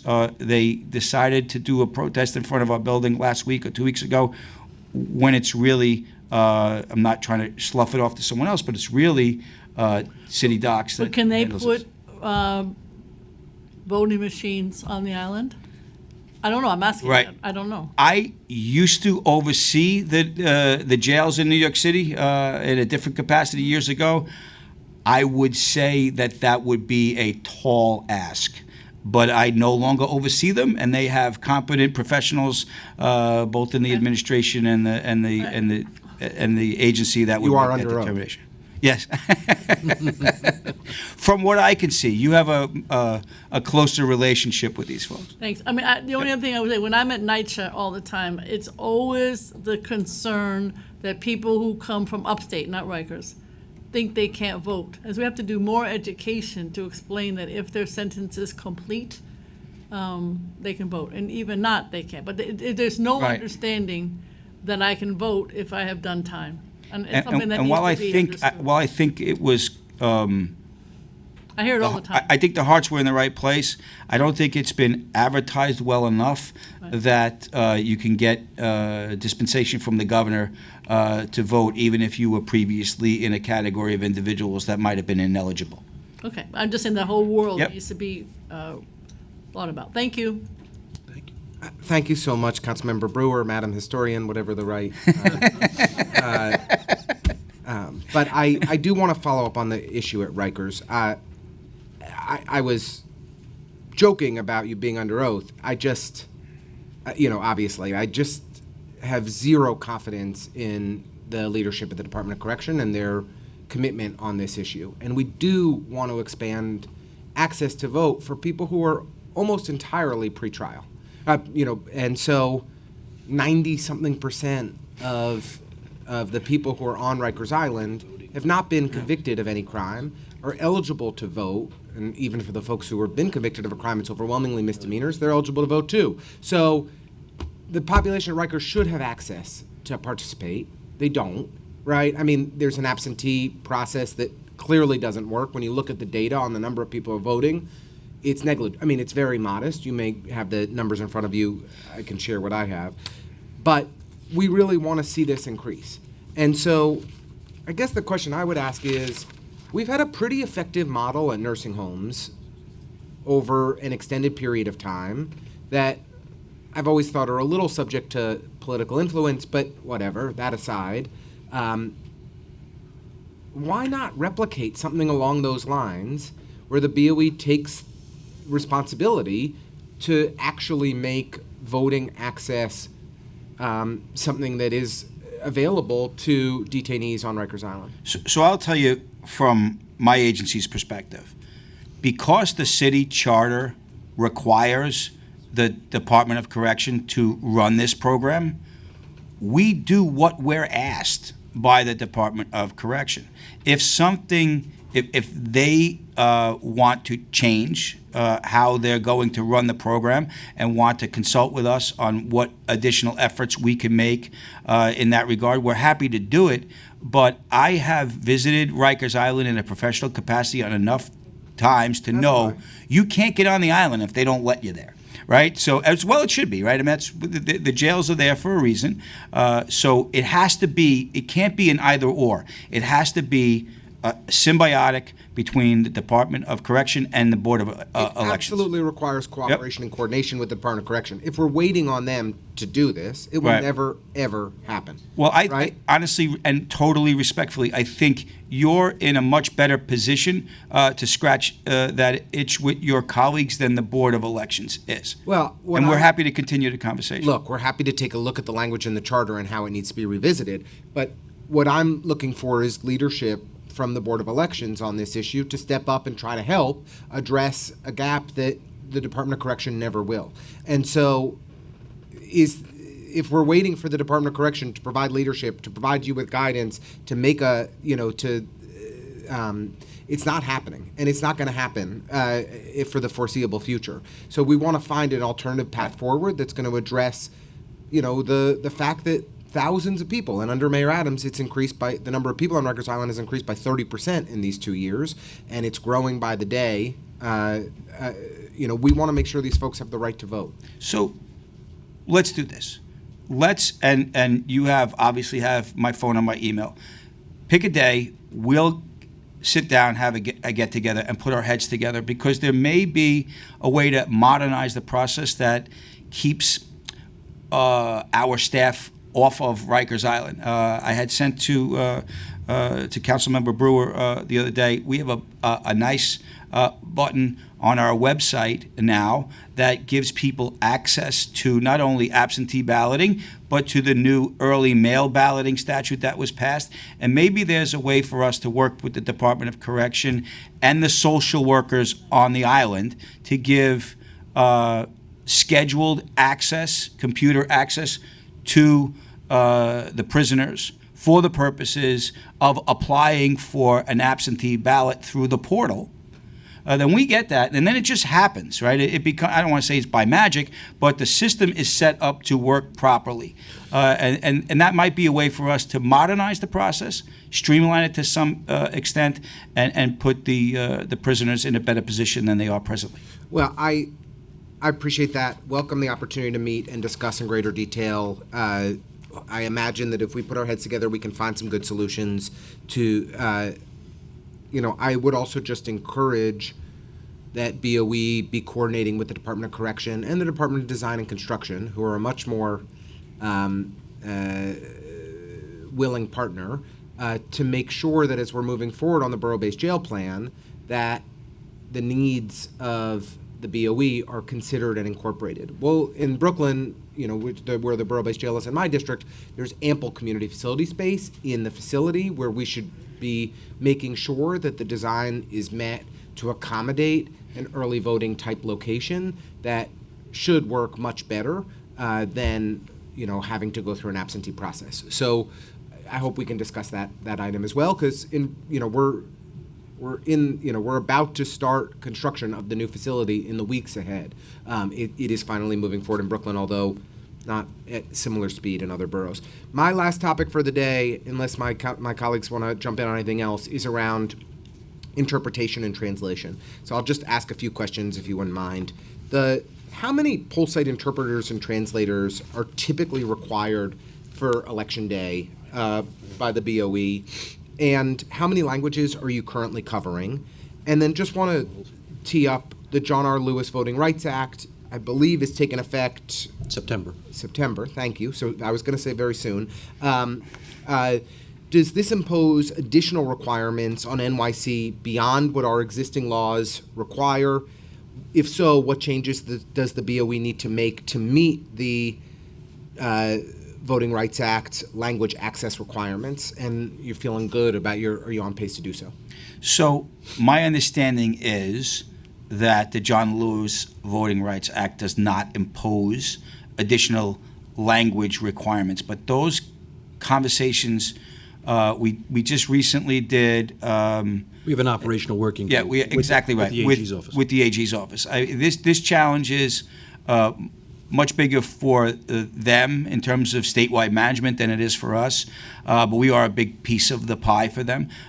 So we actually started conversations with them about all the John Lewis Voting Rights Act requirements before they even got their working group together, recognizing that we're going to present the biggest challenges, for them. So, but those conversations will be ongoing, and I don't want to speak for the Attorney General's office if they have a different interpretation. If they do, they will tell us. Here's what we interpret your. It's the whole purpose of the John Lewis Voting Rights Act is to give the clearly and clearly define the authority of the State Attorney General's office to direct those jurisdictions that are more specifically covered. Some are less. We fall basically into the categories of a jurisdiction that would have been covered by pre-clearance under the previous Voting Rights Act. Now, all 5 boroughs weren't covered then, but they are now. So we'll continue to work with the Attorney General's office, and they're staffing up. Despite this being 6 months out from implementation date, it's still too early to tell for sure whether there are additional language access requirements that are being posed on the BOE? Yes. Because we did have, they did so far two Zoom conferences, and our staff, relevant staff, myself included, participated in those where they're starting to set up the framework. I'm telling you, I don't think we're going to have any additional language requirements. That's my interpretation. Right. But what I am saying to you is, in full deference to the New York State Attorney General's office, I recognize that my opinion is not the last stop on the train, and they get to impose if necessary. I just, we have a great working relationship with the AG. If there are any concerns that you're not getting the information that you need in a timely basis, please let us know. We all adore our Attorney General. No, I think what's happening is they have a big task ahead of them, and they have a schedule, and they're working their way through it. That having been said, we have enjoyed a very good working relationship with the Civil Rights Bureau within the Attorney General's office, year in and year out. They cooperate with us. They tell us if they think we're not doing something right, and we cooperate very fully with them. And we think the AG's office staff is doing a great job. Well, and we also have presently. We typically utilize on a citywide election 629 interpreters during early voting and 2,443, and then that's broken down by for election day, and then that's broken down by borough. But certainly we can give you the full breakdown on that. In writing away from it, I have it, and if you want me to read it into the record, I will. I mean, instead, we'll tell you that we appreciate you coming in today, and I think the BOE gets a lot of grief, and it deserves some of it. But I would say this: I really do believe that things have been improving at the Board of Elections, and it's no easy feat. And I want to credit you both and your team for the progress that's being made.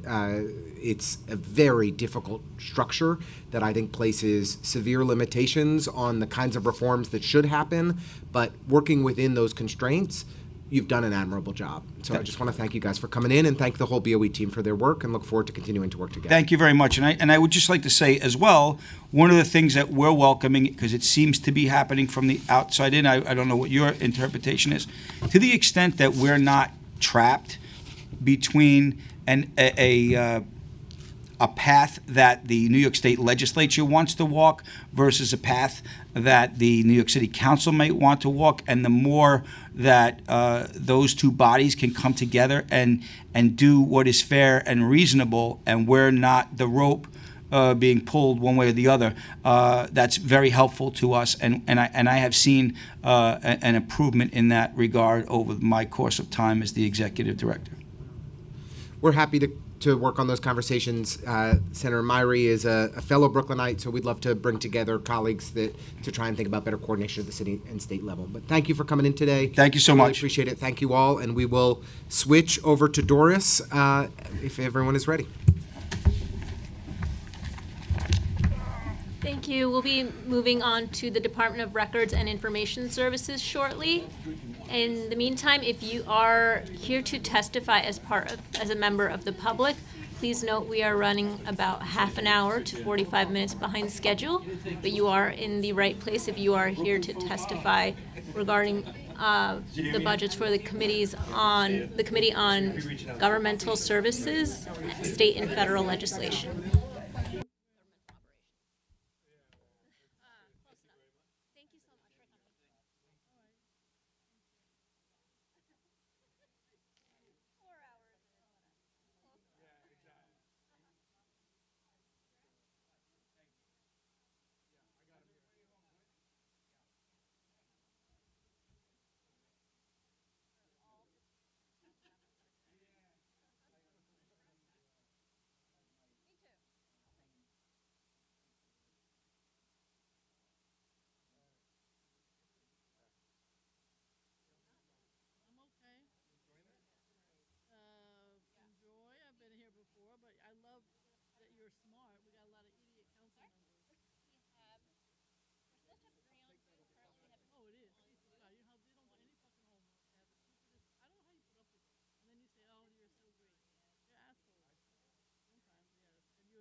We're good? Great. Thank you so much. I would like to continue our hearing today and welcome our distinguished commissioner from Doris, Pauline Toole, and her team to testify before the GovOps Committee today. Thank you so much for being with us. Doris's fiscal 2025 preliminary budget totals $14.6 million, including $4.3 million in personnel services funding to support 49 budgeted full-time positions and $10.2 million for OTPS. Doris ensures that the city records are properly maintained and makes materials available to diverse communities both online and in person. They serve an absolutely essential function. Today, we look forward to discussing Doris's operations, the PEGs included in the preliminary plan, data retention policies, staffing, and reviewing its fiscal 2024 preliminary mayor's management report. We're also keen to discuss recent reports on citywide email documentation retention policies. I really want to thank Commissioner Toole for joining us today and for your distinguished service to our city. I'd like to please ask our committee counsel to administer the oath and swear in our reps. Thank you, Chair Ressler. This is the Committee on Governmental Operations, State and Federal Legislation, and we will be hearing from the Department of Records and Information Services. If you would please raise your right hands. Do you affirm to tell the truth, the whole truth, and nothing but the truth before this committee and respond honestly to council member questions? Yes. Thank you. You may begin. Good afternoon, council members. Thank you for hearing from the Department of Records and Information Services, known as DORIS. Doris is responsible for 3 key governmental functions: establishing and enforcing records, practices, and policies, providing access to New York City government information, and preserving the historical records of city government. We do this through our 3 divisions: the Municipal Library, Municipal Archives, and Municipal Records Management, with essential support from the Information Technology and Administration units. The agency's mission is to foster civic life, as you mentioned, Council Member, by preserving and providing access to the historical and contemporary records of city government, to ensure that city records are properly managed, maintained, following professional archival and record management practices, and to make our materials available to diverse communities. The preliminary budget includes $14,563,733 in operating funds. In fiscal '24, Doris implemented 2 rounds of program to eliminate the gap, PEG cuts, totaling a little under $1,600,000. The bulk of the PEG was drawn from funding to implement an electronic records management system, ERMS, citywide, in the amount of $2,336. The remaining $556,664 was obtained through reductions in cleaning and other services, and totaling $134,000, and PS accruals totaling around $423,000, and the elimination of 2 staff lines. In the current fiscal year, Doris received $436,000 in federal and state grants. We administer up to $1 million annually from the State Archives Local Government Records Management Improvement Fund for projects in city offices and agencies. The New York State Library is helping the Municipal Archives preserve and catalog the Lower Manhattan Building Plans collection. There are currently 2 projects funded by federal agencies. The IMLS National Park Service is funding preservation and digitization of the Brooklyn Bridge drawings, and the NHPRC is funding preservation, rehousing, and digitization of more than 5,000 ledger records from the towns and villages in the Bronx, Queens, Brooklyn, and Staten Island that date prior to consolidation in 1898. Collectively, they're called the Old Town Records. The Municipal Archives has made good progress providing online access to information about its holdings and increasing the quantity of digitized items available on our website. The Archives continues to add content to collection guides. First launched in 2021, the guides are a comprehensive, searchable publication of archival collections. It includes multiple levels of descriptive information, as well as name, place, and subject authorities. The Archives currently is implementing a software application for digitized and born digital collections that have been and will be transferred to the Archives. The public interface for digital collections is slated to launch in May of this year. The Archives also completed the relocation of its off-site storage to a state-of-the-art archival repository in Sunset Park. It features specialized HVAC, digital labs, a conservation lab, and a really beautiful public reading room. As a result of the relocation, the Archives established greater physical and intellectual control of the collections, which date from 1645 through 2021. During fiscal '23 and to date, in fiscal '24, the Archives Reference Services Unit responded to more than 50,000 requests for information, including vital records. They digitized over 103,000 items on demand and responded to 96% of vital records requests within 12 days, which is up from the 47% from last year. The Municipal Library continues to pivot from a brick-and-mortar research facility to one that increasingly offers digital content, with the goal of building and maintaining a robust online library. The catalog of library holdings is accessible via WorldCat, which, as it sounds, is a worldwide catalog platform. The foundation for this online library is the Publications Portal, which is mandated by Section 1133 of the City Charter. The charter requires every agency to provide the municipal library with digital versions of all reports required by executive order or law, as well as all other publications issued. The GPP currently provides access to over 44,000 items, and the chart that is in the testimony shows the growth of the online portal in the past decade. Each January, the librarians notify every agency of the report it is required to issue during the calendar year. Notices of reports that are not submitted are posted on the portal as mandated. There were 1,855 reports that were required in calendar year 23. 1,285 were submitted, which is 69% of those that were required. The library continues to harvest social media posts from 601 New York City government accounts associated with 53 entities across 9 social media outlets, including Facebook, Flickr, Google+, Instagram, LinkedIn, Pinterest, X, Vimeo, and YouTube. In addition, the library maintains an online repository of agency websites dating to 2019. Both services are now provided by an outside vendor, Civic Plus. The agency's application development team continues to create innovative solutions to improve public access to government records. The city's one-stop Freedom of Information Law portal, Open Records, which launched in 2015, processes requests for 55 active and 7 inactive agencies. There have been just over 412,000 FOIL requests entered into the system. The status of requests can be tracked in the portal, providing the requester with the timeframes to receive responses and the tools for a direct dialogue with FOIL officers at each respective agency. The site is fully ADA accessible. In fiscal 24 and fiscal 25, our team is going to be migrating the platform from its current on-premise server to the Azure cloud with no impact expected on either the agency or public end users. In 2022, the application team developed an online vital records platform that currently makes more than 10 million historical birth, death, and marriage records dating from 1862 available to the public.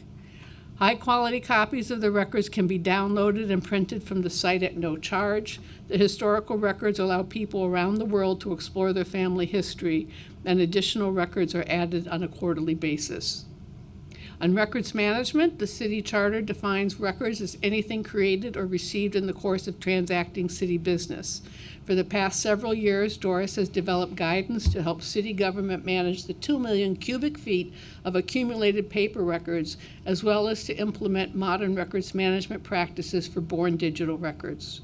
As of August 2023, OTI was managing 11.2 petabytes of data on servers and a total of 546.3 terabytes of data on the combined Microsoft platforms, which I have to say is a lot of data. The city's move to MS365 in 2019 and 2020 facilitated the Doris ability to deploy an ERMS at city agencies. The software as a solution that we are utilizing integrates with MS365 to provide the records management connection. The solution implements each agency's file plan. That's the record schedule. It identifies digital records. It applies retention periods and triggers the eventual disposal process. The effort recognizes that almost all city records are created and stored electronically and should be managed digitally as well.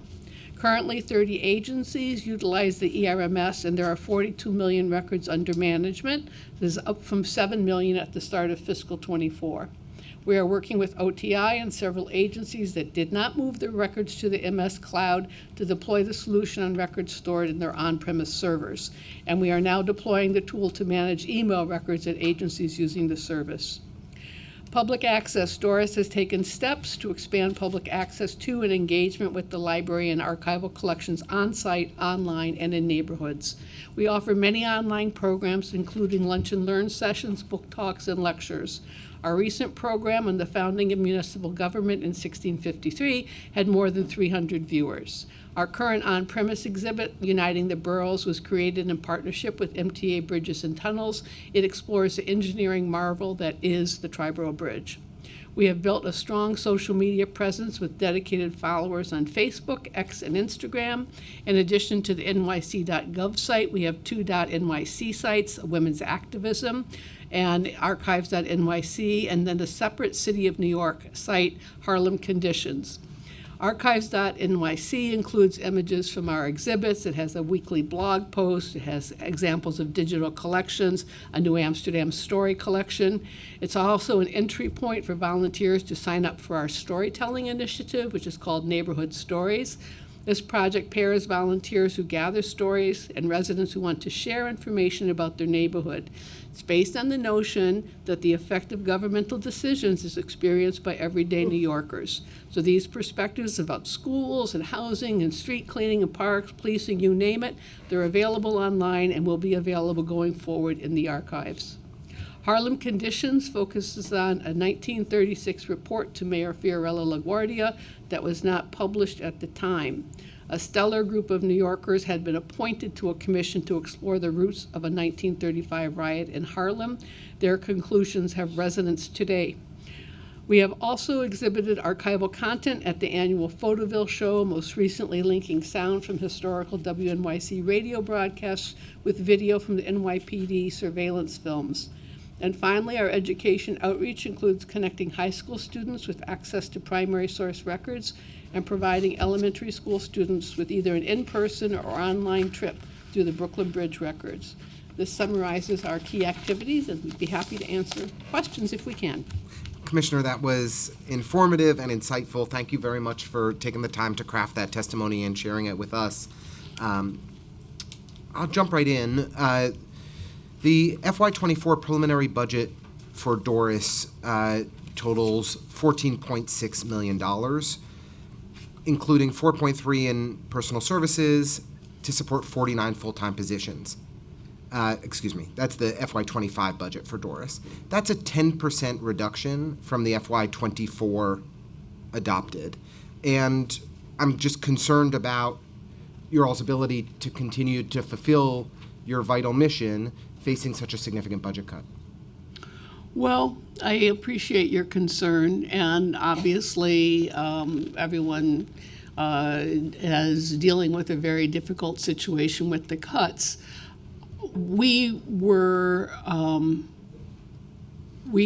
because we had funding for the electronic records management system, we were able to make the bulk of our cuts from funding that was allocated for that, which means we are slowing the expansion of that service across city agencies, but it has allowed us to preserve the staff to maintain our core mission.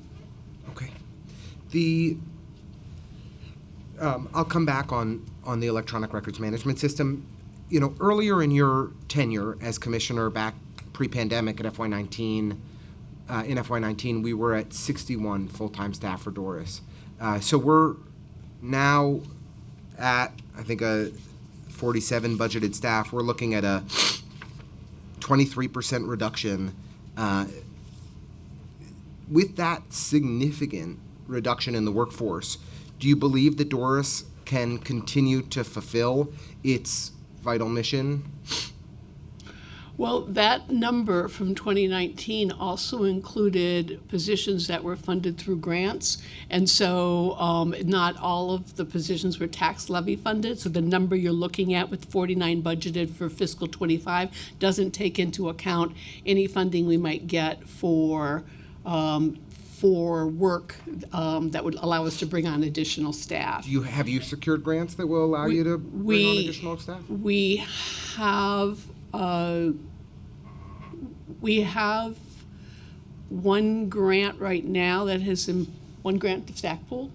Yes. Yeah, and then we have applied for multiple grants that we anticipate, we hope, will be successful, and that will allow us to fund additional archivists who will work on some of our oldest collection, including the council collection, which dates to the 1700s. So, wow. Yeah. That's pretty cool. Yeah, I mean, we're keeping our fingers crossed that that's our next priority. And, well, great. We're happy to learn more about that. Any ways that we can be supportive, please let us know. I guess I would just ask, maybe it's the same question of the pending grants, but are there planned or current programs where additional resources are needed that you're looking for city funding? We're sort of working with office management and budget to identify needs and, discuss with them opportunities for funding. The PEG included elimination of 2 vacant positions.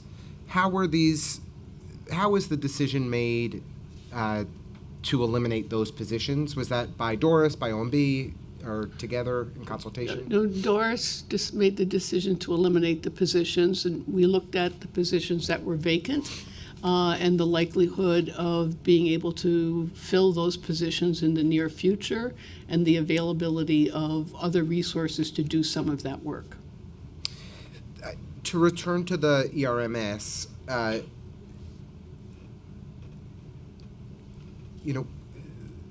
can you just help?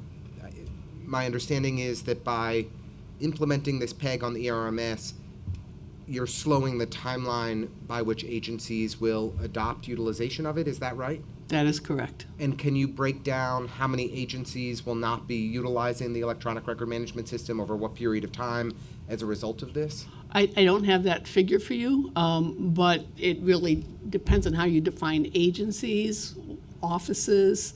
The Doris responsibility is for citywide records management, so that's beyond the mayoral agencies. It includes offering records management guidance to the council, to the elected officials in the city. So ideally, everyone would begin managing their electronic records by using the ERMS solution. How would you help us quantify the impact of the delayed implementation? How will this be felt? Well, I think it will be felt at the agency level because they'll continue to accumulate records without following their records retention schedule, which outlines how long any type of record should be retained, and then triggers a disposal process that requires multiple levels of authorization. So they will hold the records, and there will be more records that are stored. Now, the city's agreement with Microsoft gives a large quantity of cloud storage for each account, so it's not like it's going to run the cost of Microsoft storage up, but it will delay, the efficient management of those electronic records. Okay. And I'd like to ask about the recent article that indicated a shift in record retention policy for emails of non-policymakers, indicating their emails would be deleted after 4 years instead of 8 years. Could you advise, was that report accurate? I think it's after 3 years, not 4 years. Oh, excuse me. So it is accurate, and it's not, this was, we've had several conversations with the Office of Technology and Innovation. In 2019 and 20, as I mentioned in my testimony, they moved city agencies to MS365 and for Outlook, which is the email service, as well as, a lot of other services. When they did that, they only migrated the accounts of people who were still existing in city government. Now, some of those people may have subsequently left, but they're in the MS365 cloud. Those people who had left city government before 2019, the email was all on an enterprise vault system. And they did not migrate those all stayed on that enterprise vault server, which is now out of support. And the cost of maintaining that server and the service was about $1 million in OTI costs. So our discussion was, are these records going to be of value to anyone? Now, there's role A, which is policymaker email on that enterprise vault server as well. Those records under our policy are transferred to the municipal archives. And the role B email, which would have been deletable after 8 years, we could keep it for 4 more years. Explain what that meant? The Pardon role me? B. Role B are non-policymakers. So they're anyone in city government who has a computer who's been using the computer system since, I think, OTI expanded email access back in 2002. So all of that has been sitting there, and in our judgment, there was no reason to retain it for additional time because it's not been utilized. We checked for litigation holds. If there are lit holds, that mail also gets transferred back to its agency, to the MS-365 cloud. We looked at filings under the Adult Survivors Act, and if there were agencies that had a number of filings or if they had a lot of litigation, all of that email will also be transferred to the agency's MS-365 cloud. And the bulk that remains are emails of people who left government before 2019. If they come back, it's unlikely, in my experience, that they are going to go back to their same agency and in the same role. So it made a lot of sense to help the city save $1 million and manage that disposal process. So it's not like the people at OTI are just pushing a button. It is the agencies need to go through the litigation holds. They need to identify anyone role B that might have a hold, that info gets transferred back to them, and then submit a disposal application that is reviewed by the law department, by the municipal archivist, and by me before disposal can actually happen. So we've maintained all of the safeguards in a way of saving money and getting rid of records that will never have a use. And this policy was developed, it sounds like, by you and Doris and OTI. By Doris and OTI in consultation with the law department. Sure. And just to make sure and when was this policy developed?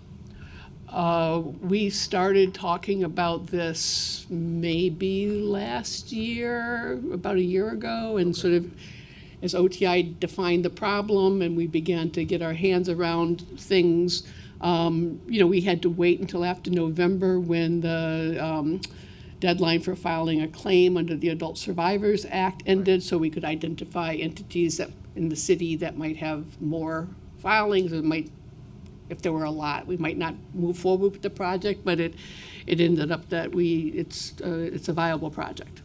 And just to make sure that I'm following, the shift in policy is that for non-policymakers who do not have a litigation hold on the specific email correspondence, that email had been retained for a period of 8 years, and now that is being retained for a period of 3 years.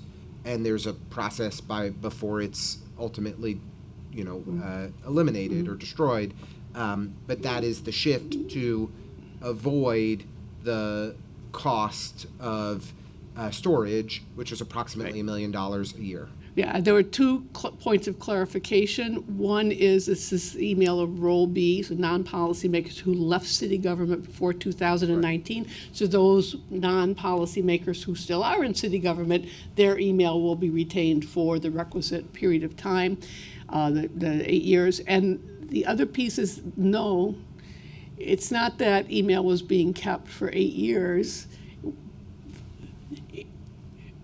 Doris, in concert with many record managers at agencies throughout the city and the law department, we developed an email policy. Up until 2017, there wasn't an email policy in New York City. Everything lasted for forever, which is a huge waste of time and money and finding things. How could you possibly find things? So, I mean, this seemed to us to be a sensible approach. Yes, I understood, but it was in the last year that the determination was made in the shift of the amount of time those emails are kept from 8 to 3 years. So prior to 2017 or whenever that was, everything was kept in perpetuity. For forever. Then it was kept for 8 years. Now it's for 3 for the emails that meet the categories that you described. For people who've left. For people who've left city government, who are non-policymakers, who don't have a litigation hold on the specific course. Yes, that cohort. Okay. I do have a couple more questions, but I will pass it to my colleague, Councilmember Brewer, who always has good things to say. He's always saying things like that. Thank you very much. You know, I have great respect for you, Commissioner, and for Doris. And I want everybody to remember that Ken Cobb was a Sloan awardee last year. Congratulations. That's a big deal. I was so excited. So congratulations to the whole agency. A couple issues. First of all, a thank you, because I know you're working on the co-naming of street signs on a web, which is something that I've been trying to do for many years, and I want to maybe get an update on that, but thank you very much. So people, when you look up on the sign and you don't know who the person is, you can go to the website and you'll be able to figure out. Many of them are 9/11 people I stood next to, families, who are quite devastated and who have a sign, but nobody really knows who they are. So there's a great opportunity for sharing and making people feel like New York is something they can understand. So thank you very much. My question is, in terms of staff, one of the issues, as you know, is just trying to get the individuals who are leaving or the agencies, whatever culmination of material to Doris. So that's a staff issue, I would assume, and time consuming. Is that something that maybe needs to be a new need? Because you're going to have a lot of council members leaving. With term limits, it becomes even more challenging, I think, in terms of, and I happen to know, Mr. Chair, who did or did not give their records for the last administration. No telling, Gail. I won't tell, but I know exactly who did or did not. And I brought boxes, so I am very, very, very big believer in archives. Yes. If this agency, I don't take credit for a lot, but I did save this agency when Mr. Bloomberg wanted to merge it with DCAS. And I said, hell no, and thank God, because you have a great staff. So that's my question. In other words, maybe would be considered a new need. Is that something that you can do with existing staff, or are you going to try to get more? Well, one of the really great things about having records born digitally is the transfer process becomes so much easier because you don't have to move boxes and boxes of content. And the director, unless you're like the two of us with the paper, go ahead. And the director, and we can accommodate paper as well. The director of the Municipal Archives has done a really splendid job in putting together a deep cold storage in the Azure cloud to intake records so that they can be held up until the point when the collection can be processed by archivists. So, as we identify the volume of records that will be brought in, we'll certainly, work with OMB if there is a staffing need. But I also want to return to the first comment you made about posting the information of people for whom streets and parks have been renamed. We are on target to have the 117 pieces of information from the most recent council legislation on the web. But I think you'll be happy about this. We have a very ambitious plan to develop an app so a person can be on the street corner and tap on the location and get the information. Now, it's going to take us a little time, and it's all intern power. We're going to be powered by interns on this, but I think it's doable, and we should have a good prototype by the end of the summer. Congratulations. That's we hope. That's very, very exciting. Also, you have a new, maybe you mentioned in your testimony, I was trying to do something, but do you have enough warehouse capacity for the paper that you do have and the archives that you do have, in the sense that obviously in the future maybe that's not such an issue, but you do need to keep what's historic. So what's the warehousing capacity and so on? Well, we have, I think it's in the MMR, we have capacity at the combined Queens and Brooklyn warehouses for what we anticipate will come in. That may well be affected because of some concerns the landlord in the Queens warehouse is expressing about the height of the shelving, which are like 16 feet high, which is kind of enormously tall. But as of now, we have sufficient storage space. Okay, thank you very much.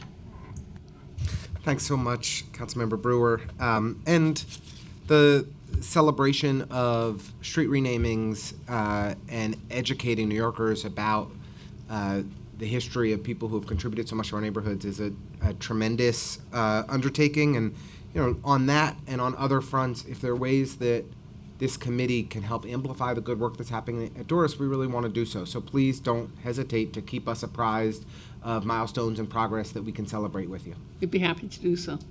Just a few quick PMMR-related questions before we let you enjoy the rest of your afternoon. Doris record retrieval time from off-site facilities, as well as stored records, I believe, have increased substantially this fiscal year. Is that a staffing issue? I'm turning it over to Assistant Commissioner Ken Cobb. There hasn't been much change in the current figure. It's still about 1.5 days, which is well below the 2-day target for that activity. But last fiscal year, according to the PMMR, I believe it was at 0.77 days. So that's nearly doubling, if I am recalling it correctly. Right. So we recognize that, and we're redeploying staff to make sure that the figure does not increase substantially beyond that. So am I right to understand you're comfortable as long as you're achieving the 2-day time frame? But of course, faster's better. Faster's better, but 2 days is reasonable. It works for the agencies. As long as we can meet that target, we're good. Okay. And is the slowdown a direct result of this reduction in staff? Yes, but it has nothing to do with the PEGs.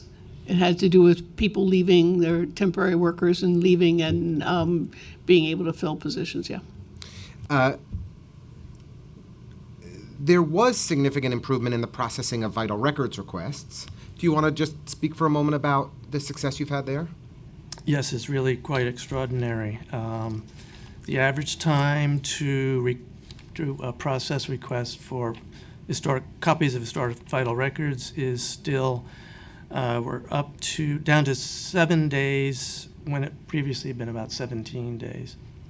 We achieved that because of our very talented IT team, did some work in the way that we take the information that comes from the Department of Finance after people pay for this work. We did some internal processing procedures, and the result, as you can see, has been quite amazing. That's great. Congratulations on that front. Thanks to the IT people. And then the last question I wanted to ask is regarding the numbers of records digitized. There was a pretty remarkable reduction in the numbers of records digitized in the PMMR for the first 4 months of this fiscal year relative to the last fiscal year. Can you explain that significant shift, and can you also explain the impact of staffing reduction on that? Sure. Most of the digitization work is funded by grant projects. Just so happened in fiscal 23, we finished up a couple big projects, so we had big numbers in fiscal 23. At the moment, it's diminished, although in January we started digitizing again with another project. We mentioned the Stackpole Foundation. We're digitizing the 1890 census. It's an important record for family history research. You'll start seeing the numbers to come up again. It's not really related to staffing. It's more to do with the funding that pays for people to do things like that. Well, I want to, unless Councilmember Brewer has anything else? Rock stars. I want to, I want to concur with Councilmember Brewer's gratitude for the work of the team at Doris. Thank you for coming in and sharing insights with this committee on the work that you're doing, and if there are ways that we can be helpful moving forward, please do let us know. Thank you. Thank you. We will shift to our next panel shortly. Public testimony.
Thank you so much to the members of the public who are here with us today. We have 3 people slated to testify on this panel. We are going to first, we have a representative from elected officials office, so I would like to just give them the opportunity to testify first. Brooklyn Borough President's Representative Lacey Tauber is with us, and we'd love to give her, oh, you need to swear them in. Sorry, let me pass it to Jayshree before I mess anything more up. Thank you. So we are now turning to public testimony. Each panelist will have 3 minutes to speak. You may begin once the Sergeant at Arms has cued the timer. Council members who have questions for a particular panelist can either let me know or, there's 2 of you here, so I'm sure you can work it out. And if you are testifying in person, you can sit at the table, and once you are cued, you can begin. For panelists who are on Zoom, when your name is called, a member of our staff will unmute you, and the Sergeant at Arms will give you your cue to go ahead and begin upon setting up the timer. So please wait to hear that cue. We are now going to hear from Lacey Tauber, followed by Susan Kasapian, and then Tony Feldmesser. Lacey, you can go ahead when the sergeant calls time.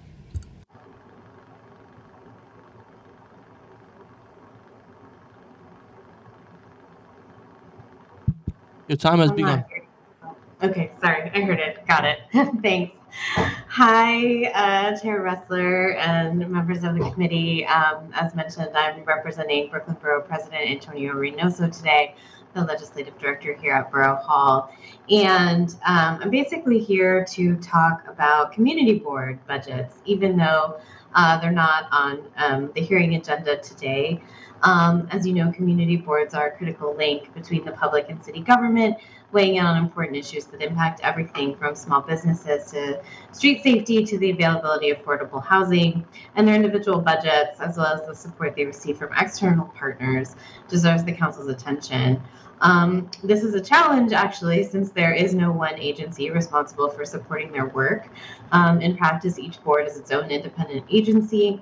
However, due to their very small budgets, the boards cannot exercise the full complement of services generally performed by a city agency, including but not limited to procurement, HR, IT, etc., without assistance. And because of their very limited budgets, with no baseline increase since 2014, the boards are struggling just to maintain their basic charter mandated functions.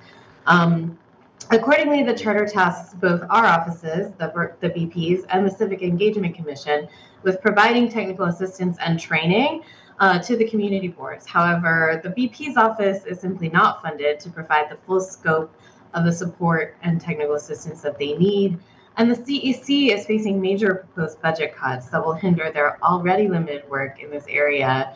And it's worth noting that the CEC, as a relatively new office, is actually not assigned to a city council committee for oversight. So the BP would urge the speaker to take action on this, as these proposed budget cuts are not only going to impact community boards, but also other efforts like citywide participatory budgeting, and they should be examined. So the situation where these 3 entities, the boards themselves, the BPs, and the CEC, all have a role in ensuring that the boards can carry out their duties, yet all 3 are underfunded and understaffed to do so, is why the BP has been calling for the creation of a new Office of Community Boards that would become a central resource for assisting the boards with technology, policies, procedures, HR, legal counsel, training, etc. We know this is a big ask when the city is facing difficult financial times, but no other city agency goes without vital support services, and the community boards shouldn't have to either. I'm not sure how much time I have, so I will just say we submitted, a list of things that the Office of Community Boards could provide, which district managers of these boards across the city have been asking for. I mentioned a number of these things already. Others include technical assistance in land use planning, identifying public meeting spaces, translation and childcare and food for meetings, accessibility, procurement, tech, live streaming, and supporting meaningful engagement from city agencies on the budget process. So thank you so much for the opportunity to present this testimony today. The Borough President looks forward to working with the council on this and other ways to support our community boards. Thank you. Thank you so much, Lacey. It is always great to see you. Thank you. We'll now move to testimony from Susan Kasapian. You can go ahead. Thank you so much. I have worked for the city for 35 plus years. I was deputy commissioner at Oath for 6, retired in January of 22, and before that I was general counsel and assistant commissioner, principal administrative law judge for DCA when DCA was DCA. I appreciated Chief Judge Rasim Rockman's comments about Oath's mission being to prioritize New Yorkers' access to justice, but that is not happening in a huge area of concern, which I'm bringing to your committee's attention. In August of 2016, the jurisdiction of hearing consumer affairs cases came to Oath. That's when I also came to Oath. And unfortunately, a decision was made to tell Consumer Affairs that they could no longer bring consumer restitution hearings to Oath without assigning an attorney to each and every case. That had never been done for 40 years. For 40 years, the General Counsel's Office drafted the summons and the consumer presented their own case, and it worked just fine. What happened was after a year, Consumer Affairs no longer had enough attorneys to bring those cases, and they also had a second mission, the worker protection piece, so they stopped bringing those hearings. That means that every single New Yorker who is a homeowner or an apartment owner in this city has no protection, zero protection from the Department of Consumer Affairs. It is an outrage. They're not enforcing any of the license laws that result in consumer restitution hearings, the most important of which are home improvement contractors. There's a $15 million fund that is not being used. There should never be more than $2 million because every 2 years the contractors pay into the fund. There's $15 million because these hearings haven't been heard since November of 2017. And I have been dealing with consumers who have lost their homes, who have lost their minds, because what Consumer Affairs does is they tell them, go to court. It takes 5 years to go to court. It takes thousands of dollars to pay a lawyer. It's ridiculous. We're supposed to, pursuant to the Administrative Code, provide consumer redress against licensees of the Department of Consumer Affairs.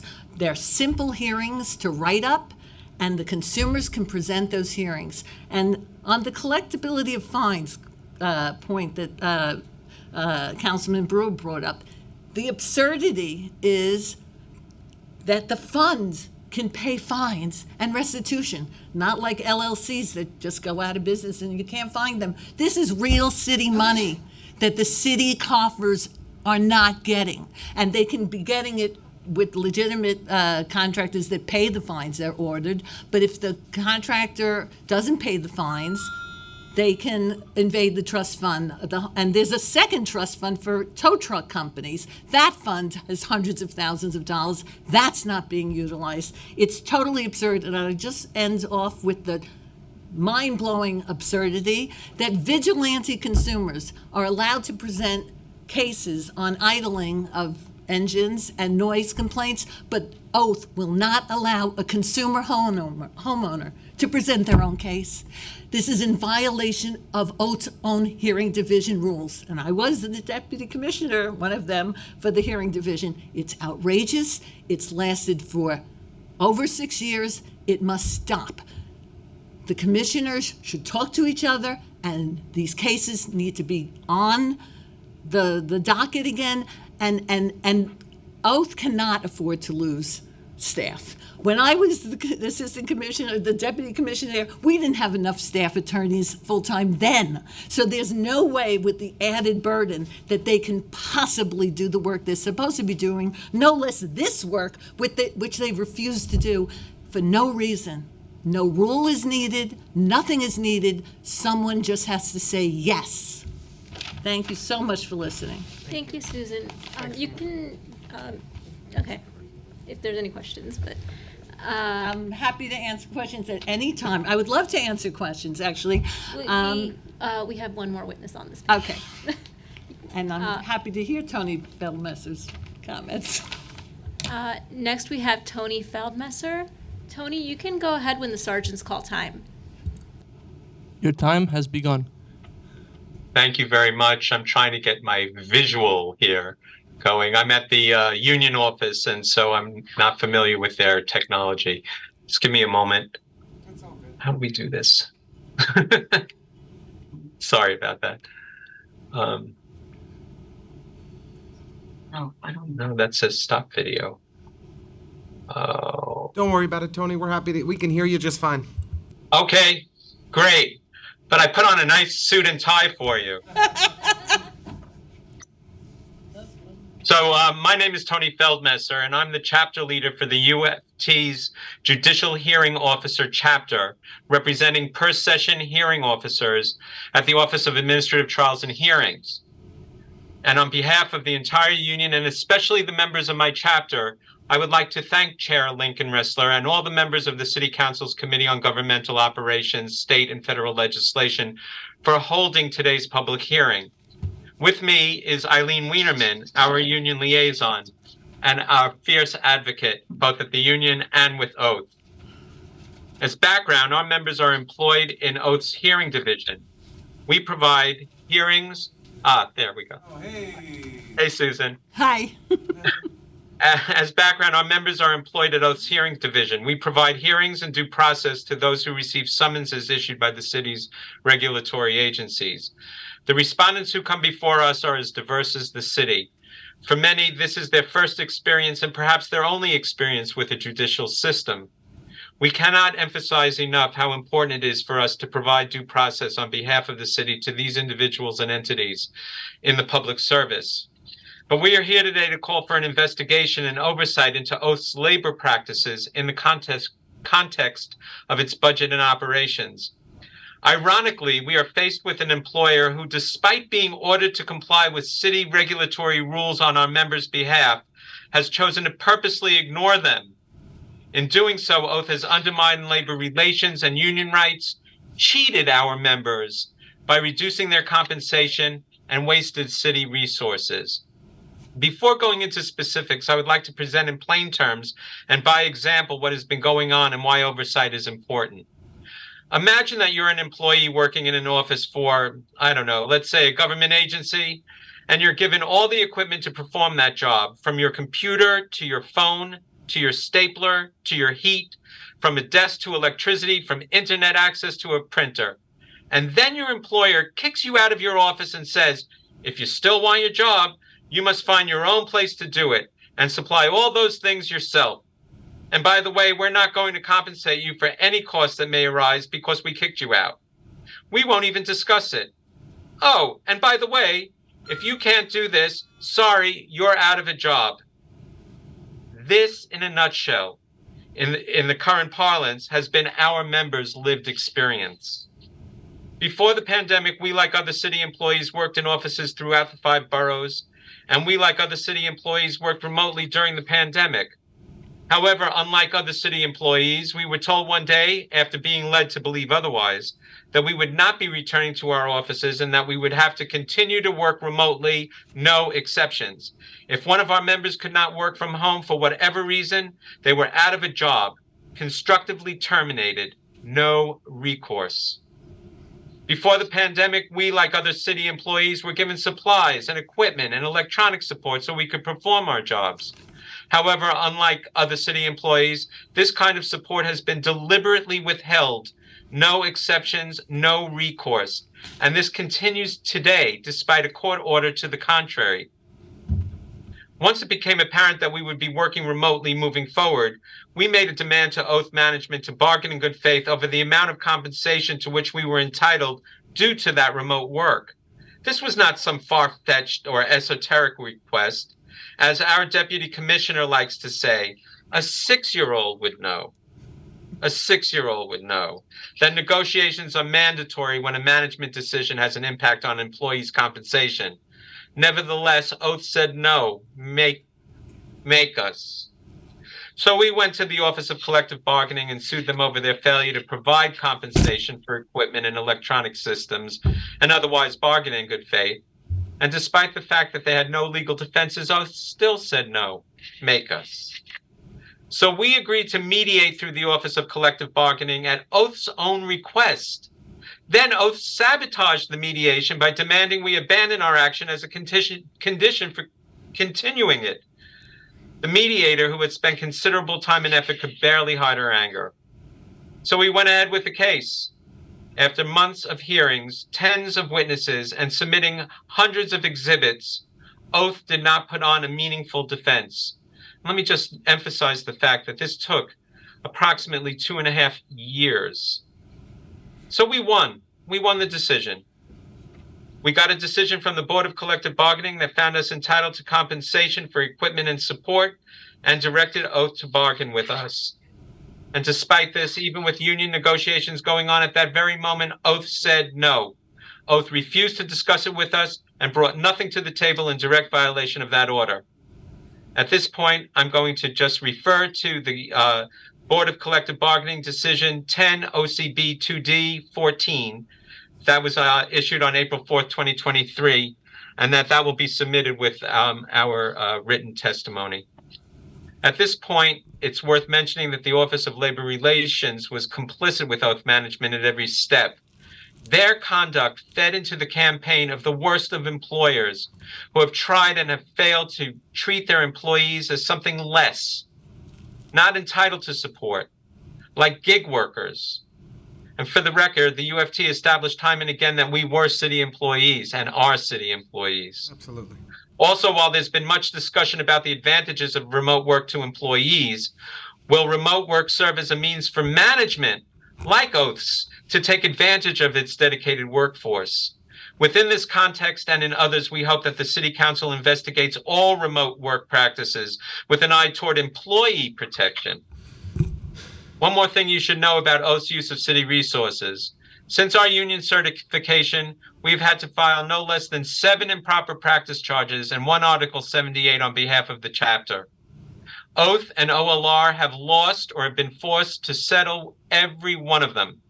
These litigations have cost Oath and the city roughly $1 million in awards, not to mention the time and other resources invested in their efforts.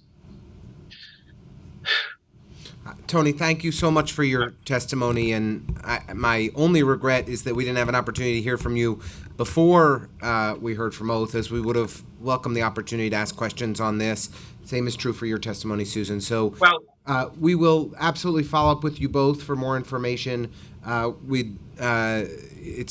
think you've both raised really important issues that require follow-up and attention, and we'd be happy to work with you each to make that happen. And I just want to thank you, Tony, for showing off that jacket, sport coat, and tie. Thank you. Thank you.